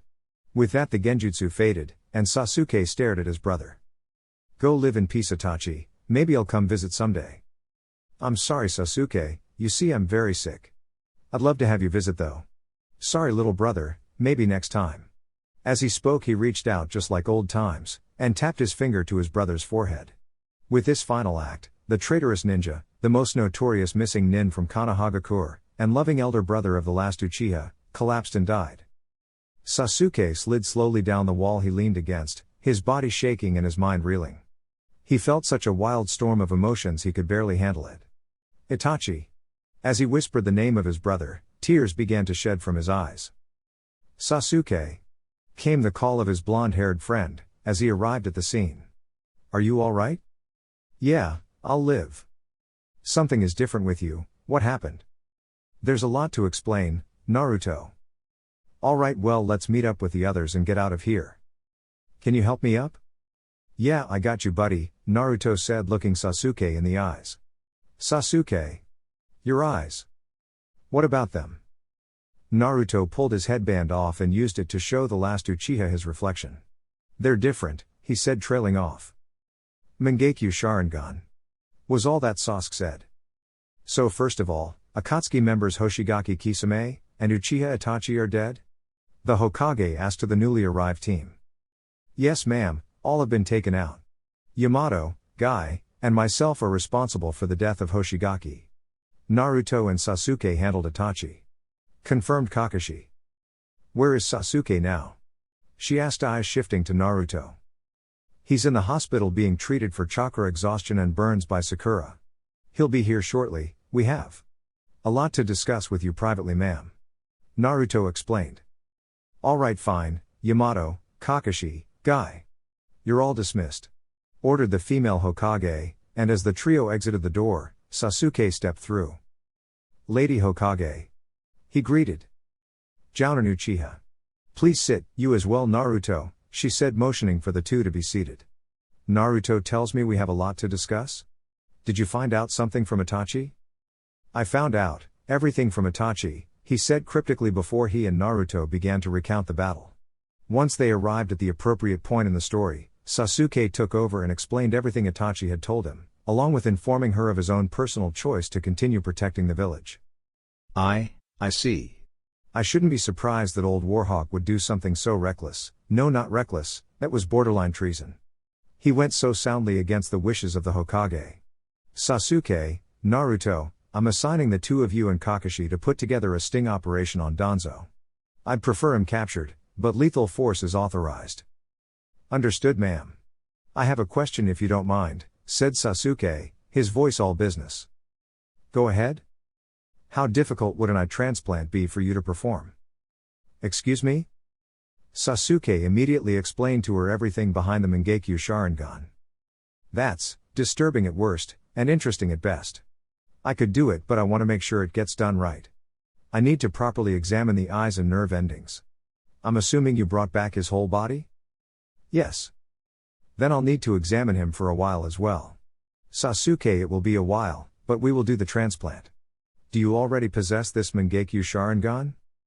The last Uchiha's reply was to simply activate his Sharingan, and let her watch as it morphed.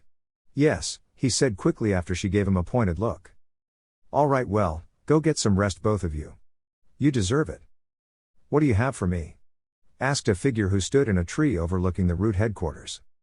Scouts report route numbers to be around 200 shinobi, sir, said an Onbu member who had landed beside him.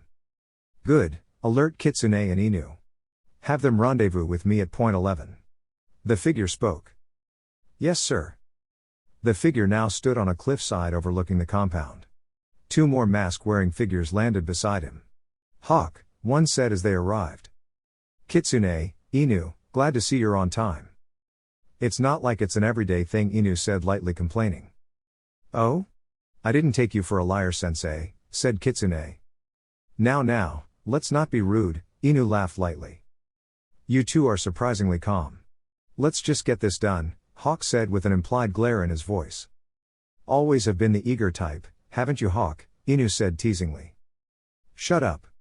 Let's go, replied Hawk, and the group leapt down into the compound. Just then, the moon reached its peak, and the clock struck midnight. Judging by the sounds of battle I'm hearing, I'd assume you're here for me? Asked Danzo to the three Anbu before him. By order of the Hokage, you are to be secured. Dead or alive. You're being charged with multiple counts of treason. Along with being responsible for the deaths of the Uchiha clan, said Inu. What proof do you have? The elder shinobi asked. Hawk extended his sword out at the man, pointing at him. Itachi's word. By telling you these things, Itachi is a traitor to Konoha. It seems he told you everything before he died, didn't he? It seems, you alone really are special. Don't you dare speak his name, Danzo. Hawk spoke. You never were a calm one, Sasuke. I don't know why Itachi felt the need to let you live. Petty emotions only hold shinobi back. The elder spoke. Come quietly, Danzo, and you may be allowed to live. Spoke Kitsune in an almost pleading tone. He may be a traitor, but this was still a fellow Konoha shinobi who had been close friends with the late third Hokage, at least at a time. Never, you and your Hokage will lead this village to ruin. With this, Danzo began to unravel the bandages around his arm. This greeted the three Anbu with the gruesome sight of the many Sharingan eyes implanted in his arm. You bastard, shouted Hawk, who had nearly lost his control at this sight. Sensing that he needed to rein his friend back in, Kitsune called out. Sasuke. Calm down. We have to be smart about this. Uchiha Sasuke. I'm going to take both of your eyes and add them to my collection. Danzo dashed forward at the shinobi, intent in striking them down quickly. He drew back his fist, swinging it forward with all his strength. His hand simply impacted the ribcage of Sasuke's Susanoo. So this is the Susanoo? At this, the Uchiha simply batted the man away.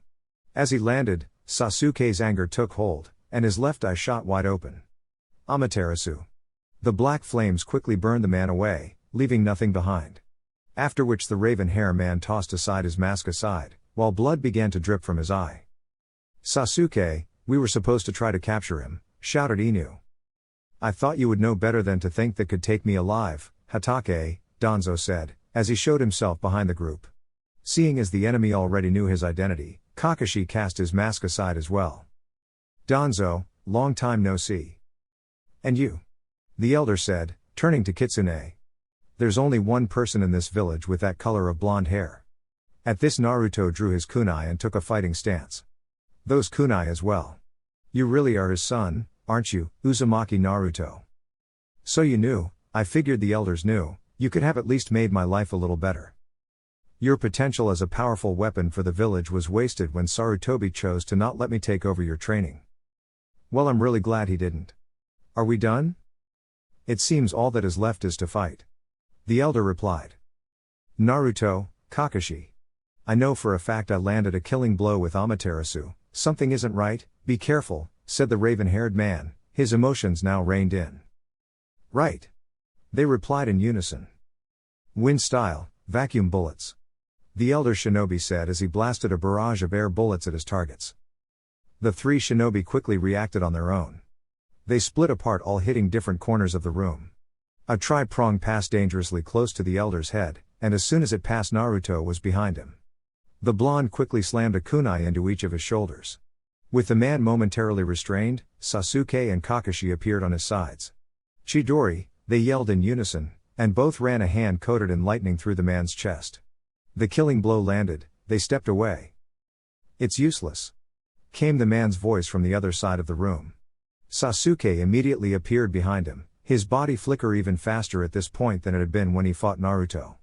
He positioned his sword to carve out the man's heart when a sealing formula crawled up his body. Danzo moved to stab him, only to be launched away by Kakashi. The blonde man arrived by his friend's side and quickly countered the seal with one of his own. Danzo, you're an idiot for trying to use Fuinjutsu around a seal master, Naruto said judgingly. Now that is impressive, to so quickly undo my seals. It seems you're her son as much as you are his. Enough talking about them. I dug deep recently and deducted that you were responsible for holding the Uchiha clan back from defending the village against the Nine Tails. A move that would have certainly saved many lives, as well as rebuilding the village's trust in the Uchiha. It may have even helped prevent the deaths of my family. Your crimes against the village continue to come to life, Danzo. Lady Tsunade will have to deal with it. You're sentenced to death, Kakashi said with a hard tone. Naruto appeared at the elder's side, cutting into his left arm as the man barely managed to avoid a lethal blow. As his body moved backwards, he was intercepted by Sasuke's sword cutting through him. The man simply disappeared, reappearing beside Naruto. He swung hard with a kunai, but, thanks to Naruto's reflexes, he managed to redirect the blade, but was still stabbed through the shoulder. Fuck, he shouted, flickering away across the room. You alright, Naruto? Yeah, I'll live, sensei. The blonde said, ripping the blade from his wounded shoulder. What the fuck was that? I know we got him that time. Wait, sensei, look, a third eye on his arm has closed, he said, noticing the trend. Meanwhile, Sasuke had already jumped in and re-engaged the elder. Danzo ducked quickly under a sword swipe, while weaving hand seals. Wind style, vacuum bullets. Sasuke barely managed to leap away, dodging only 3 of the 5 air projectiles that had been fired at him. One ripped across his cheek, the other tearing into his shoulder. Gah! He let out a grunt in pain. Amaterasu! He screamed, more blood trailing from his eye as he managed to just miss setting the man ablaze once again. The man then quickly moved to attack. He brought a kunai to bear, and moved to push it into the last Uchiha's chest, only to be launched away by the impact of a Rasengan. As he flew away, he caught sight of a special kunai that sped past his face. Before he could even hit the wall, he was hit in the back by another Rasengan. This time launched back toward the raven-haired man, he was intercepted by a Chidori through the heart courtesy of Kakashi. Unfortunately, he had watched Kakashi take position, and had already activated his genjutsu. He popped up behind the copy nin, running a kunai into the man's shoulder. The legendary ninja's battle instincts being the only thing that helped him dodge quick enough to avoid fatal injury. Taking the wound in stride, the copy nin swung around as his hand burst into a Chidori. He managed to glance the attack along the man's chest, but it was nowhere near deep enough to cause death, or even serious injury, other than the tingling sensation the electric shock would no doubt leave. As Danzo moved to swing at the nin once again, a kunai impacted the ground beside him. He was promptly sent flying by a harsh punch thrown by Naruto. You alright, Kaka-sensei? Of course, he said, and gave his student a reassuring eye smile. Danzo stood, analyzing his situation. 4 of my eyes have closed, but I am in a situation that if I do not win, I will not be able to escape. He took his fighting stance once again, and prepared to fight his death battle. Come, show me your rumored power, he said, addressing the 3 nin before him. Gladly, Sasuke said with a snarl, Susanoo roaring to life around him. Suddenly, his vision blurred, and he was struck with immense pain in his eye. Gah! Sasuke, if you keep going like this you'll lose your vision. You need to hold back, calm yourself, Naruto said, worry evident even in his scolding tone. How about we show off that new combo? Fine. The Raven said in response. Kakashi, stay behind us. Wind style, open destruction. Fire style, searing migraine. Danzo was significantly caught off guard. He hadn't expected the 2 men to be capable of what most certainly seemed to be at the very least an A-rank combo. Ninja art, massive firestorm. The 2 yelled in unison as the jutsu they had launched came together.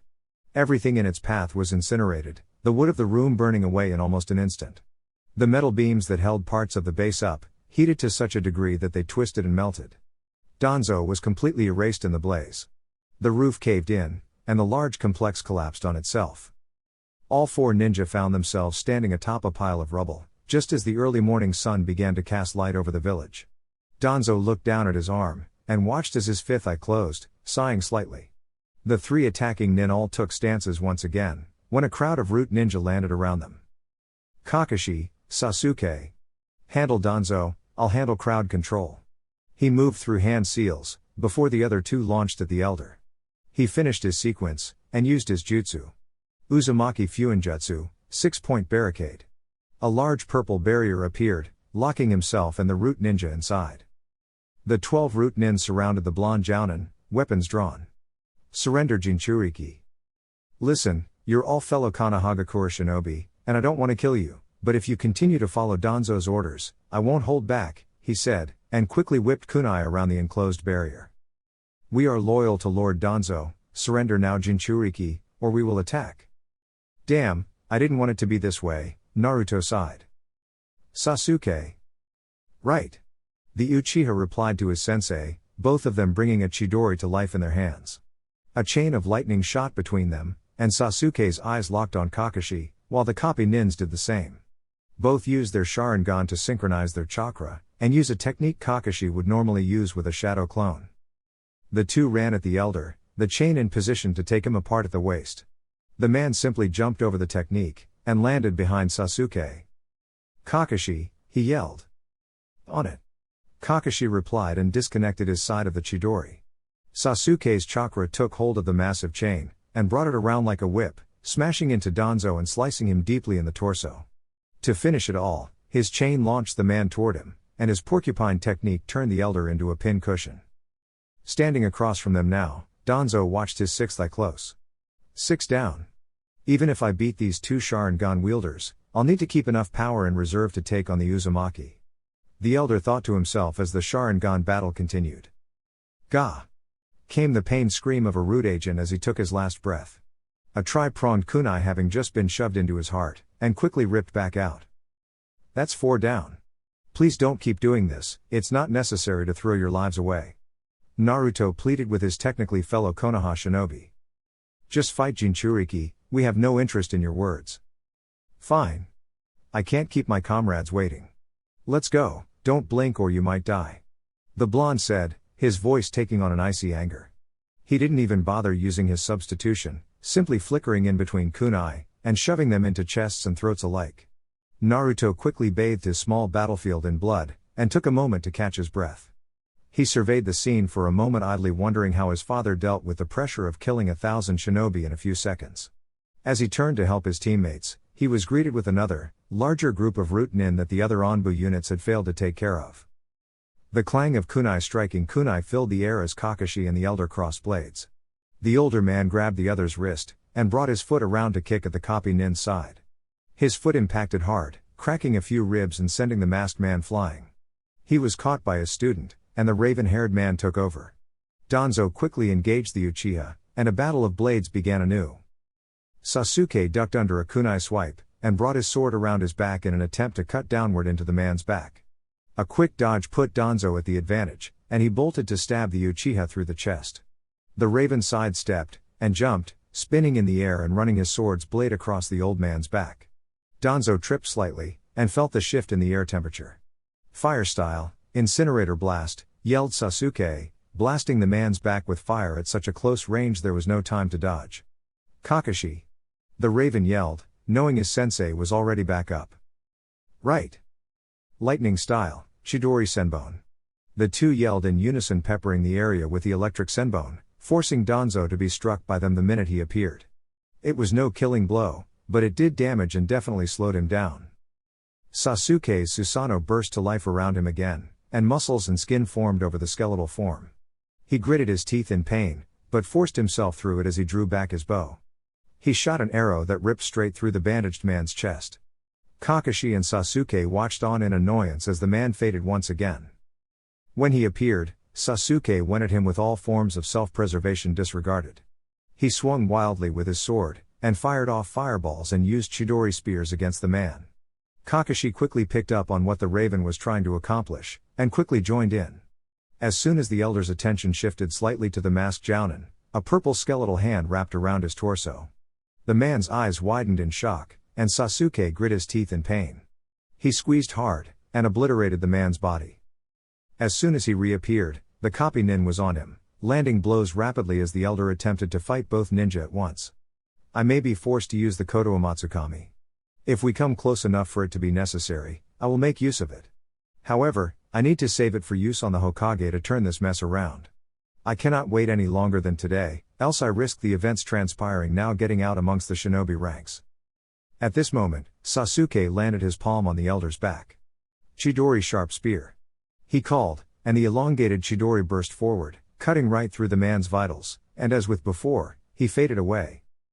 Damn it, only one more eye, if this goes sour I'll use the genjutsu on the Uchiha. The man decided. He then coated a kunai in wind chakra and charged the Uchiha. The last survivor smirked, and coated his blade with a Chidori. They charged each other, both shoved a blade through the other's torso. Nearly a minute passed, as the two locked eyes. Go now, join Itachi. As he finished speaking, Kakashi's own lightning blade ripped through his chest. He smirked, knowing he had taken the Uchiha down, and was unharmed. He then coughed, suddenly realizing that he had been tricked. You knew about Izanagi? You put me under a genjutsu, clever. Kakashi and Sasuke quickly pulled away, and Danzo also made distance. He had immense injury, but could hold out for just long enough. Quickly, he unraveled the bandages from his head, and revealed Shisui's Sharingan. I'll use Koto Amatsukami on the Uchiha, and then sacrifice this eye for Izanagi. His hands flashed through seals, as he moved forward slightly, knocking rubble away with his foot as he did. His last seal completed, he pushed his chakra to the eye, and was met with immense pain when a tri-pronged kunai was rammed straight through it. Return to the darkness, and never see the light again, said the blonde, yanking the blade out. But how? That rubble you tripped over was my kunai. So much for being an experienced shinobi. You're over with, Danzo, your arrogance brought about your death. Accept this, and go to the afterlife. With those final words, Naruto planted the kunai back in the elder's skull, this time through the temple and then again separating the spine from the skull. Danzo was dead, and their mission was complete. He turned to the others, a neutral look on his face, with some worry mixed in. You guys alright? Chapter 23. Hey brat. The large white-haired man said as he greeted his recently awakened student. Good morning, Jiraiya-sensei. The blonde said groggily as he pulled out a carton of orange juice. Any progress with that jutsu? No sir. Between the Itachi mission and the whole Danzo fiasco, I haven't had a day off in weeks. Ah, as is the life of skilled and important shinobi. Indeed. The blonde replied, putting toast into the toaster before turning to face his sensei. So what's up? What brought you here? What, I can't just drop by and visit my favorite student. If you were just coming by to see me you wouldn't have gotten here so early. So what's going on? Well kid, in 3 weeks I'm leaving on a super secret and important stealth mission. I want to take you back to the training complex and train you more for these few weeks. Alright sensei, I'm in. Good, meet me at the complex tomorrow, alright? Understood. Over the course of the next 2 weeks, the blonde made excessive amounts of progress. He had completely deciphered the first 3 sealing formula, and now was stuck on the 4th. He was struggling to get past it. Kid, you're diving too deep into it. Take a break, and let your mind develop everything you've learned. Not everything you do needs to be finished right away, sometimes in life you have to sit on things for a while. Ah, alright sensei, Naruto said, sliding his chair back from the desk. He turned to his teacher and smiled. A spar then? Sure.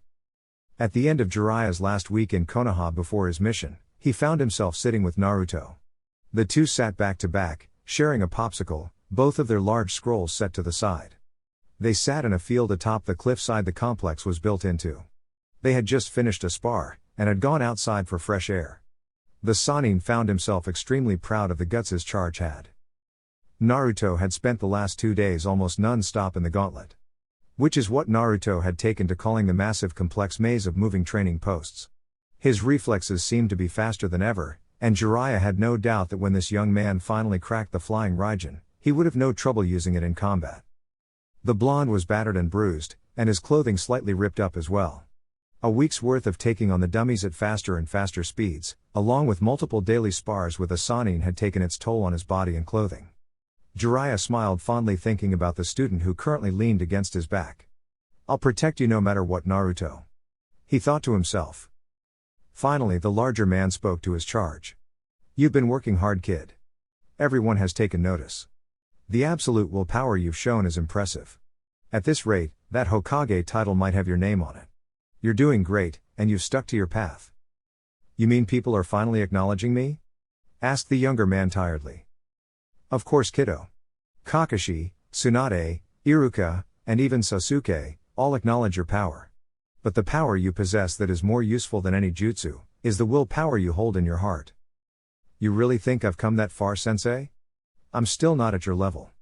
The blonde asked as his leaned further back against the massive Sannin. Naruto, you'll be at my level in no time, of that I have no doubt. Minato and Kushina would be beyond proud of you, kiddo. Thank you, Jiraiya-sensei, it means a lot. He replied as his eyes dropped closed. I'm glad I made you my student. I'm glad you're my god, Fath, the younger man said, trailing off as he slowly fell asleep against the back of his mentor.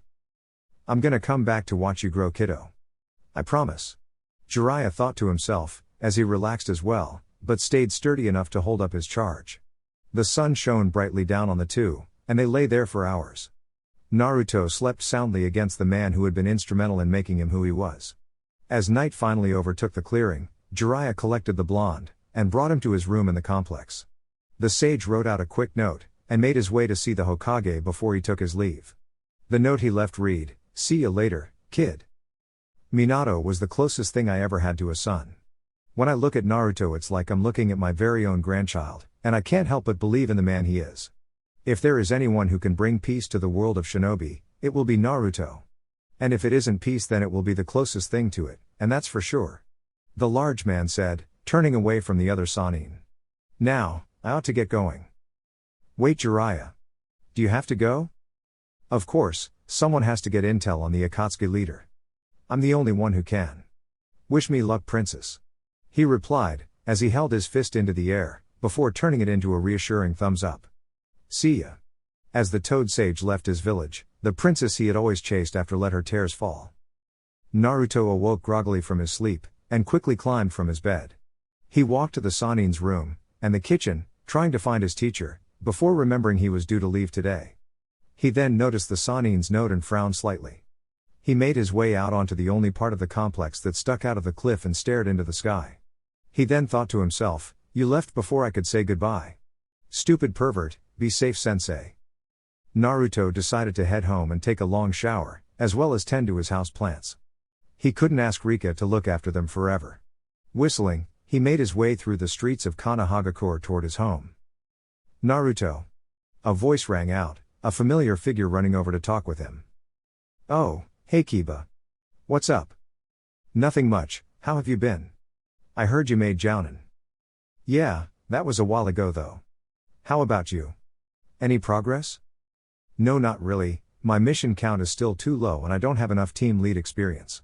But you're not the only one getting stronger. You and Sasuke aren't out of my league yet. Ah, I see. He replied laughing. Yeah. How's your team? Shino and Hinata? They're good, me and Hinata are actually together now, I don't think her dad likes me. The Inuzuka said, scratching the back of his neck. Hey, good for you guys. As shinobi, you never know what might come next, so it's good to find love sooner rather than later. The blonde replied with a bright smile. Thanks, buddy. Well, I better get going, I've got to be ranked to go on, see you around, Naruto. Later. With that, the blonde continued his way through the village. He made a quick stop at a produce stand, and bought an apple to eat along the way. Naruto? Asked a familiar voice as the blonde passed by the barbecue joint. Hey there, Shikamaru, Ino and Choji too. How have you guys been? Pretty great actually. The larger man said happily. I wish I didn't have to do so many missions, but not bad. The Nara said. Other than having to deal with these two, I've been good. So is it true you made jounin? The Yamanaka questioned. Yeah, Sasuke as well. Oh wow, so Sakura is the only Chunin from Team 7 then. Yeah, that would be true. Man, what a drag, there's a lot that comes with being a jounin. That's true, but we handle it. So how are you guys holding up after, well you know. Not having a Suma around is kinda rough, but we've all mostly come to terms with it. Thanks for taking care of that bastard Hidan. Of course, I wanted to thank you as well, Shika. If not for your information, I wouldn't have been able to take him down. May, no problem. Alright, well we better get going. See you around, Naruto, Ino said, and the group took off. 5 minutes of walking later, and Naruto found himself at his front door. Grabbing the handle, he found it unlocked and made his way inside. He was greeted with the brilliant view of Rika's well-toned posterior as she bent over watering his plants. Yo, he said lazily. Slightly startled, she jumped up and turned to face her company. Hey Naruto. How are they? He asked. Good. I watered them just like you asked. Are you back for good? She questioned. Nah, I'm just here for a warm shower. The water at the training compound is only cold for some reason. He replied and laughed lightly at the unusualness of the water always being cold there. Oh. Well, I'll let you take your shower then. Thanks, Rika, maybe drop by later? Sure thing, she said, rocking on her feet before making her way out the door. Anbu. Fetch me Team 7 immediately. Yes, ma'am. The Hokage was only forced to wait a few moments for the arrival of the team. Team 7. You've got an S-rank mission. You leave in an hour. The Kazekage has been captured by the Akatsuki. Gaara. What do you mean he was captured? I mean what I said, Uzumaki. It's your job to bring him back, she said with a very serious tone. The blond man went rigid, before his resolve steeled in his eyes. Yes, ma'am. Good. Now gather your gear and head out. Yes, ma'am. Came the chorus of the four shinobi before her. Rika was frightened by the frantic running around the apartment Naruto was doing. She had dropped by as he had asked, only to find him in a hurried panic. Naruto, what's wrong?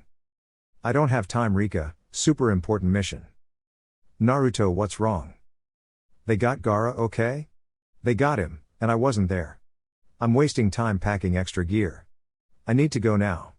Normally blonde shinobi has all his gear ready to go at a moment's notice. However, all of his pre-packed gear was stored away at the training complex, where he had been spending much of his time. In his normal composure, he would have gone straight there to get it. But his worry and panic over Gaara's situation had thrown him off quite a lot. It was uncharacteristic of him to get this flustered by any situation. Konohagakure's campaign against the Akatsuki had been going so dramatically well, he hadn't even considered the thought of losing someone to them. There hadn't been a single casualty from the actions of the Akatsuki since Asuma. Naruto, if you go like this you'll get yourself killed. I'll be fine, I need to. He was cut off when she slapped him across the face. A mixture of anger and worry grew on her face as she held his head. She forced him to look straight at her. You need to calm down, think, and be careful. These guys managed to take on the Kazekage. You have to use that awesome brain of yours. I know for a fact that if this wasn't Gaara, you'd be much more yourself in this situation. You're being uncharacteristically panicked, and you need to calm down and think like you normally would. I'm terrified, you are facing people that took on a cage. But I know you have to go. Because not only is he an ally, but he is your friend.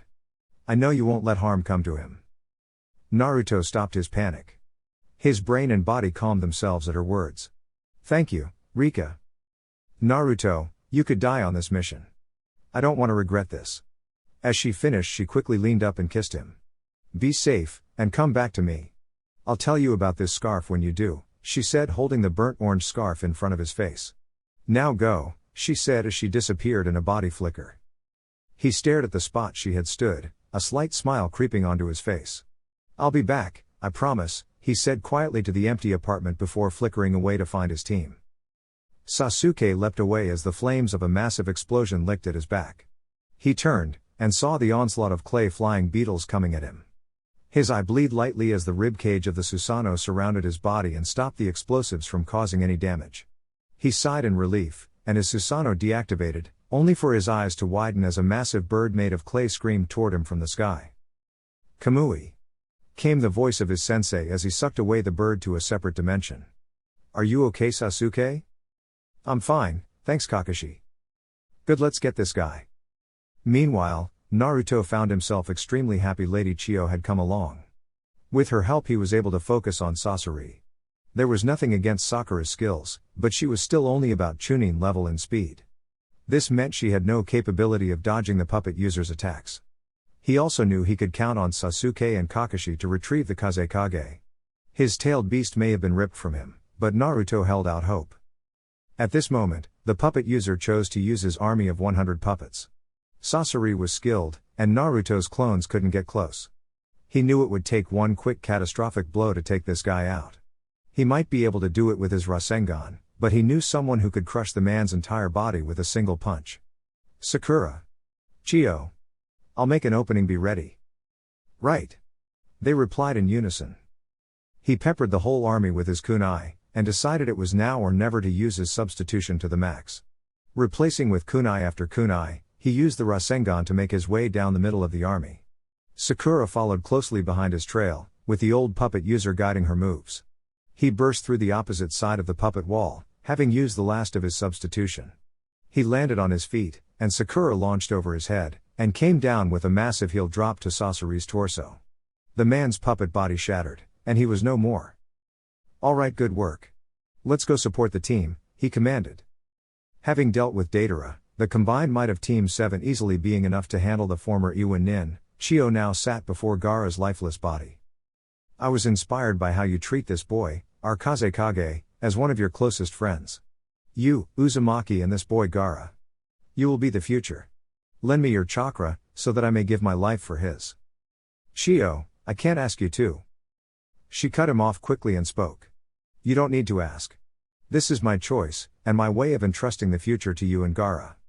I could never give a damn about the village. But being around you, listening to how you feel about Jinchuriki, I've learned a lot. To think an old lady could be taught so much by a youngster. Now come, let me borrow your chakra."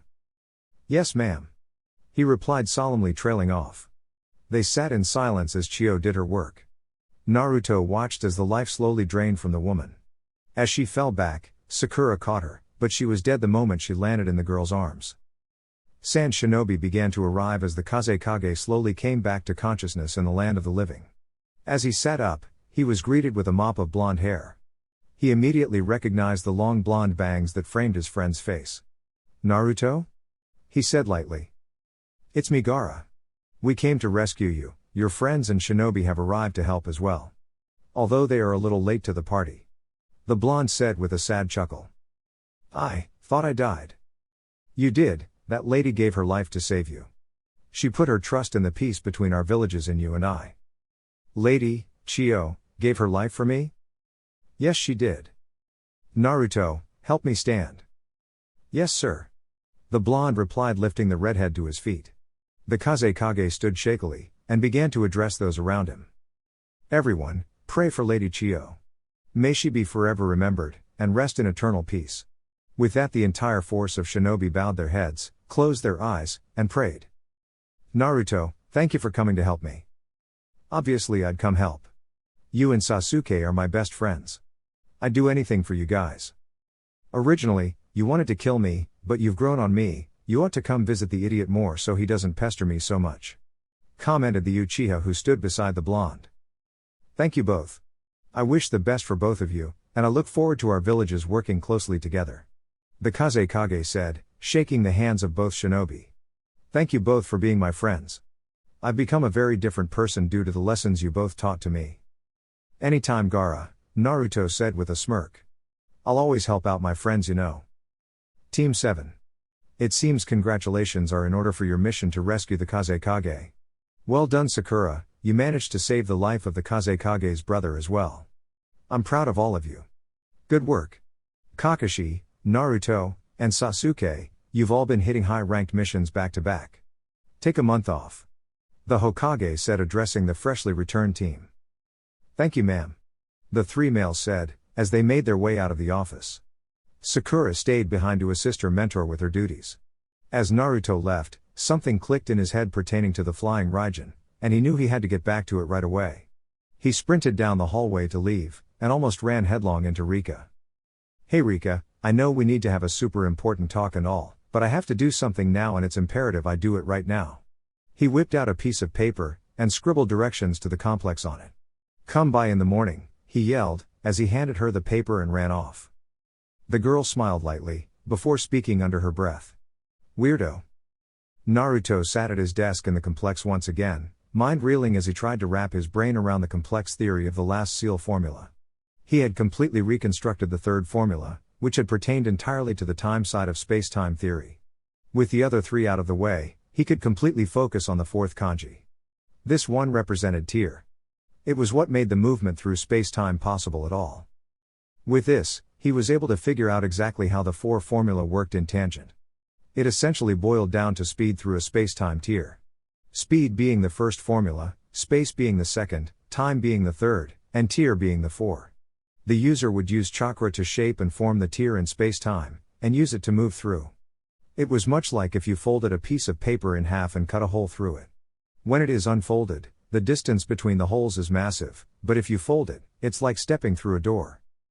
He spent the next 7 hours laboring away at his desk. Slowly through the day, papers and drawings accumulated on and around his desk. Quickly the room became a mess of fuinjutsu scribblings and math equations. Having told Rika of the location of his secret complex, this was the sight she was greeted with when she entered his study. "Naruto?" she asked, slight worry showing in her blank voice.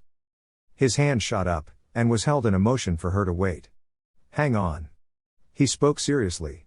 She heard him mumble and curse under his breath, when suddenly he shot out of his chair. The man stood rigid, hands planted on the table. "No way," he said in disbelief. Suddenly he jumped up, fist in the air. "I fucking did it. I got it." He sprinted to Rika, and picked her up, spinning her around in his excitement. "Naru. Wah. What? What did you do?" she said, having trouble getting the words out as he spun her around wildly. "I figured it out. I cracked the code." "What code?" He stared at her a moment in confusion. Suddenly it clicked and he realized she had no knowledge of his work on the Flying Raijin. "Look Rika, you gotta keep this a secret, but I've been attempting to learn the Flying Raijin. It's a technique developed by Senju Tobirama, the second Hokage. It was further improved by Namikaze Minato, the fourth Hokage, and it is what got him the title of the Yellow Flash of Konoha. Naruto, that's incredible. Can you perform it?" "Not yet, I haven't tried. I had to bust my way through tons of fuinjutsu formula and space-time theory, but I've finally figured it out. I can try it out tomorrow, but for now, it's time for a long overdue talk between us." "Alright. And Naruto?" "Yes? You can put me down now." "Oh. Oh right," he said laughing as he set the girl back on her feet. Slowly they chatted and made their way to the kitchen. "You know it's 6 in the morning, right?" "Is it? Oh wow, I should probably sleep. But I'm still wide awake right now. There's plenty of time to talk." "Okay, perfect. Let's go sit on the couch," he said as he guided the woman to the sofa, and both took a seat. "So before we talk about anything else, you owe me a story." "Oh, that's right. Well, my father used to, beat me on a daily basis. He'd leave me in the cold outside our house, in an attempt to hide my bruises. I was so cold one night. I was so sure I was going to die. But I met you, Naruto. I met you, and you changed everything for me. I saw a blonde boy, with a smile that split the world. I remember seeing you, in your black sweater, brown pants, and your stupidly bright orange scarf. You were like a symbol of hope to me. Everything about you in that moment shined bright. You walked up and asked if I was cold, and I remember stuttering out a yes. You wrapped me up in that coat of yours and wrapped your scarf around me. You gave me the gloves on your hands as well. You took me around the village. When it began to rain, you opened your backpack and held an umbrella up for me as we walked. Just trying to cheer me up. You were so kind. I was so happy. And then the next day all I ever heard about you was bad things from the villagers, our classmates, and their parents. I was so worried that if my father heard I was around you he'd beat me worse, or maybe even go after you. I didn't want that. So I ostracized you. I avoided you and tried to forget you. But you were still the kind boy who changed my life. Someone who I could never forget. I had a crush on you for a while as well, and eventually Ryuko befriended me. She got me to go out and do stuff. Eventually an Anbu witnessed my father's actions, and the Hokage stepped in. My dad was a Chunin, and he ended up getting thrown into a prison. My distant uncle was notified and he came back to the village and looked after me a while, but eventually he left again and was killed on a mission. When I saw you and Ryuko got together, I was just so happy that the both of you were happy. Rika, you're pretty. Eyes wide, Naruto thought to himself, I just said that aloud. Are you stupid? She giggled. At a moment like this, that's all you have to say? Thank you, Naruto. Sorry, I was listening though, it just popped into my head, and Rika, I care for you as well. I think Ryuko would be happy with us being together. So I guess what I'm saying is, if you want maybe we could be, together? I'd love that. She smiled. This scarf you gave me sparked so many things in my life. It's like my very own orange thread of fate. But here we are, and not only do I have your scarf, I have you now too. I don't know why I can't remember that day, but it was so long ago, and now that I know of it, I know you're the one I want in my life, Rika. He spoke, before extending his hand and lightly taking hold of her scarf. Our stories seem to have been intertwined since the beginning, so might as well let them merge now, he said, and pulled her close to him via her scarf. Carefully and lovingly, he planted his lips on hers, sending sparks through both of them. The toad sage sat inside the mouth of one of his toads as it made its way into a Megakure. Ha, why do I have the sudden feeling that I need to be proud of a certain blonde? Oh well. Back to writing it is then, he thought to himself. The sage was making the finishing touches to the new book he had begun writing after Naruto had finally beat him in that spar. It seemed like so long ago to the old sage now. He remembered watching over the boy after he first met him, and he had no doubt now. That child, no, that man would be just as, if not more legendary than Minato ever was. And if someone could bring about peace, or anything close to it, it would be Naruto. Be safe, brat. He continued his writing, and after a while the toad notified him that they would soon be inside Ame. What will I name this book then? We're here, Lord Jiraiya. Alright, thanks for the ride. See you later. The toad simply saluted before disappearing. The sage began walking into the village before stopping in his tracks. He quickly whipped out his book, and began scribbling. I know. The Tale of the Prodigal Son. Fitting for a book loosely based on the life of Naruto. The Sannin smiled widely as he put his notebook away, and made his way further into the village. Chapter 24. The Tale of Jiraiya the Gallant. Well, now it will end a bit better, I hope. The final chapter. I'll call it The Frog at the Bottom of the Well, drifts off into the great ocean. Just barely glorious, but glorious indeed. Oh. That's right, what should I name the sequel? I wonder, let's see. The Tale of Uzumaki Naruto.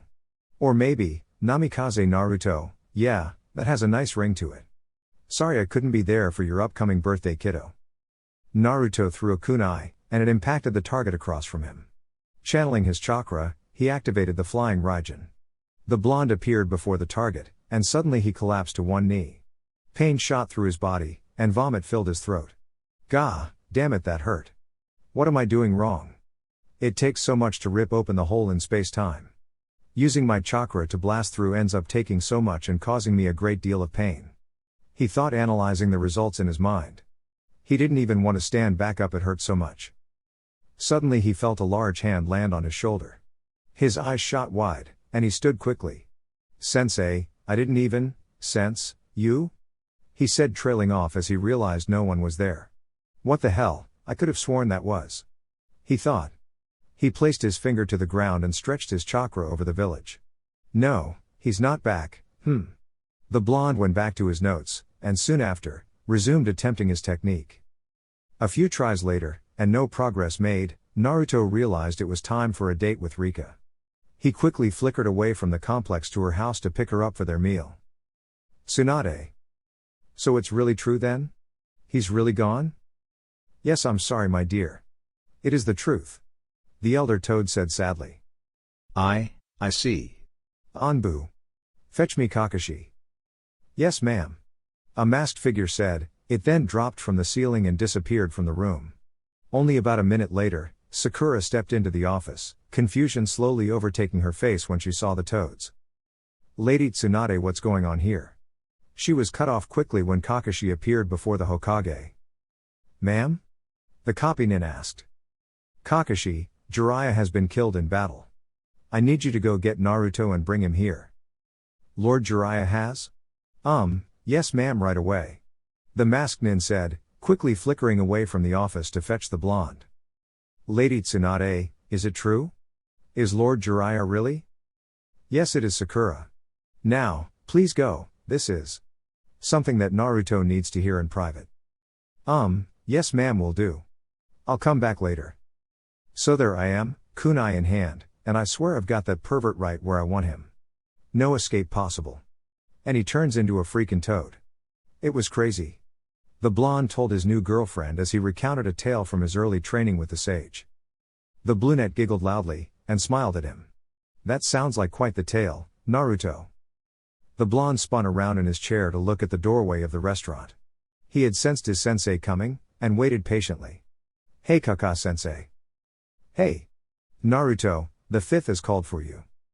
The Hokage? Is it important? I'm kind of on a date. Naruto, it's a top priority, Kakashi said after thinking a moment. I'm sorry Rika, I have to go. Would you like to come along? He said as he turned to the woman he was with. Can I even? The scarf-wearing female asked. If you really want, I suppose it can't hurt. Now let's go. The three stood outside the Hokage tower, and Naruto was stunned to see Gamabunta sitting outside, with Gamakachi atop his head. "Hey guys! What are you doing here? Did something happen?" The toad simply stared back at him blankly, trying not to show any emotion. However, the blonde could sense chakra, and he could tell by the feel of everyone here but he and Rika, that there was something definitely wrong. "What's going on around here?" "It's nothing, let's go." Kakashi replied quickly, as he continued into the tower. "Strange," Naruto said questioningly. Rika turned and gave him a soft smile, before they both continued inside as well. "Is this the student of Jiraiya boy?" "Huh? And Elder Toad?" "Yes, that's me, Uzumaki Naruto. I'm Jiraiya sensei's apprentice." "What's up?" the blonde said, staring at the new toad with a questioning look. There's no easy way to say it, nor is it useful to dance around the issue. Jiraiya boy has been killed in battle. "Huh?" the blonde said in disbelief. "What did you just say?" "Not too long ago, there was a rumor that the Akatsuki leader was hiding in a Megakure somewhere. Jiraiya went in to confirm this rumor. The Akatsuki leader was called Pain. Now I don't know if Jiraiya boy told you, but he trained a group of children from Ame during the Second World War. It seems that this Pain is actually one of those children. To defeat someone as powerful as Lord Jiraiya, that's quite a feat. How did this Pain pull it off?" Kakashi asked. "It was because Pain possesses the Rinnegan Eye." "The Rinnegan? No. That means..." With this, everyone's eyes were on Naruto. The blonde's anger boiled inside him, even Rika looked at him in concern. "First he took my mother and father, now he's taken my master as well. To top it all off, he was trained by Jiraiya sensei." Tsunade's eyes widened at Naruto mentioning that he knew who his parents were. "Naruto, you? No? Yeah, I know, I met my dad." "Tsunade dear, we're getting off topic. The Rinnegan is extremely powerful, but to top it off, there were 6 of them with the Rinnegan Eye." "6? How is that even possible?" asked the copy nin in disbelief. "I don't know, perhaps there's some trick behind it. I believe Jiraiya boy figured it out in that final battle. Even after having his throat crushed, and he knew the end was near, Jiraiya boy left a message before collapsing."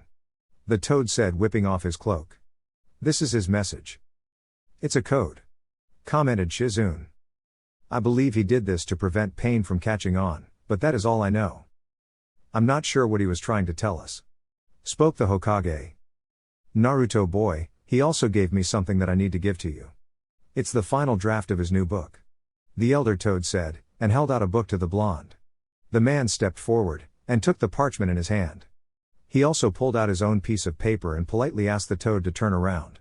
He quickly copied down the code left by his master, before he placed the book and the paper in his pocket. He then stepped away, back to Rika's side. He looked to his Hokage, and then spoke. "Did you let him go, Lady Hokage?" The elder blonde closed her eyes and sighed before answering. "Yes, that's right." Everyone in the room felt Naruto's chakra flex at the words. His anger became almost malleable. I see. The man said, his anger coming back under his hold. "I have to go." He spoke. "Now hold on, Naru." Kakashi was cut off when the man disappeared via body flicker. "Damn it. That kid." "Enough, Kakashi, let him be." "Understood, ma'am." "Naruto," Rika said in worry under her breath. "Damn it," came the loud scream of the blonde as he slammed into the ground. His most recent attempt in using the flying Raijin had thrown him head over heels as he came out. He had tried to come out running, but the pain sent him off of his feet as soon as he had teleported. "What am I doing wrong, sensei?" The blonde's thoughts were overtaken by memories of the large white-haired sage. A man that had been a mentor, a friend, and a father figure. "Why'd you have to go alone, Jiraiya sensei?" The blonde stood, and made his way back to his home. Sadness filled him, and he couldn't even focus on his training. He had tried to use it as something to distract him, but it really hadn't worked. He sighed loudly as he walked, and just couldn't shake the feeling of hurt that had overtaken him. "Naru? Hey, Rika. How are you holding up?" "Not well. He's gone, Rika. He was a father figure to me. He was a man of immeasurable strength, and honestly I thought he was invincible. But now, he's dead, he's not coming back, and if Jiraiya sensei couldn't beat this guy, who can?" The self-doubt he held within him from long ago quickly clawed its way to the surface. "Naruto, More than anything, Master Jiraiya believed in you. He believed in your willpower, and in your strength. Yeah, I don't know, I just miss him. I know Naru, but he'd want you to keep going, and celebrate his life, more than dwell on his death. I wanted him to watch over me. I wanted him to watch me become strong. To see me change the world of shinobi, and to see me become Hokage. I wanted him to be at my wedding one day, and I wanted him to be a grandfather to my children. Oh Naruto, I'm so sorry. I know it hurts. But you have to remember, darling, he's watching over you every day now. His eyes are on you at all times, now more than ever. Thanks Rika, would you mind maybe letting me sort this out alone for a while? Of course Naruto. Come get me if you need me. Will do. A few minutes after the woman had left, Naruto stood from his bed and sat down at his desk. In front of him, he placed Jiraiya's recently finished book. The Tale of the Prodigal Son. I'm proud you wrote another book that can affect people's lives. I'll have to get this published. He thought to himself as he examined the book. As he lifted it, a note suddenly slipped out. Confusion dawned on his face, and he quickly examined it. Naruto, I plan to take you to your parents' home for your birthday. But I write this letter in case I don't make it back from Amiga-core. Obviously I'm so super awesome though, so we don't have to worry about that. But anyway, I've included the address of their former home, just for you. Please go have a look around. Stay strong kiddo, see ya soon. The blonde cried at the last words to him from his sensei. It hurt to know that the man had genuinely believed he would be able to make it out of Ame alive. I think I'll bring Rika along to the house then, he said to himself. He then wiped his tears, and stood. He made his way to the door, and was off to find his girlfriend. Naruto. Whatcha up to, wanna get some ramen on me? Iruka said, bumping into his student in the street. Actually, sure. The man replied quietly. What's the matter Naruto? Asked this other father figure in the blonde's life. Let's talk about it at the stand. Alright. The two made their way to the ramen shop, and they chatted about trivial things until their food arrived. So, what's wrong Naruto? Well, Master Jiraiya was killed in battle. What? Naruto, are you serious? Yes, he said sadly. The two ate quietly as Iruka thought on what to say. They soon finished their meals, and Naruto began to get antsy. He moved to excuse himself, but Iruka caught his arm. Wait, he said. Come with me. Alright. The blonde replied in slight confusion. Eventually the two found themselves in the park. Iruka motioned for the jounin to sit on the bench before speaking. Wait here, I'll be right back, he said with a smile. The chunin returned quickly, a two-piece popsicle in hand. He broke it in half, and handed one to Naruto. Here, you look like you could use one, he said to the boy, no man, that he had watched grow. Lord Jiraiya loved you like his own child, Naruto. I'm sure his last thoughts were of you, and I'm sure he's watching over you right now. He certainly wouldn't be happy seeing you sad like this. So don't stay depressed forever. After all, Lord Jiraiya himself, one of the 3 legendary Sannin, acknowledged you as his promising student. I'm sure you're the man that Jiraiya hoped to see you become. And you are the embodiment of his teachings. You and only you, can show the world what he taught you, and pass his teachings to the next generation. Thank you, Iruka-sensei. The blonde replied with the softest of smiles. The pair sat and talked a while, eating their popsicles in the midday heat. The two soon said their goodbyes, and the man was once again off to find Rika. So this is? Yes, this is my parents' old home. Once we step through this door, you're going to learn an S-rank secret. Are you prepared for that? Of course I am. Alright then, let's go. With that the pair stepped into the building. Naruto had undone the barrier and locking seals Minato had once placed on the wooden door. They looked around in wonder, before Rika made her way over to a shelf. Naruto, this is, your father is, she said, picking up a photograph. Yeah. My dad was the 4th Hokage. The resemblance is uncanny. How did no one notice? I think it was more that they didn't want to notice. You see, the reason they orchestrated me, was because I am the Jinchuriki of the 9-tailed fox. The 9 tails? Yeah, father sealed it in me to save the village, and to protect the balance of power between the villages. He made a sacrifice not only for the village but for the world. Doing so he placed a massive burden on my shoulders, but I look at it as more of a responsibility, he said, rubbing dust off of another photo of his mother and father. So is that why you're learning the flying Raijin? Yes, father left me that jutsu, a final gift to his son. I see. The woman said. Naruto, your mother was beautiful. He smiled in response. I know, wasn't she? Quite the amazing woman. I would have liked to meet her, she said with a soft smile. I'm sure they would have loved to meet you as well, Rika. The warm grin plastered across his face told the woman that her partner had come to terms with the death of his master. I'm going to store away many of these photos. I want to keep them with me a while, until I decide if I intend to move into this home. Smart idea. The brunette commented. After some time spent exploring, Rika took her leave, and Naruto moved into what they had discovered to be his father's study. He looked around for a while, and discovered pages and pages of his father's notes. Impressed by the amount of theories and fuinjutsu ideas his father had come up with, Naruto stored it all away in his scroll, and returned home for his rest. Nagato, everyone is dead, we can't keep this up. I'm sorry, but it's over. No Konan. I will retrieve the 9 tails myself, as I should have all those years ago. Unfortunately that bastard Hokage managed to rip away my control of the Geto statue. It took me quite a while to regain the ability to summon it. Okay, say you do capture the 9 tails, then what? We will rest, recover, and I will hunt down Jinchuriki on my own. While I do this you will recruit new members. You're going to capture all those Jinchuriki alone? You and I both know that will be extremely difficult. On top of that the only tailed beasts we possess are the 1 and 3 tails. As they say, if you want something done right, you have to do it yourself. The man said, a slight anger in his tone. Weeks passed, and Naruto continued his attempts to figure out the flying Raijin. He struggled to actually perform the technique. He just couldn't understand what exactly he was doing wrong. Due to this he now found himself talking with Rika. Yeah, I don't know. It's just so hard, I'm really struggling to figure it out. I'm sorry Naruto. I wish I could help, but you know I'm no good with this stuff you're talking about. She replied. She was currently patching up one of Naruto's training outfits. It was torn badly on the leg. They continued to converse as Naruto watched her try to rip away a piece of fabric from the pants. He watched as she pulled at it harshly to no avail. The woman wasn't all that great at this sewing, and she was very much just winging it. He watched with curiosity as she made a small cut in the fabric, before using that cut as a starting point to tear the fabric away.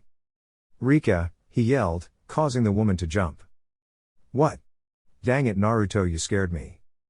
You're a freaking genius. Thank you. Thank you so much you brilliant woman, he yelled excitedly. He quickly pecked her on the cheek, and smiled at her. I have to go. I think you just got me to crack the flying Raijin, he said full of excitement. Here, take this in case I figure it out. He then quickly handed her a marked tri-pronged kunai, before he disappeared in a body flicker. The woman shook her head at her boyfriend's antics and made a simple statement under her breath. Weirdo. Naruto quickly stopped at his parents' old house. He had read in his father's notes about some kind of secret passage in the basement that led to something, but the notes were incomplete.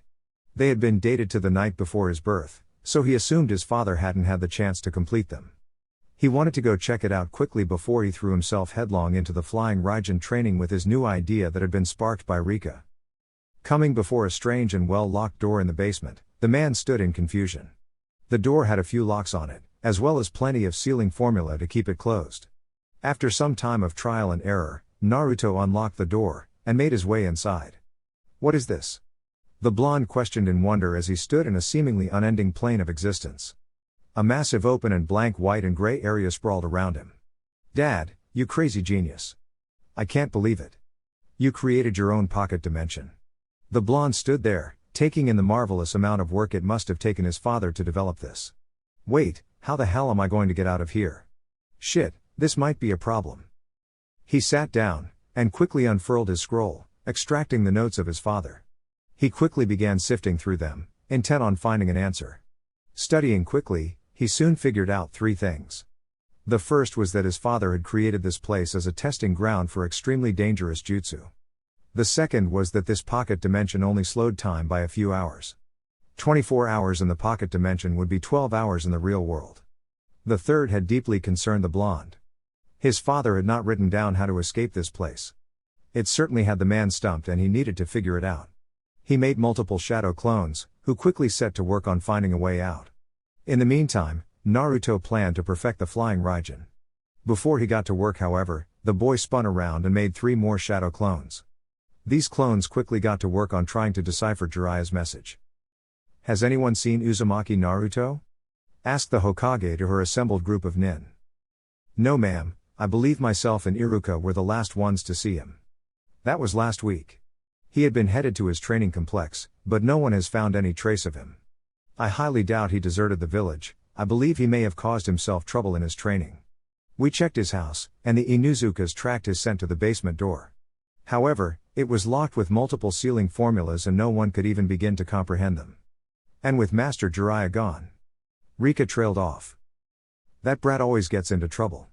We'll give him another week, but if he hasn't returned from wherever he's gone, we will begin attempts to break into it," the Hokage said. About 2 hours after the meeting, a dreadful feeling came over some of the people who lived in the village. They had no idea what was about to happen. "Gah!" came the pained shout as the Chunin died at the hands of the Akatsuki leader. "Kaido!" yelled the other Konoha Chunin. As soon as the man finished speaking, he found himself lifted from the ground and pulled rapidly to the strange orange-haired man. He screamed in dying pain as a black rod ripped through his chest and pierced his heart. Tossing the body of the fallen nin to the ground, the shinobi turned his sights on the village. "It is time, Uzumaki Naruto." Civilians watched in horror as rockets and summons destroyed the village around them. Massive explosions rocked the ground beneath their feet, throwing some down to the ground. Rika stopped, and quickly helped up an elderly woman who had fallen.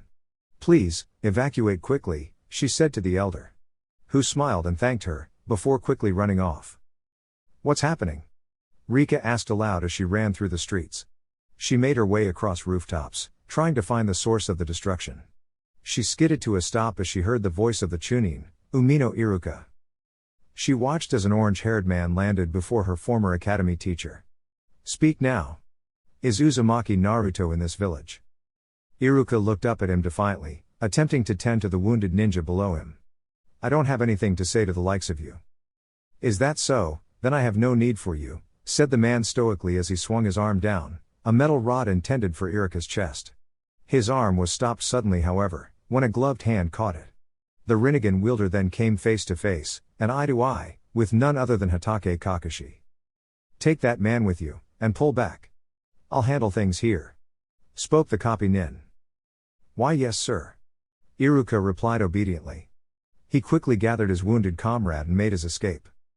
Kakashi quickly dodged a kick from the enemy, and summoned an earth wall behind him. Earth release, earth-style wall. The wall sprouted behind the Akatsuki leader, and had him trapped, at least Kakashi thought so. He quickly brought a Chidori to life, and moved to slam it into the enemy. Moments before it could connect, he was blasted away by the almighty push. Fire style, Dragon Flame Jutsu. A column of fire came from Rika, jumped down from the rooftop and landed beside Kakashi. The man escaped the damage from the Chunin's jutsu, but seemed unprepared when Kakashi released his own. Lightning style, Lightning Beast Running Jutsu. The large hound made of lightning barreled towards the man, and just when it looked like it would connect, it was blasted away by the orange-haired man's technique. So he can repel jutsu as well. The copy nin glanced at the Chunin beside him. "Rika, you sure you want to be here?" "I'll fight, no doubt." "Any idea where Naruto is?" He also gave her a look that said, "Don't reveal anything." "No, I haven't seen him," she said, shaking her head. "Shit, we need to protect him," replied the masked man. "Let's handle this first then," spoke the stoic brunette. "Right." As this was said, another path of pain crashed down behind them. Its arm extended and opened up, blasting out a large number of rockets at the Konoha nin. A massive explosion enveloped the 2 nin, and it looked as if they had been killed. A cloud of dust appeared behind the new arrival, and Kakashi burst from it, Chidori in hand. He was extremely surprised when the man dodged with no trouble, even from his blind spot. The man regrouped with his comrade, and they were immediately greeted with another blast of fire. Fire style, Flame Bombs. Called the brunette. The fire seemed to roast the two, only for them to come out mostly unscathed. However, the man who fired the rockets had changed. He now possessed 3 faces, 6 arms, and a massive blade extending from his back. The original attacker raised his hand, and pulled the 2 Konoha nin toward them, Kakashi bound for the misformed man's blade, and Rika bound for a black rod extending from the original sleeve. Kakashi caught himself and Rika with a chain he had anchored. Unfortunately, the pull increased, and ripped the masked nin away. The brunette managed to grab a better hold of the chain, and wait out the jutsu. Due to this, she was forced to watch as Kakashi was promptly impaled by the massive blade. She also bore witness to Kakashi turning into lightning and shocking the enemy. The orange-haired man suddenly glanced up, and managed to dodge away as the fists of the Akimichi impacted his partner, and the place he had stood moments ago. The last Uchiha found himself only a few miles outside the village when a feeling of dread suddenly overtook him. What the hell? He thought to himself. He had been returning from a mission outside of Fire Country, and had almost made it home. He quickly made his way to a high point, where he assumed he would get a semi-clear view of the village in the distance. The sight he was greeted with filled him with worry for his home. The Sharingan wielder leapt from his perch, and quickly made his way to the village. Seeing the massive columns of smoke rising from the village sent shivers down his spine, and anger to his heart.